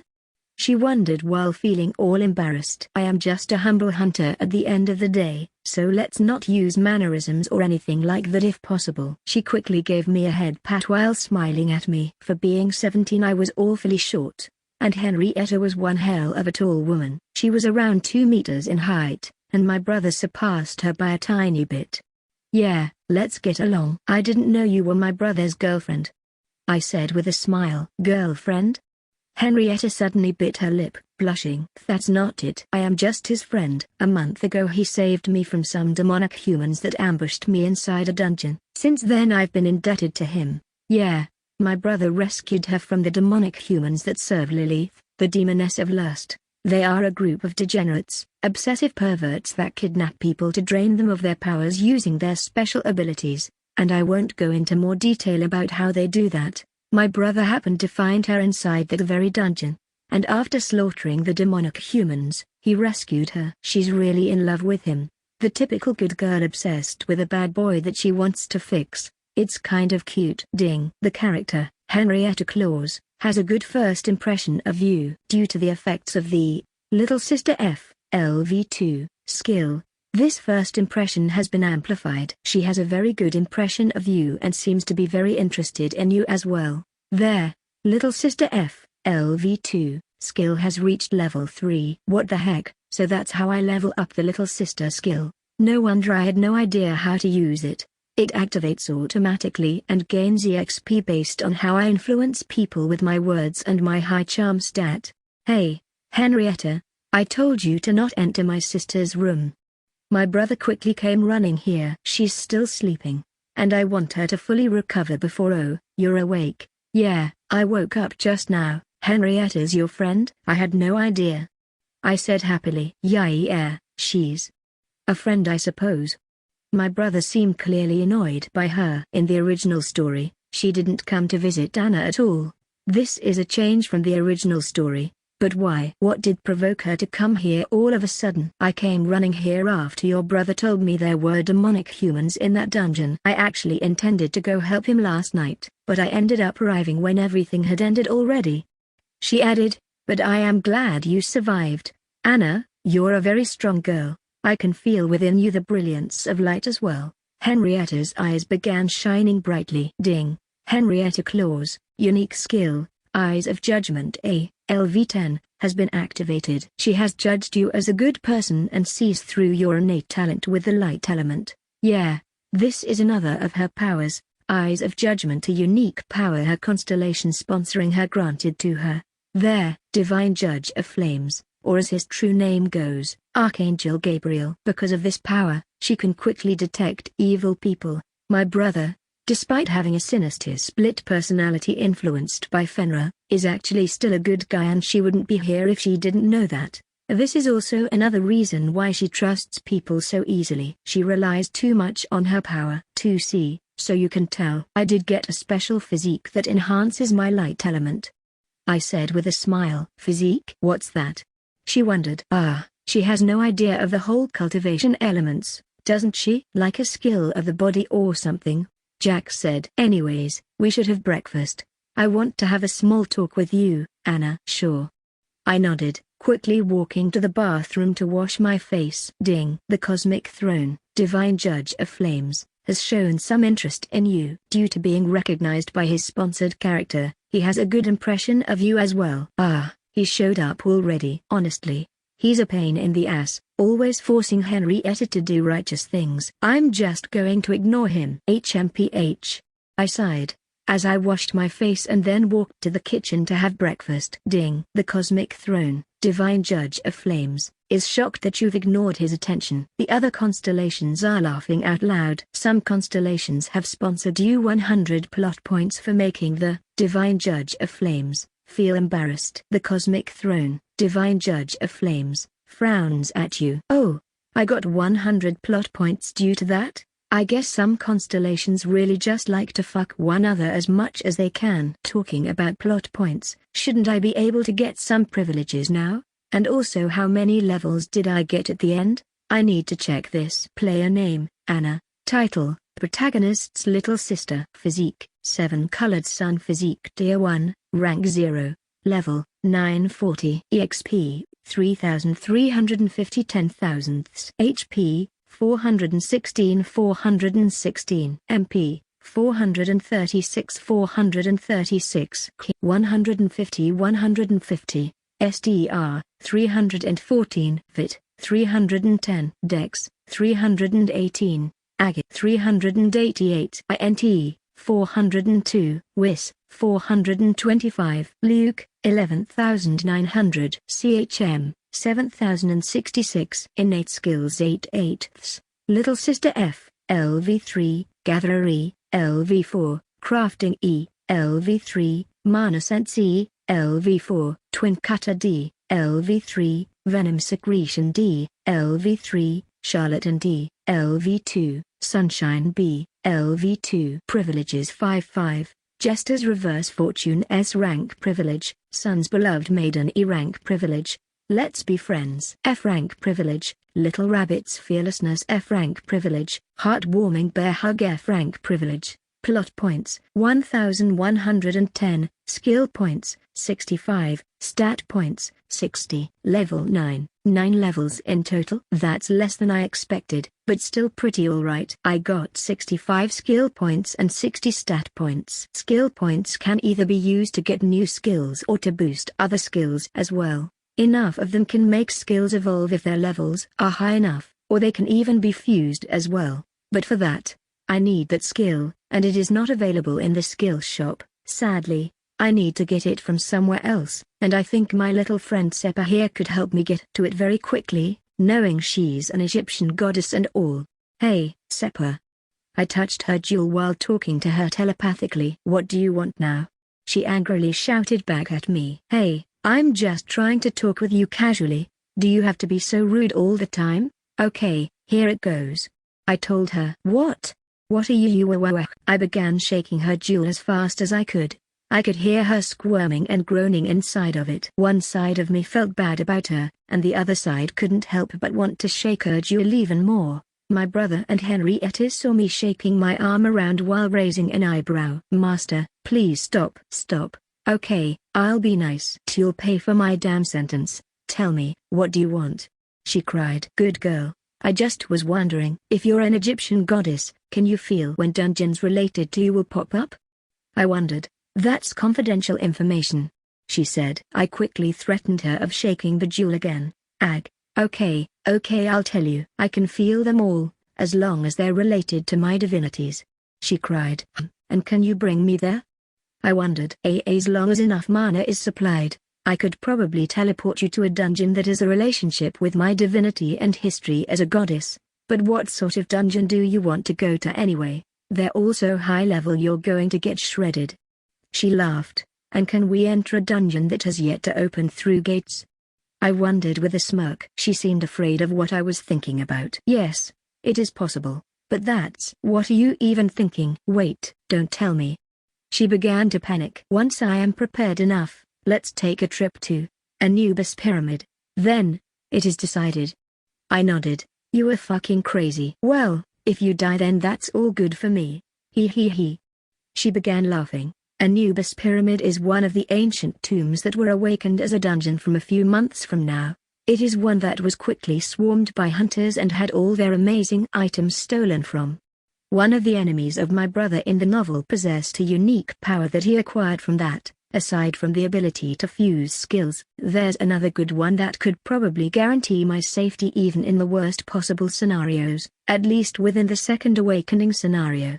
The third awakening is where shit gets real, and I would prefer to prepare very well until that moment comes. But for now, let's pick some new privileges. I should have enough plot points by now. Anna, are you listening to me? Jack wondered, looking at me. Yes? I wondered. I was so distracted by my own thoughts, I just can't believe I am finally awakened. My brother suddenly smiled back at me. I am also happy you're back, but let's talk first. I was thinking that you should go back to school, he said while drinking some tea. How about it? I remember you used to say you wanted to be a doctor when you grew up, right? Wait, what? Is he being serious? School? I wondered. The whole world changed, and you want me to go to school? Don't tell me you want to be a hunter. Jack said. That's too dangerous. Huh? Isn't it a bit late to say that? I sighed. I have already awakened. I want to be a hunter too. Save people, but Anna. My brother felt rather guilty. Meanwhile, Henrietta was almost moved to tears. Wow, she's so easy to convince. Jack, you should definitely let her become a hunter. Look at her eyes, so filled with honesty. She's brimming with righteousness. Jack glanced at my eyes, as I gave him the cutest puppy eyes I could. Ding. The effects of the Little Sister F, LV3, and Charlotte and D, LV2, skills have combined to strengthen your convincing ability. Main character, Jack, feels moved by your adorable resolve. My brother sighed. Fine. But with one condition. Yes? Anything? I said. You'll still finish your basic studies, he said with a judgmental gaze, crossing his arms. Sure. I sighed. Can I do it at home at least? Fine. He sighed. Nice. I celebrated. After having breakfast, and without further delay, we moved to the Hunters Association government building, ready to register. Oh, and Seppa called me a bitch like 30 times. I'll let that slide because I know she's going through a lot. However, after shaking the jewel a couple more times, accidentally, she became incredibly nicer. How curious. 205, Chapter 22, Hunter License Acquisition. Boam! An enormous formidable silver golem fell to the floor, with its entire magic core being shattered into pieces. It was unable to move once more. It was much tougher than I imagined, and my fists alone could not easily damage the metallic body, even less my magic, which it easily reflected. Silver, as normal as the metal was compared to all these fantastic materials, had the natural ability to reflect a bit of magic. However, the way to go was by smashing its core, hidden beneath a silver plate I had to take out first. Ding. Various constellations are amazed over your performance. They have tipped 100 plot points. Phew, that was easier than I imagined. I guess the trick is shattering the core with as much strength as I can, I said happily. Currently, I have just finished the physical test to become a hunter and acquire a hunter license. Having used my knowledge of the novel, I easily finished the written test with an almost perfect score. And under 5 minutes, I defeated the Silver Golem, a monster comparable to an E+ rank monster all by myself. Everyone that was watching across the transparent walls of the physical test room dropped their jaws. Even my brother and Henrietta, who decided to accompany me, were just as shocked. Incredible. Well done. She beat the golem in under 5 minutes. She has an incredible amount of talent and innate strength. Does she have any constellation sponsoring her? She's a light attribute magic fighter too. There were also, of course, a few representatives of other guilds hunting for new talents. When they saw how great I did, they were rather interested in me. I could notice their faces full of avarice. They probably wanted to use me for their own goals. Guilds are usually no different than exploitative companies. Well, most of them. The main cast's guilds were always different, including Henrietta's guild and my brother's. I can now understand, however, why my brother dislikes joining guilds. I can't really join them after they look at me like that. Nope.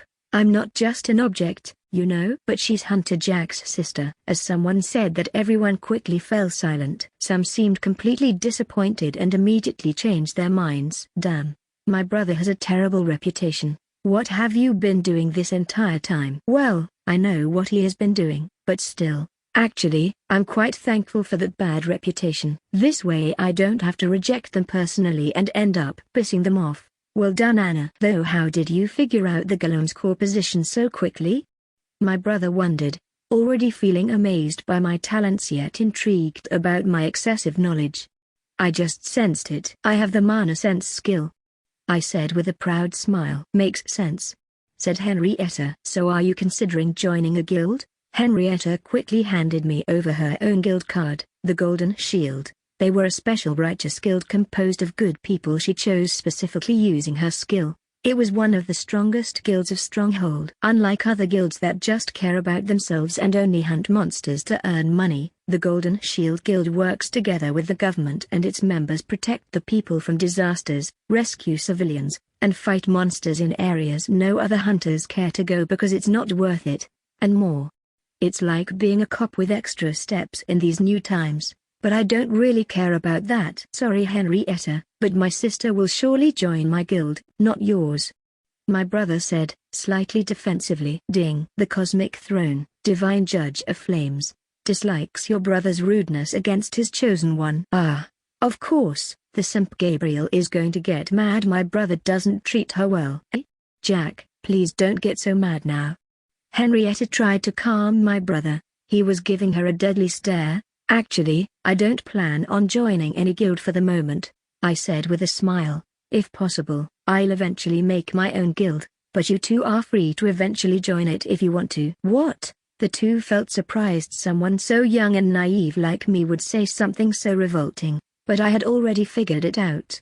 If I belonged to my brother's guild, he would control my every move, and I don't want that. To open my own guild I need money and a guild executive. I've got to find myself a yes man that can do me all the paperwork like Leo, but that's for the far future. I'm not even sure I'll be able to do it before the Second Awakening. There are a lot of things I must prioritize. Ding. Many constellations are shocked over your decision. The Cosmic Throne, butterfly that flies across the universe, thought you were going to join your dumb brother's guild. The Cosmic Throne, monkey that dances in chaos, seems interested in what you're plotting with that thick head of yours. He throws 40 plot points. Ha, the monkey's growing a weird fixation for me. The Cosmic Throne, maiden that watches over nature, seems worried. She wonders if it wouldn't be better to just join your brother for protection. She has gifted you 50 plot points. Don't worry about it, sweetheart. The Cosmic Throne, warrior that seeks calamity, is bored. He wants fights and bloodshed. Get to the action already.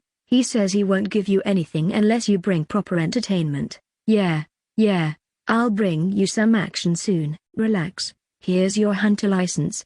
From now on you'll be known as Hunter Anna Riviera. Please make sure to not lose the card. You'll have to pay for a second one. A guild receptionist quickly handed me my new card. It was shiny and glowing with a nice bronze glow. Also, your tame pet has been registered too.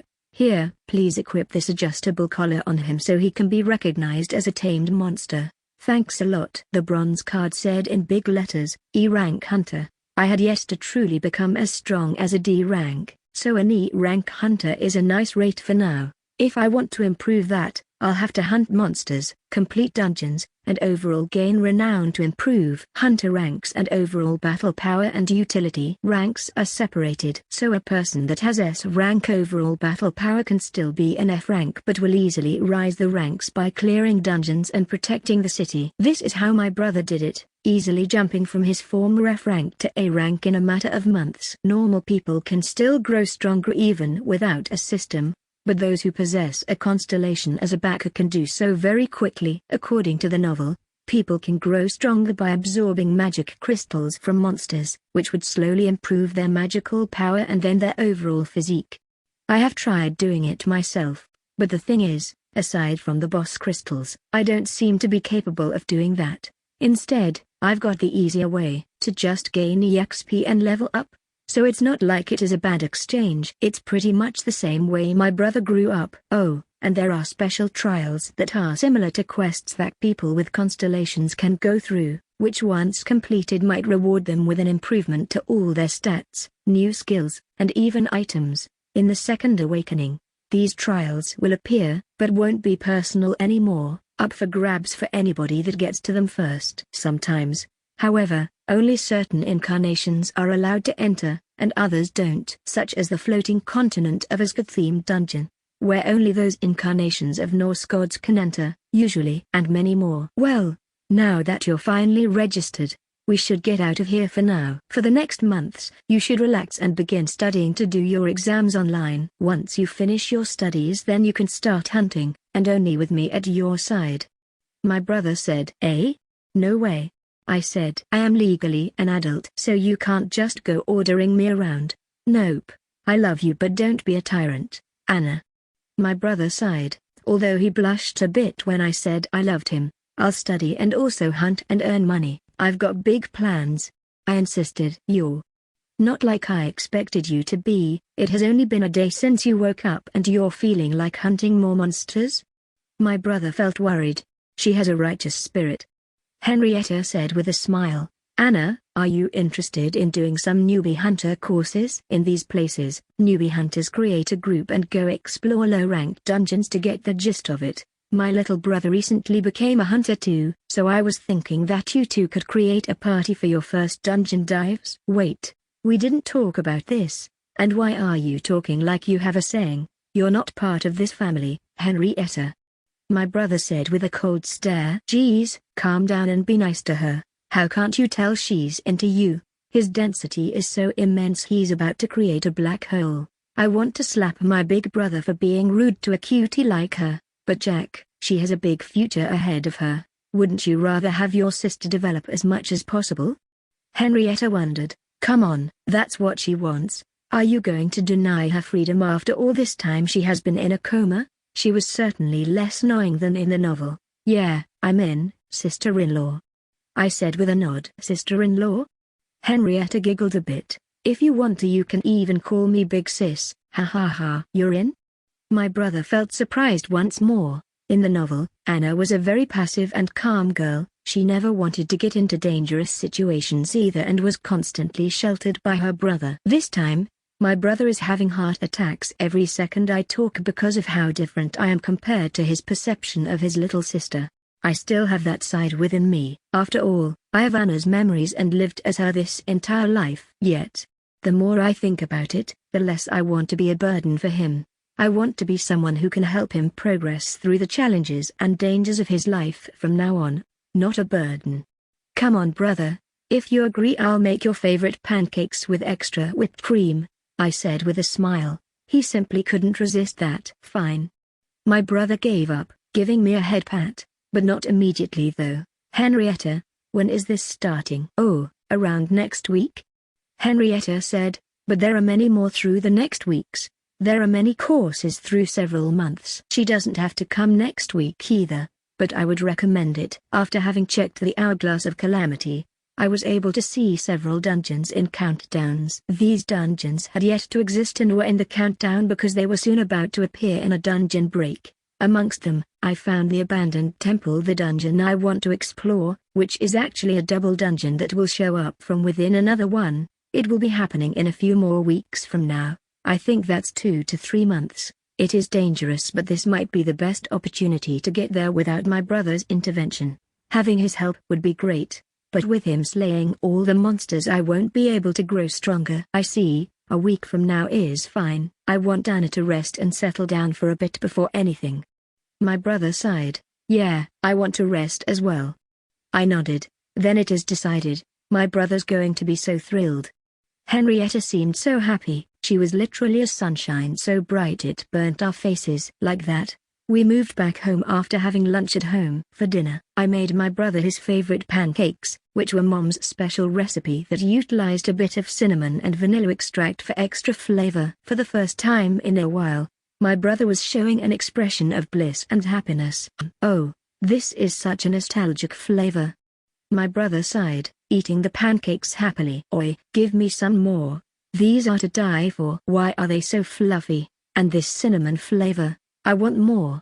Fenro had shown up after Henrietta was finally gone. All right, I'll make some more. I continued making piles after piles of pancakes. Ding, the constellations are drooling over the delicious pancakes. The cosmic throne, monkey that dances in chaos, is biting his nails in envy. The Cosmic Throne, Divine Judge of Flames, approves of your culinary talents but still doesn't like you that much. The Cosmic Throne, Maiden that watches over nature, is happy that you've made your brother enjoy such a nostalgic meal. She has gifted you the special skill, Cooking, ELV1.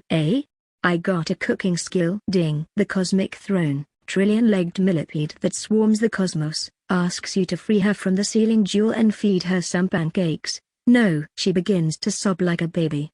Fine. I'll save some for you. Her mandibles begin clicking in happiness. Let's just get along, okay? 218, Chapter 23, Hunter's Market. 5 days later, I woke up feeling rather refreshed. I've spent the last 5 days resting like my brother recommended, which has been pretty much studying for online exams and cultivating my physique. By making my mana flow across my body alongside my ki, I can slowly yet steadily strengthen my physique. However, this method has a limit, and to bypass certain walls, I'll eventually need special, highly compatible materials to absorb into my physique to improve it faster, and even develop new abilities. Ding. You have cultivated your mana and ki for 5 consecutive days without stopping. Your physique is growing stronger. Your physique, 7-colored sun physique, Tier 1, Rank 0, has increased to Tier 1, Rank 1. All your stats have increased by +10. Your ki stat has increased by +25. Oh? What luck! Your stats have increased by an additional +5. Amazing. Your ki stat has increased by an additional +10. Because your Luke stat cannot increase, the 15 stats that would have become Luke have been distributed to all other stats equally. Wow, so the Jester's privilege even works with this type of stuff. Ding. The level of the Sunshine, BLV2, skill has increased to level 3. Nice. Now my daily routine shall begin. Praise the sun. I raised my arms as I bathed in the sunlight of a new morning. Ding. You have praised the sun. The special effect of the sun's beloved maiden, E-rank privilege, has been activated. All stats have increased by +10% for the rest of the day, and your sun-related skills deal an additional +15% more damage. Additionally, while bathing in the sun, your MP and ki regeneration speed increases by +25%. Nice. With that done, I guess it is finally time to do some business. I giggled to myself, although a certain someone overheard me. Business?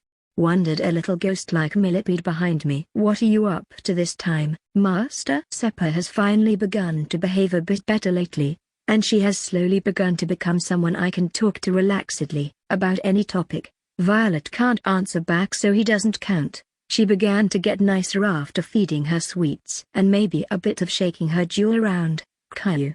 Violet also showed up from below the bed. Bugs really like sleeping in small and dark places. What I am up to? Well, what I placed in the hunter market should have been sold by now. After all, it is not every day that someone just shows up and begins to sell top quality materials. Wait. Seppa muttered, her mandibles beginning to crackle. The things you put to sell in that weird item the hunters created was the corpse of my incarnation? Hey. Laughed. You guessed right. For some reason, my brother completely forgot about Lolth's corpse, so I've taken the opportunity to dismantle her body into pieces, keep what I want for my own crafting of equipment, and sell everything else. Your little bug is surely an amazing bag of money. I can't believe I poured all my savings into her and she's now being sold for human money. Seppa sighed miserably. She wasn't even a person, she was just a monster. I facepalmed. She's the reason you got punished to begin with. Maybe you're right, she lamented. Suddenly, a system-like window appeared in front of my eyes. This wasn't part of the system given by the constellations, but from a high magic technology device known as the Hunter Watch. It is something like a watch and a phone that fuels mana and connects to a special network of hunters. In this network, we can sell products, buy from others, and more. It was specially created by another hunter's powers granted to him by a constellation. Some sort of merchant god. Ding. There, Queen of Insects, Lolth's Abyssal Horn, S rank, X1 has been sold to the highest bidder. $15,000 has been deposited to your hunter's bank account. There, Queen of Insects, Lolth's left eyeball, S rank, X1 has been sold to the highest bidder. $700,000 has been deposited to your hunter's bank account. There, Queen of Insects, Lolth's venomous gland, S rank. X1 has been sold to the highest bidder. $5,500,000 has been deposited to your hunter's bank account. There, Queen of Insects, Lolth's abdomen's carapace, S rank. X1 has been sold to the highest bidder. $9,500,000 has been deposited to your hunter's bank account. Several other items are still being sold. You can either select the highest bidder or wait for someone to offer a higher amount to show up. Current bank account savings, $37,000,000. I am rich, filthy rich. I never would have imagined I would ever have so much money in my bank account. Though my brother probably has a few billion, so I'm not even comparable. Though, for the things I want to buy, I don't really want to borrow money from him for the moment, mostly because I know he'll just say no or something. I love him but he's very strict as a brother. Ding. The Cosmic Throne, ancient king that sits on a throne of gold, admires your ability to make good bucks. He has donated an additional $1,000,000 to your bank account. Current bank account savings, $38,000,000. Wait, what? This constellation just gifted me $1 million like nothing. Well, seeing his name, no wonder he could do that. He's one of the constellations behind the creation of the Hunter Network, and he's probably trying to see if he can invest in me. You've made a good sum, but what are you even planning on buying? Wondered Seppa. You're such a weak little girl. You are probably thinking about buying a strengthening elixir or something. What? No, those are expensive and don't even work properly. I sighed. Although I'll find some good materials and items in the abandoned temple, I also need to prepare myself well for that moment. So, Ding, you have exceeded their hunter's market. What do you desire to purchase today? Sunlight roots, angelic gremlin's eyeballs, and sunshine fruit seeds. Ding. All items have been found in front of me. I was able to quickly find everyone selling these. It wasn't that many. These items were rather rare and were mostly used to create equipment for light attribute magic wielders or to make potions too. Due to their rarity, they were not that cheap. They were all just D rank and C rank materials. Yet the cheapest bid of 10 sunlight roots cost $2,500,000. Well, I guess my earnings might disappear pretty soon. Ding. You've purchased sunlight roots, D rank, X40. You've purchased angelic gremlin's eyeballs, C rank, X20. You've purchased sunshine fruit seeds, C rank, X30. You've spent $25 million. Current bank account savings, $13 million. OF, that took a big hit, but there's no helping it. Poof, poof, poof.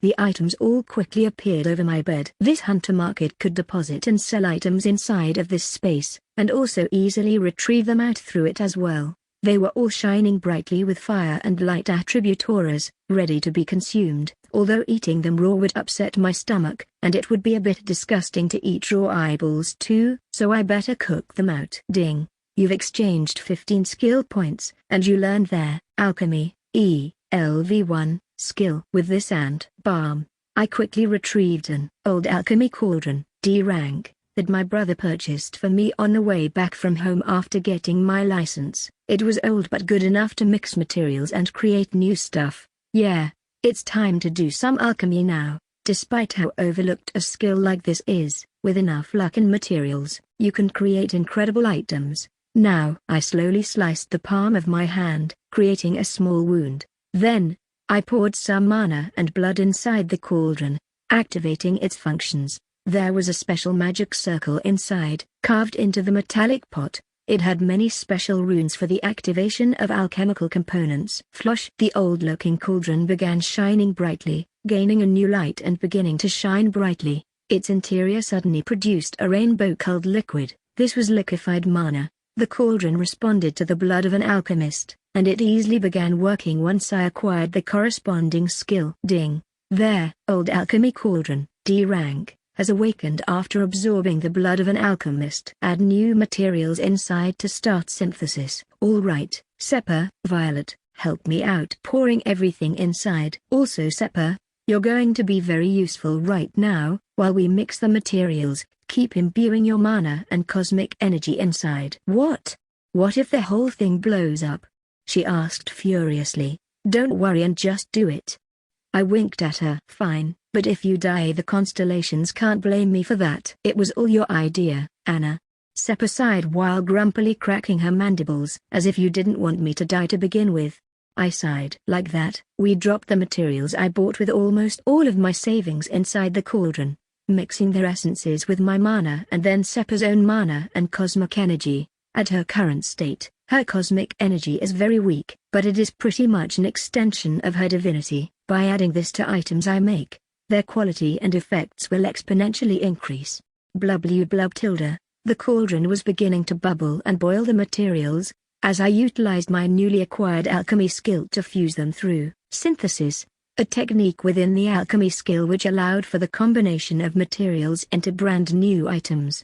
Synthesis. Flash. A flash of bright light was unleashed from within the cauldron, covering the entire room and illuminating everything. The creation, as risky as it was obviously a success. Ding. Due to the effects of Jester's reverse fortune, S-rank privilege, your Luke stat has been reversed for this event only. Despite the incredibly low chances of success, your Luke has increased the chances to 100%. Super success. Due to your high Luke, the item created has gone through super success, doubling its effects, and increasing its rank. You've synthesized their Angelic Sunlight Soul High Potion, B rank, X1. Due to the imbued cosmic energy, the quality and rank of the item have increased exponentially. Their Angelic Sunlight Soul High Potion, B rank, has undergone item evolution. It has evolved into the Heavenly Sunlight God Elixir, A+ rank. Flush. The light was so bright and divine that it almost blinded me. Excellent.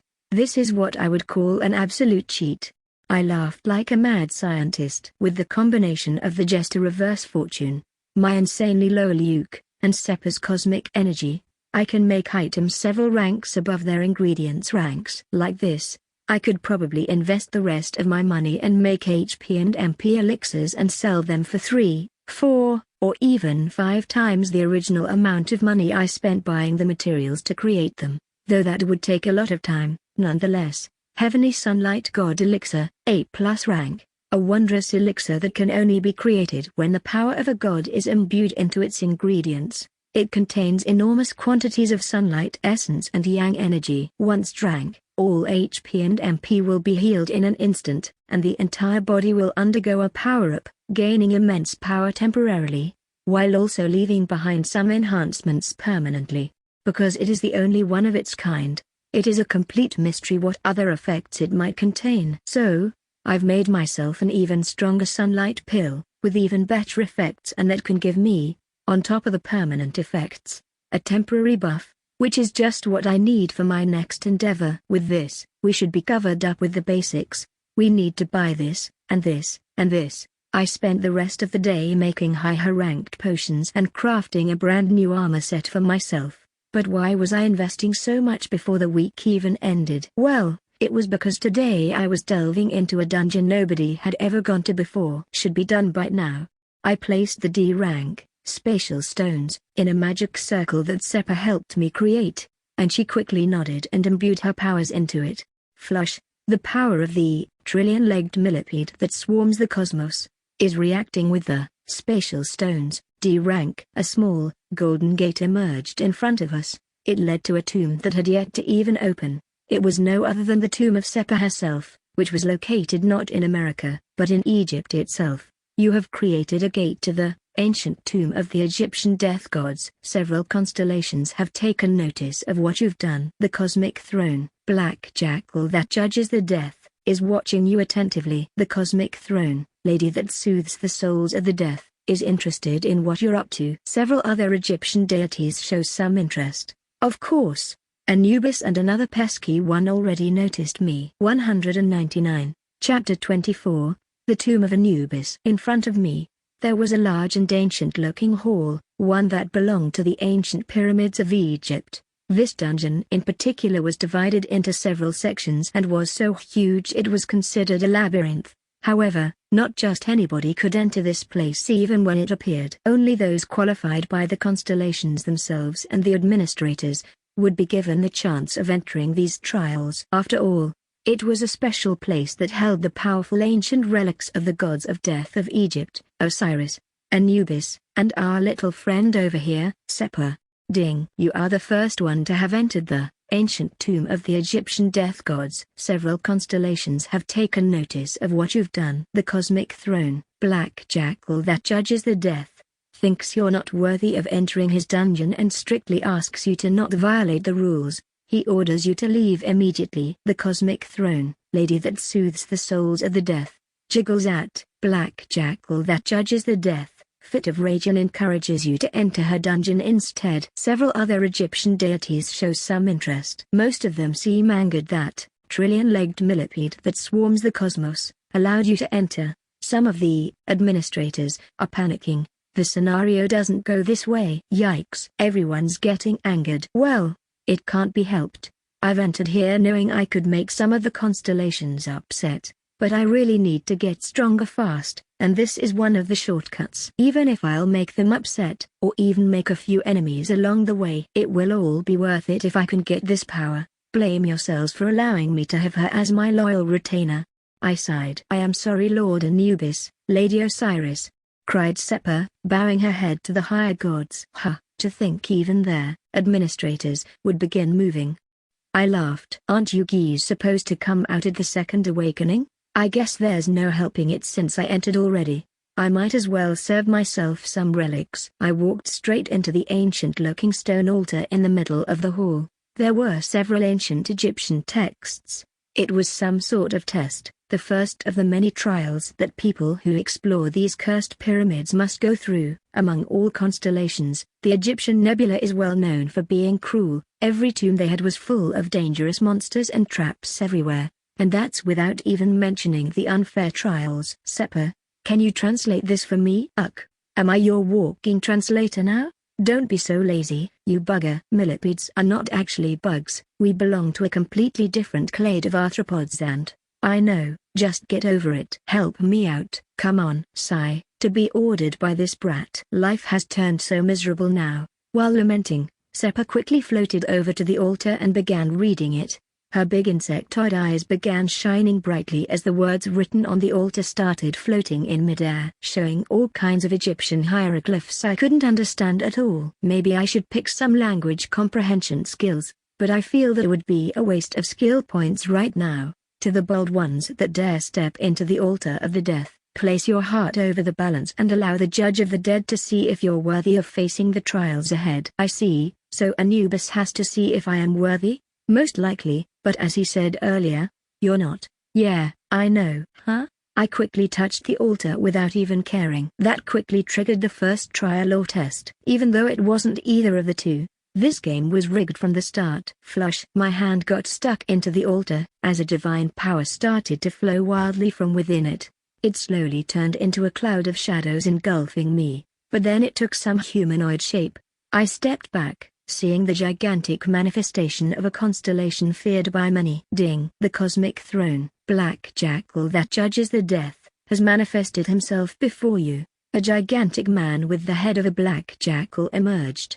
It resembled a ghost of the former god of death, but he was still immensely intimidating. His dog-like face didn't help either at making things less creepy. He was wearing fancy golden Egyptian attire and holding a golden scythe in one hand and a balance in the other. His very presence sent chills down my spine. For a moment my instincts told me to escape, that I shouldn't be here at all, but I held my ground against his presence, clashing against his endless aura of darkness with my little aura of light. Sepa's small divine presence invertedly made this easier, without her realizing it. I told you before that you were not worthy, human, he said with a rough voice.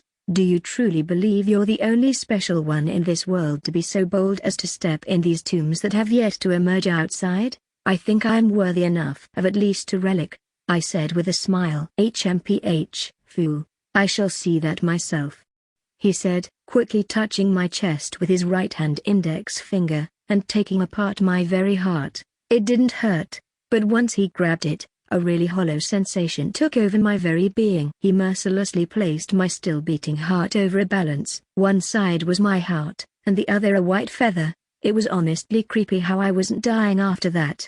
This was just one of the amazing powers of a constellation. This is the feather of Maat, and it represents the absolute truth. Now, let us see if your heart is truly worthy of entering my trials, he said with his intimidating jackal face. Flash. The cosmic throne, black jackal that judges the death, has begun their weighing of hearts ceremony. If you're worthy of entering the trials, your heart will be lighter than the feather of truth. However, if it's heavier, you will be permanently banned from entering the dungeon. The balance began moving up and down. It seemed as if the feather was way lighter than my heart. My heart kept going down and down. It wasn't outside of my expectations. If anything, this is what I expected to happen. You can never win against Anubis' weighing of hearts ceremony. It is rigged to always favor his decisions and judgment. It's never really fair. Like most things in life. Since my previous life, I've grown used to the unfairness of the world. This world is just as cruel as the previous one. If you don't make decisions yourself, and move on your own, you will never progress, and you will only become someone else's stepping stone. As I thought. Maybe you believe that you're worthy, but the mere belief is what makes you unworthy. So many rich sins. Greed, envy, lust, gluttony. How come? Do you have every single sin? Bwahahaha. Anubis started to laugh evilly.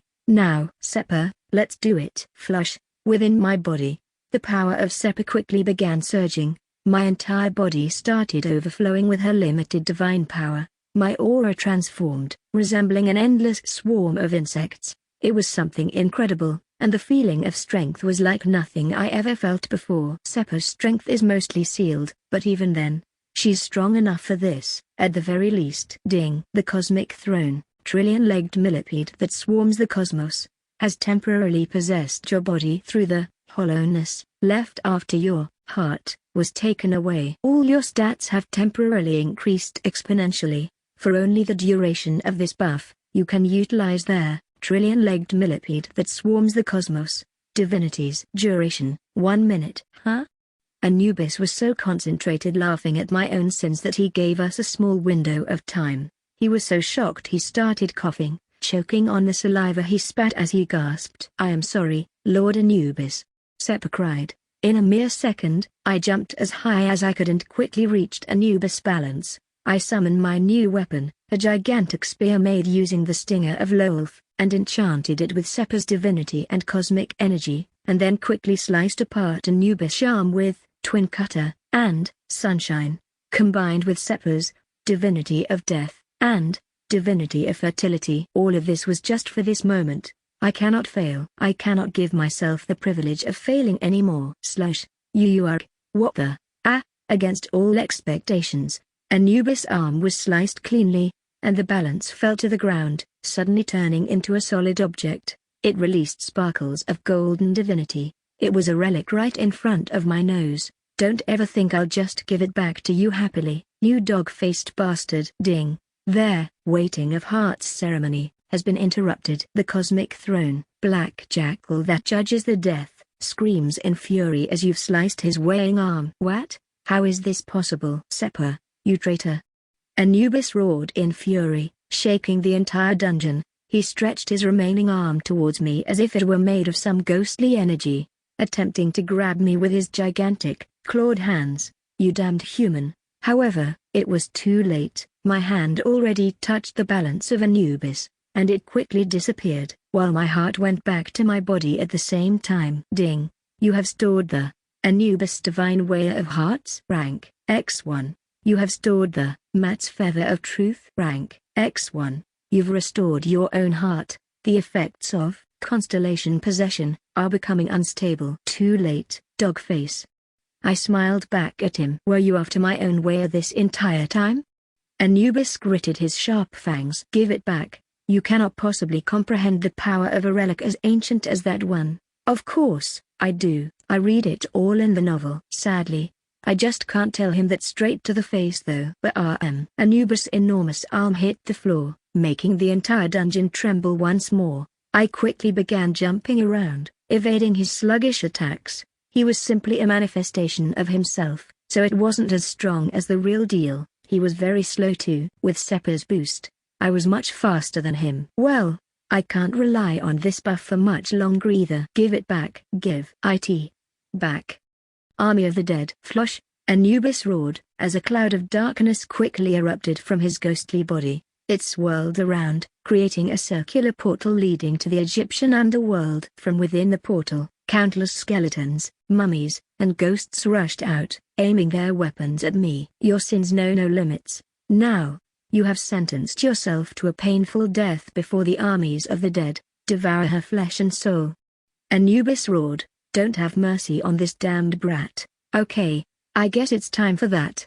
I quickly pulled out a golden potion from my inventory and drank it. An enormous quantity of power encompassed my body, improving my physique to insanely high levels. This soul potion had an incredible affinity with my own physique, giving me an even greater boost to my power than it should have been originally. Ding. You have consumed their Heavenly Sunlight God Elixir, A+ rank. You have gained an immense quantity of Sunlight Essence and Yang Essence. Your physique is undergoing an evolution due to the immense surplus of power. Temporary buffs are being administrated. All stats have increased by an additional plus 100% for the next 30 minutes.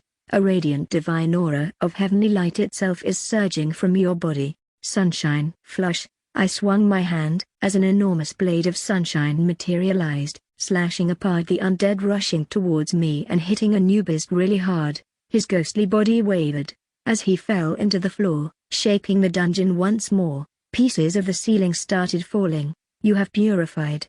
Anubis Netherworld Soldiers, X32. Because of the level difference, EXP earned has been decreased to keep things balanced. You have gained 26,000 EXP. Level up. Level up. Your level has increased from level 9 to level 11. To keep things balanced. What is this bullshit? Give me all the EXP. This is not fair. I knew the system wasn't going to easily let me level up as much as I wanted.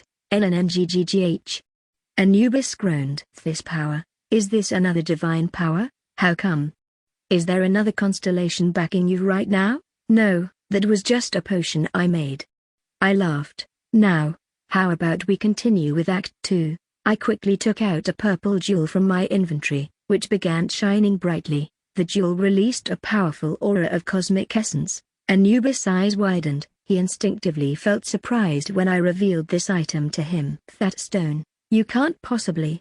Anubis quickly realized what I meant by taking this item out of my inventory. Now, Anubis, will you keep fighting me for your relics, or will you risk your life? I wondered.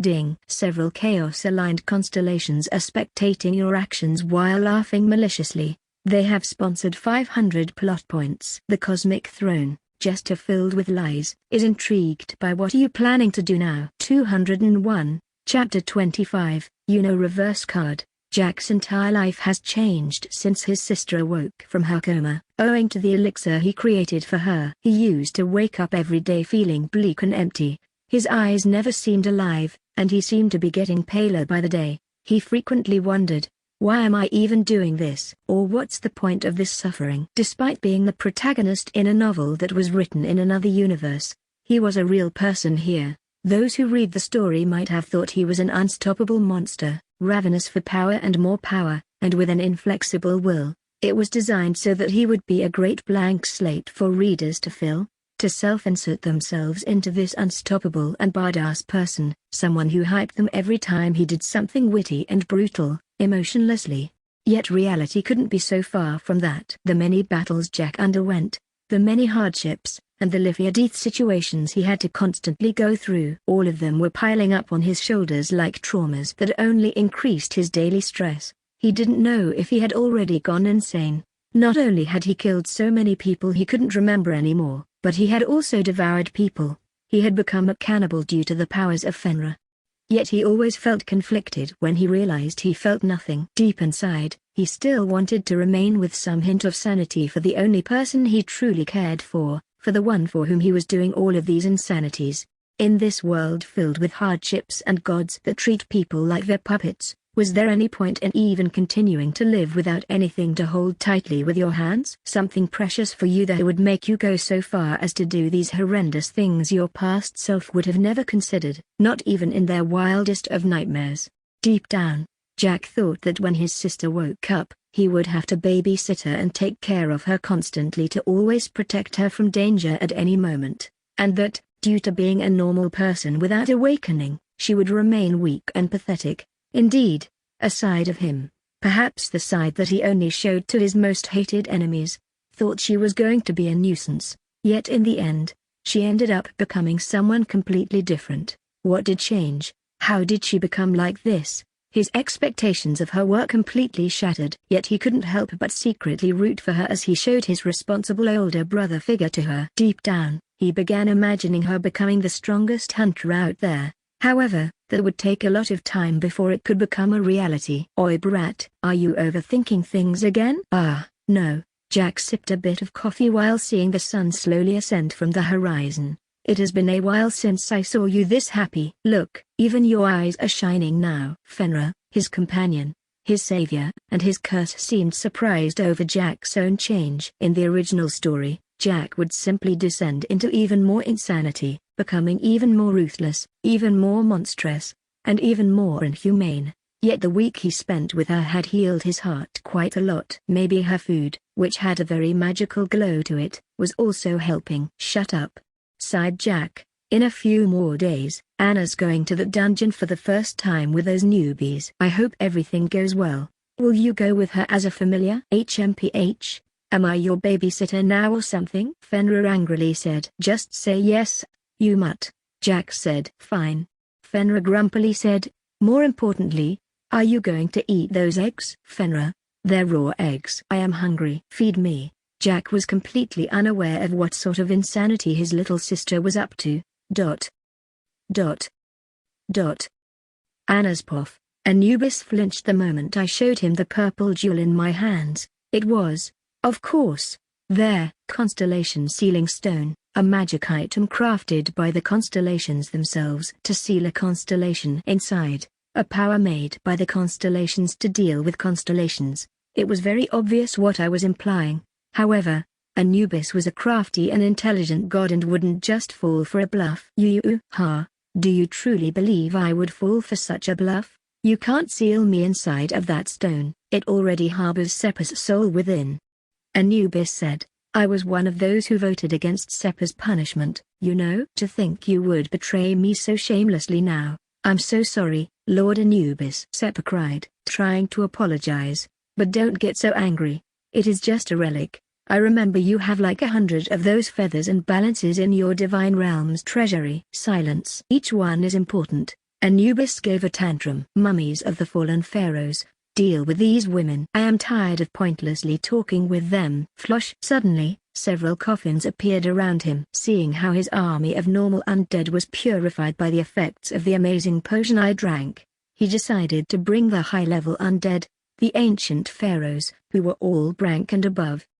Serve the king of death. Kill that invader of our tombs. Tear her soft skin apart and eat her young eyes. The mummies began conjuring their ancient magic, holding their golden staffs and channeling the power of ancient Egyptian magic, capable of controlling phantoms, swarms of insects, and sands. However, it might not be possible to stop your true body, Anubis, I said with a smirk. However, it is more than possible to stop your manifestation. I am well aware that you cannot maintain yourself manifested on Earth's surface because you have yet to choose an incarnation.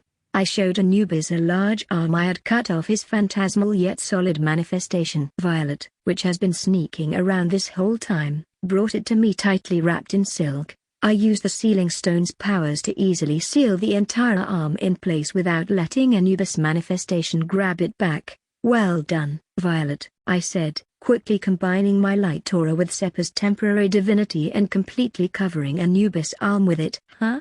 What are you going to do with that? Anubis roared, gritting his teeth.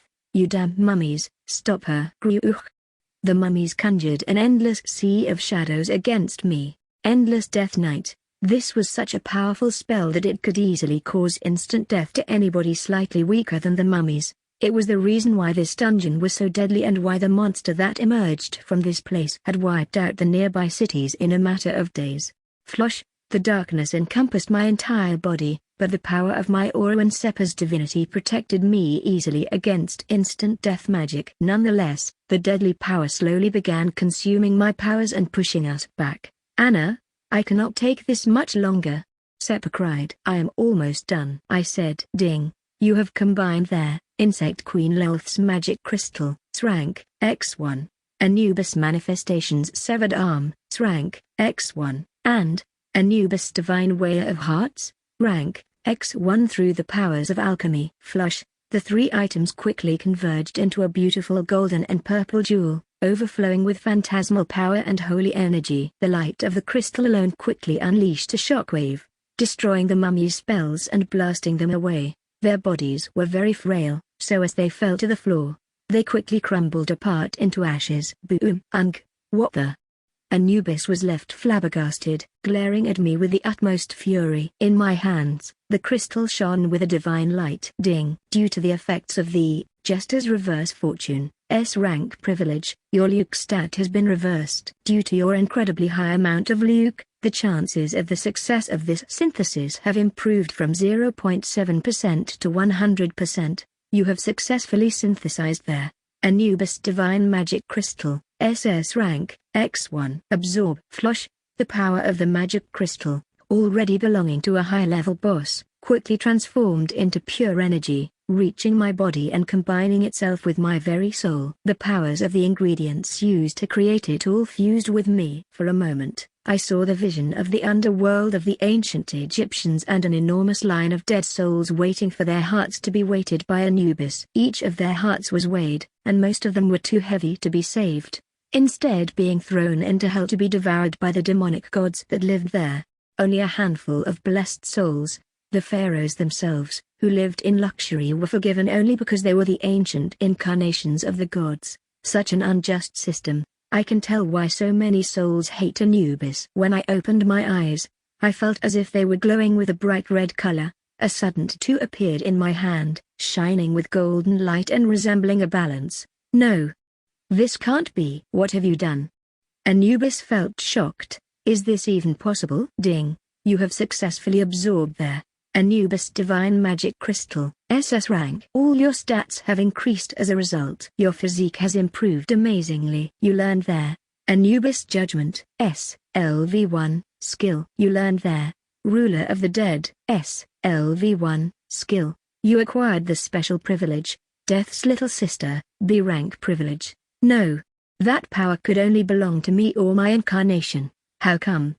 Anubis felt perplexed. Of course, I wouldn't have been able to gamble on it so much if it weren't for all the things I had acquired before coming here. From Seppa becoming my friend to the Jester's privilege making even the most impossible of synthesis a guaranteed 100%, everything aligned for me to use this insane strategy, which only happened in the novel when my brother confronted the incarnation of Anubis much later in the story. You've been judging many souls unfairly throughout your life, Anubis. Now it is time for you to be judged. I said it with a smile. Anubis judgment. Hosh. What? Anubis was utterly shocked as he saw a gigantic golden balance materialize between the two of us and suddenly grabbed his own beating heart and placed it on the balance alongside the feather of truth I had just stolen. Wait, you damn brat, you can't just do that. Anubis roared, quickly trying to fight, but it was impossible. Ding. Player Anna has begun their weighing of hearts ceremony. While the ceremony is in effect, both members cannot move or use any of their abilities. Player Anna has decided to balance the target's powers and sins in comparison to her own, which are reflected in the feather of truth. Anubis began sweating bullets as he saw his heart quickly fall down. It was so heavy that it hit the floor below faster than mine ever did. Well, would you look who's the sinner now? Boam. Oh? It seems like you're an incredibly sinful man, Anubis. I laughed. No, this is rigged. How come I am sinful? I am a god. He roared. Ding. The difference in power between both users is incredibly high. Due to the difference in power exceeding 50%, proper compensation and debuff will be applied to both parties, respectively. Flush. A powerful aura began overflowing from my body, while Anubis only grew weaker. This was the amazing effect of this absolutely broken skill. Something that made even my brother struggle a lot against the incarnation Anubis, who was a major villain in the later arcs. And now, this power is mine. Ding. Player Anna's total power has increased by plus 500% for the duration of this battle. The target's total power has been lowered by 50% for the duration of this battle. As compensation, a Guardian of the Balance has been summoned. Rumble. Total power equals the combination of all stats and skill levels and their abilities, powers, and so on. 193, Chapter 26. Anna, the Constellation Bully. The difference in power between both users is incredibly high. Due to the difference in power exceeding 50%, proper compensation and debuff will be applied to both parties, respectively. Player Anna's stats have increased by plus 500% for the duration of this battle. The target's stats have been lowered by 50% for the duration of this battle. As compensation, a Guardian of the Balance has been summoned. Cooldown until next skill usage, 24 hours. Behind me, one of the statues portraying an enraged jackal soldier began moving on its own, its eyes glowing blazing red. The Guardian of the Balance has summoned the Soldier of Death. What? This is... Anubis collapsed to his knees because he could no longer stand. His own abilities had now turned against him. He had always harshly assessed others, and now he was being unfairly judged. The power of the balance was absolute, and activating it still drew power from him. So he was probably twice as exhausted as someone else would be under those conditions.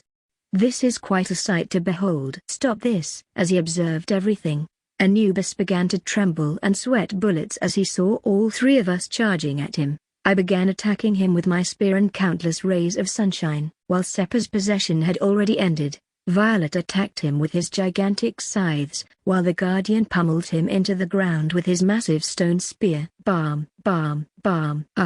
Roach. Anubis was being hit from all sides, and he was so weak and he was incapable of fighting back. His punches were strong and made the ground tremble, but they were slow and avoidable. His tail sweep was also easy to predict, and his bites were so sluggish I was yawning while evading them. Maybe I was getting a bit cocky, and perhaps I was unfairly treating him, but knowing what my brother would go through after fighting his incarnation, which even involved my own death and later miraculous revival, I simply couldn't stand still now that I had the tools to deal with him. You must really love getting your ass kicked. Why are you not unsummoning yourself from here? Your manifestation will only end up becoming my materials if you don't hurry. I said it with a laugh. My tomb, my treasures. He roared furiously. I will remember you. Flosh. Suddenly, his manifestation began turning into a phantasmal form, slowly beginning to vanish into the ceiling. It looks like he was finally giving up. However, he wouldn't go away without barking at me one last time. I almost felt bad for him, knowing how malicious of a constellation he was. I can't really pity his situation. I might be making him my enemy now, but that was within my expectations today. It was all worth it if I could get these powers in exchange. They will open the path for a future where I can grasp my own destiny. Don't ever think this is over. I will chase you down to the ends of the earth. I shall never let a mortal treat me like this ever again. Vengeance shall be mine. Flush. And then he finally vanished. After that, the giant statue fell into pieces and completely stopped moving, and the amazing buff I was receiving quickly disappeared. My entire body felt like falling into pieces due to the enormous exhaustion I felt. That was quite something. The Cosmic Throne, Black Jackal that judges the death, manifestation has faded away. The effects of the Anubis Judgment skill have ended. Cooldown until next skill usage, 24 hours. Several constellations were watching this at the edge of their seats. The constellations have sponsored 500 plot points. The Cosmic Throne, Black Jackal that judges the death, glares at you with bloodlust. The Cosmic Throne, Lady that soothes the souls of the death, jiggles mischievously. She has sponsored 100 plot points. Phew. I guess we managed to do it. This skill's amazing, but the cooldown is its major weakness. I can only use it once a day, I guess. I sighed, sitting on the dust-covered floor. While trying to relax for the moment, I checked the new skills I got and an unexpected new privilege. Anubis Judgment, LV1. Skill EXP, 251 thousandths. The ability to start a ceremony of waiting of hearts that only Anubis or his incarnation can activate. By putting a certain condition, the ceremony begins. If the difference between the two based on the condition surpasses 50%, a balance between both the user and the target will begin. An insanely overpowered skill allows someone to balance their own power level against an extremely powerful foe. However, it can only be used against a single target, and its cooldown upon usage is 24 hours. Level bonus 1, 50% chance to summon a Guardian of the Balance whenever the weighing of hearts falls in the user's favor. Yep, this skill is just as broken as I remember it. Jack was never able to obtain it in the novel either. It was an insane power the incarnation of Anubis could use to overpower him in a battle and almost kill him. At the same time, he also used this skill, Ruler of the Dead, LV1 skill EXP 01000, the ability to rule over the dead and bring their corpses to a reanimated state, where they will obey the user based on what they give in exchange, from mana, souls, material goods, money, or anything. Depending on the former strength, conditions, or grudges of a target corpse, limitations based on skill level and total stats might apply. Additionally, special quests may begin if a soul of the dead desires the ruler of the dead to do something for them in exchange for their powers. Level bonus 1, enhances the ruled target's stats by plus 25% and the duration of their reanimation by plus 50%. This is literally necromancy but slightly nerfed, and it comes with several pluses, such as, wait what? Quests. I didn't know that was a thing. I am fairly sure quests only begin happening halfway through the second awakening and become incredibly crucial in the third awakening. Interesting to think a skill can generate them so early on. This might be easy to abuse. And lastly, Death's little sister, rank privilege. A wonderful privilege is only given to the little sister of Death itself. By being so adorable and cute, your charm stat can enhance the chances of convincing the dead to be controlled and reanimated by you. Additionally, whenever you fight a death-related foe or an undead-type monster, your stats increase by plus 50% and the foe's stats decrease by 25% for the duration of the battle. Broken. What the heck? This will make necromancing even easier, and that buff against death-related foes and undead is amazing. Maybe that was also something that influenced the fight against Anubis without my realizing it. I had only thought about getting the balance skill. The Ruler of the Dead was a fine addition, but this? I never thought I would get this privilege from absorbing that crystal. Calculating EXP earned. You earned a total of 70,000 EXP. Level up, level up, level up, level up. Your level has increased from level 11 to level 16. Violet, level has increased to level 14 due to the effects of the Heavenly Sunlight God Elixir, A+ rank. Your physique, 7-colored sun physique, tier 1, rank 1, has increased to tier 1, rank 7. Your maximum ki has increased by 150. Nice, we're all set then. I sighed in relief before seeing the spear I was wielding fall apart into pieces. Was fighting a constellation's manifestation too much for you? There, Queen of Insect Lolth's Stinger Spear. A rank, durability has reached 0. It has broken apart. Well, you still have that dragon tooth thing. Sighed Seppa. So anyways, are you completely alright with being the enemy of Anubis? More than alright. I smiled. And we're not even done here yet. Using the newly gained ki, I quickly relieved the pain in my body and most of the exhaustion as I made my way into the gates, leading not to Anubis dungeon nor the Seppa's dungeon, but to the third dungeon of a lady who seems to have laughed quite a lot as I face-slapped Anubis a bit.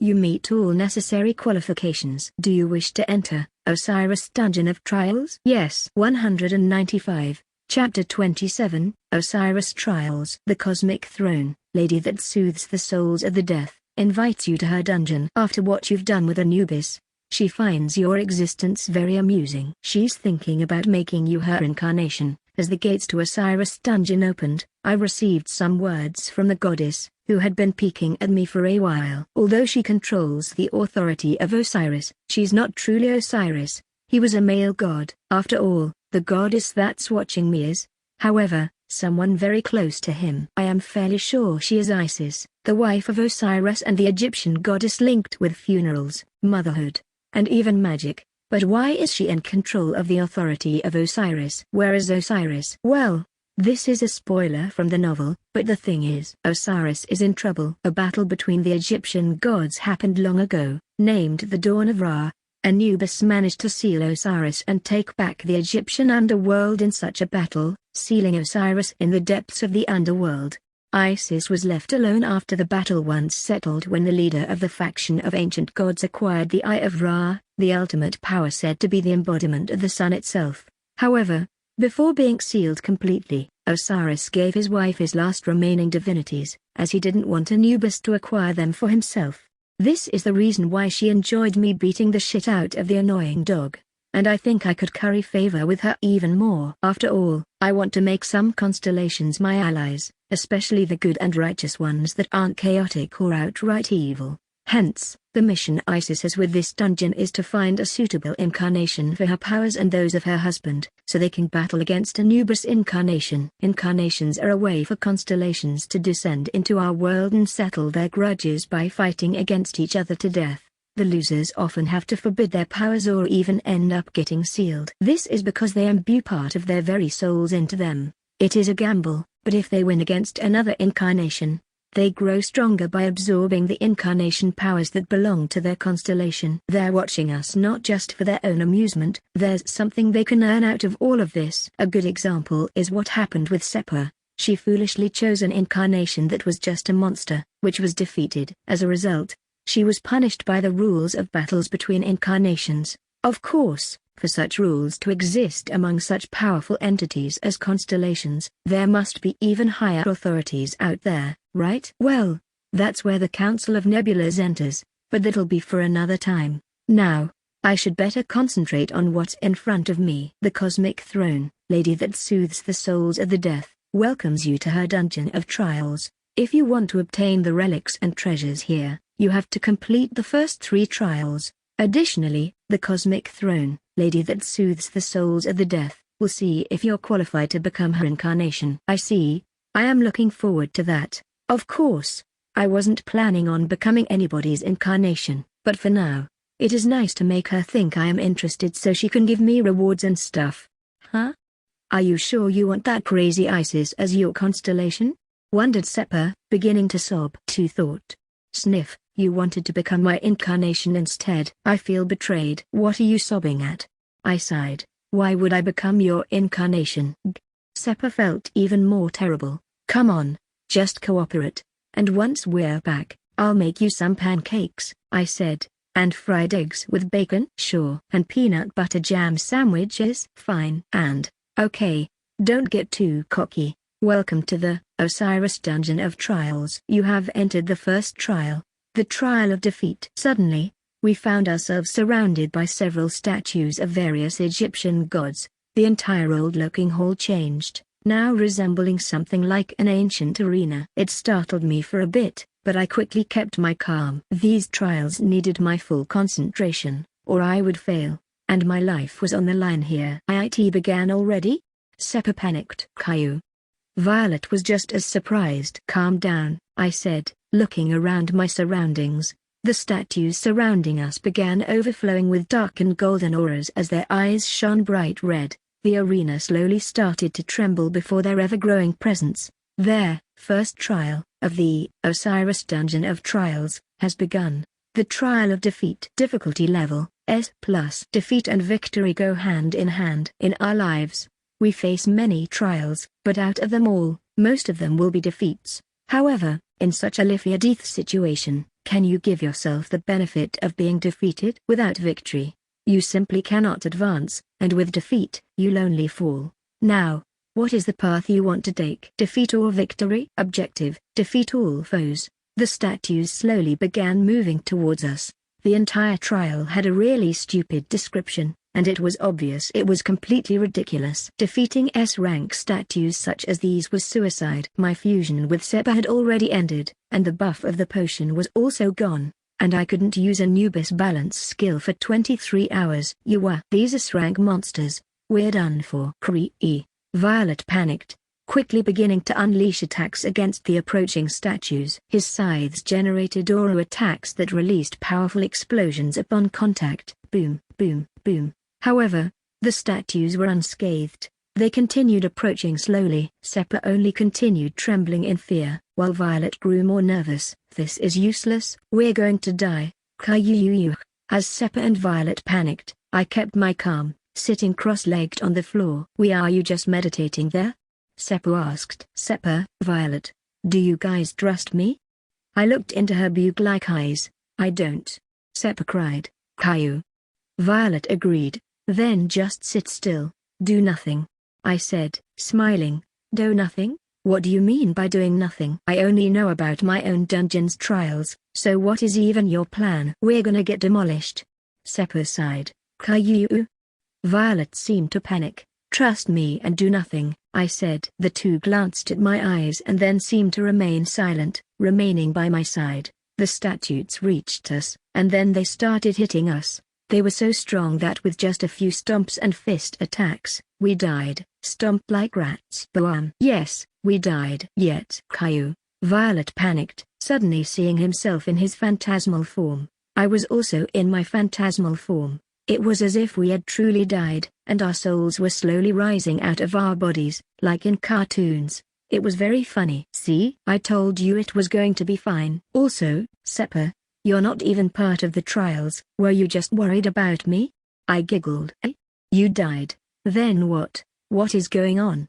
Seppa felt confused. Dummy, why do you think this trial is named the Trial of Defeat? Isis is not a ruthless goddess. In fact, she's very nice. Her trials are a breeze. I laughed. Huh? They're just very sadistic.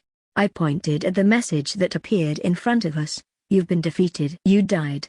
Congratulations. You've completed the Trial of Defeat through the hidden objective. The powers of the Cosmic Throne, Lady that soothes the souls of the death, have reconstructed your bodies and placed your souls back into them. Flosh. In mere seconds, we were completely back to normal. Even the clothes were restored at 100%, and in fact, we felt more energized and stronger after dying and getting revived. The next trial gates opened right after being revived, and the comment of our beloved goddess popped up right in front of me. The Cosmic Throne, Lady that soothes the souls of the death, sighs in disbelief, being incapable of thinking what's on your head. She says that originally, those that fight back will lose even if they die. How were you able to figure out that the proper way to win was to be defeated without fighting back? I just guessed it.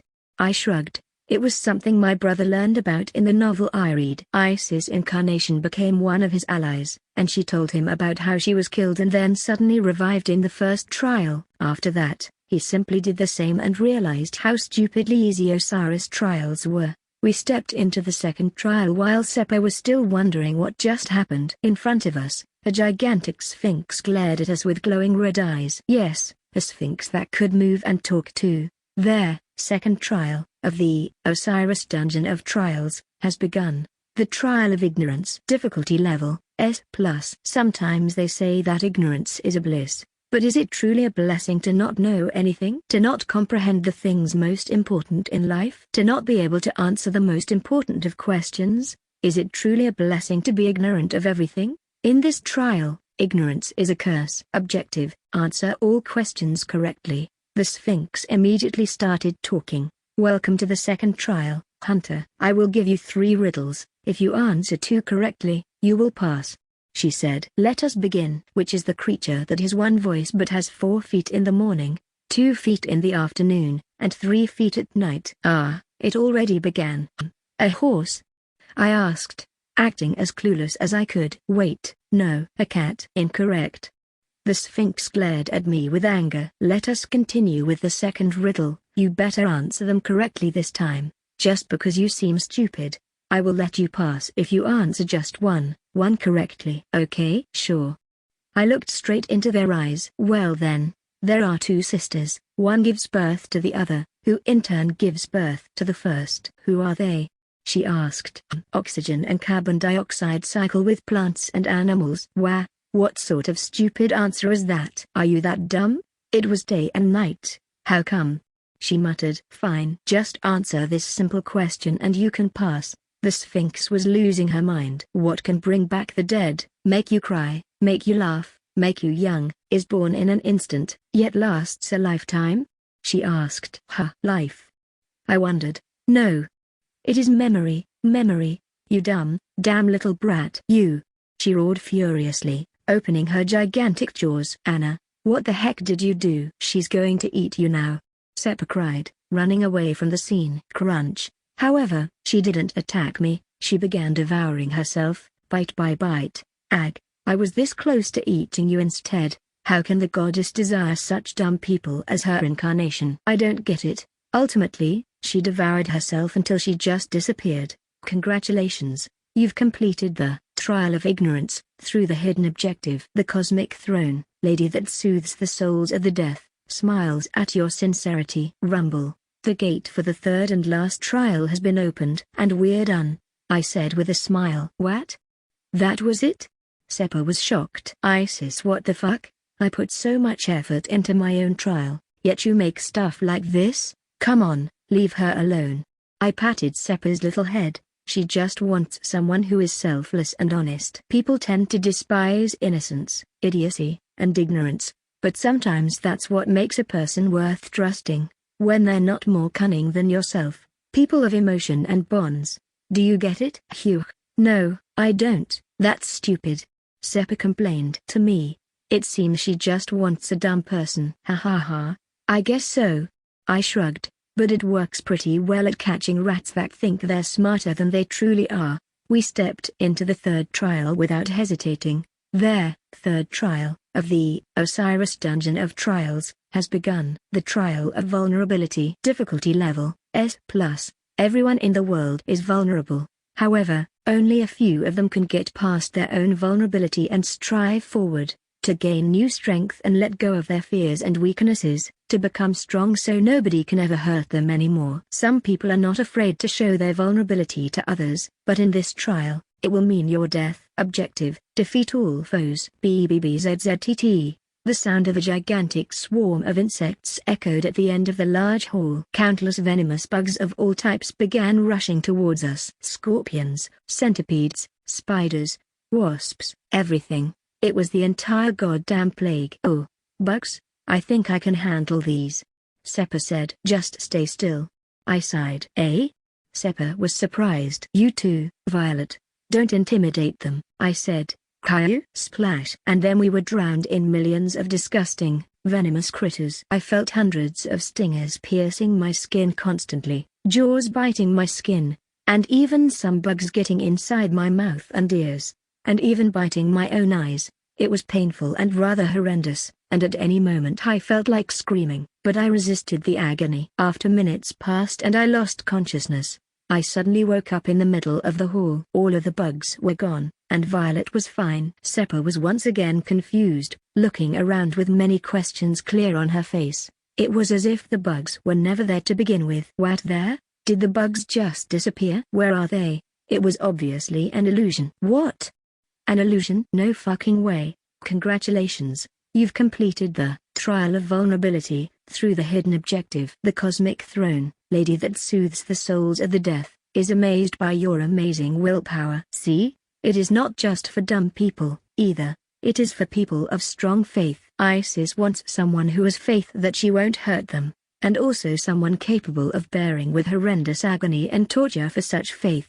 It was the reason why the incarnation in the novel was chosen. Even after hundreds had failed and died miserably, she won by losing every single trial and became Isis' incarnation. She was always a fun and nice girl, but ultimately faded into the background and never returned. I wonder if we'll ever meet her. You're insane. Seppa said. Maybe. I walked towards the gates in front of us, which were opening. Congratulations. You have completed all trials of the dungeon. You've now been given the chance to enter Osiris' treasury. And right as we entered the next room, we were greeted with a mountain of treasures and relics, legendary armor, weapons, elixirs, piles of gold and magic crystals, accessories, magic rings, everything. You can only choose a single relic. One relic per person. Tamed monsters cannot choose a treasure. Choose carefully. The cosmic throne, lady that soothes the souls of the deaf, is watching you attentively, wondering what you will choose as your relic. I'm finally here. Now it's time to acquire the item that'll help me soar into new horizons and be able to catch up with the absolute monsters that reside in this world. and with the many more that will later invade our home. 179. Chapter 28, Choosing a Treasure. After the Dungeon of Osiris was figured out, many people entered it and completed its incredibly easy trials. Because of this, the dungeon was designed so every person could only choose a relic before being ejected out of the dungeon and being incapable of entering it ever again. Of course, by the time my brother entered the novel, all the amazing relics were already taken. Even the one that the incarnation of Isis had, which made her so amazingly strong. Well, that one amazing relic is mine now. I'm really sorry for taking this away from her, but it can't be helped. The Cosmic Throne, lady that soothes the souls of the death, is watching you attentively. She is wondering what sort of amazing relic you will choose. But be the gods. So many divine relics. They're mostly all at the same level as Anubis balance. Seppa panicked. Too don't know if my dungeon gives such good rewards. Isis, can I pick something tilde? The Cosmic Throne, lady that soothes the souls of the death, rejects Seppa's idea, saying that she is not a participant in the trial. You're so stingy. As Seppa cracked her mandibles in anger, I walked directly toward my objective. Hey Anna, where are you going? Aren't you going to pick this amazing golden coat of invisibility? Or you could pick the cane of Anubis. It can help you summon an army of 100 undead. Or this Osiris jar, which can produce a healing elixir for free. Or this ring of Ra, that lets you wield fire magic proficiently. Seppa said. What are you? When Seppa got to my side, she was shocked by my choice. It was a very ugly, malformed statue of a bird man. It had a single white eye made of some sort of jewel, but unlike every other item, it was covered in dust and didn't emanate any divine power. I want this. I quickly grabbed the statue's eye, a little and insignificant white jewel. Are you sure you want to choose there? Osiris eyeball, B rank? Wait a minute, that's a trash item. It only allows you to see information about people and stuff, but it is not as valuable as Seppa muttered. Oh, you'll see how valuable it is. I smiled back at Seppa. Yes, I want this, Isis. Ding. The Cosmic Throne, lady that soothes the souls of the death, smiles and nods favorably at your wise decision. You acquired the Osiris eyeball, B rank, X1. You're now being automatically teleported back to the Hall of Dungeons. Once we went back to where we started, I took out the Feather of Truth from my pocket, and with both the feather and the eyeball, I utilized synthesis on both. Yes, this is what I have been waiting for this entire time. Synthesis. A divine power surged from both items as they floated in midair and converged together in a mere second. As they converged together, it was as if both items melted into complete light, converging and spiraling together, generating a delightful show of fireworks. Flush. Ding. Due to the effects of the Jester's Reverse Fortune, S-rank privilege, your Luke stat has been reversed. Due to your incredibly high amount of Luke, the chances of success of this synthesis have improved from 0.2% to 100%. You have successfully synthesized their Osiris eyeball, B rank, X1 and Matt's Feather of Truth, rank, X1 to create the Matt Eye of Truth, SSS rank, X1. The white jewel suddenly turned into a beautiful golden eye, which flew into my right eye and fused with it. I felt an overflowing power coursing through every inch of my body as a powerful golden aura encompassed me in its divine brilliance. Ding. You can now see through the truth of all things. You learned there. Divine Eye of Truth, SLV1, skill. Divine Eye of Truth, SLV1. Skill EXP, 0-1000. The Eye of Truth that only Matt possesses. It is a skill that only powerful incarnations of Egyptian gods can inherit, and only after certain conditions are met. It grants the ability to see through the truth of all things, being able to see through a target's information, special abilities, and even some of their background. Additionally, it grants the ability to register everything you see through your Divine Eye of Truth through their bookmark ability, while also being able to learn from these registered abilities, knowledge, and more. It is also possible to fuse learned skills and items together under certain conditions and by spending skill points. Level bonus 1. Increases MP and INT by plus 25%. Invisible buff. Your eye is glowing gold. Seppa was shocked. I can't believe you even knew how to make the Eye of Truth. Seppa was surprised. It is how it is, I said with a smirk. With this, I can finally say I am ready. Now, let's leave back home. Okay, I'll open the portal right now. Seppa nodded. Ding. The cosmic throne, lady that soothes the souls of the death, is panicking because you're leaving so soon. She has decided to choose you as her incarnation. Do you accept? Huh? Incarnation? I wondered, trying to make myself hard to get. Are you well aware of all the other constellations that want me to be their incarnation? Isis. End of Block 1.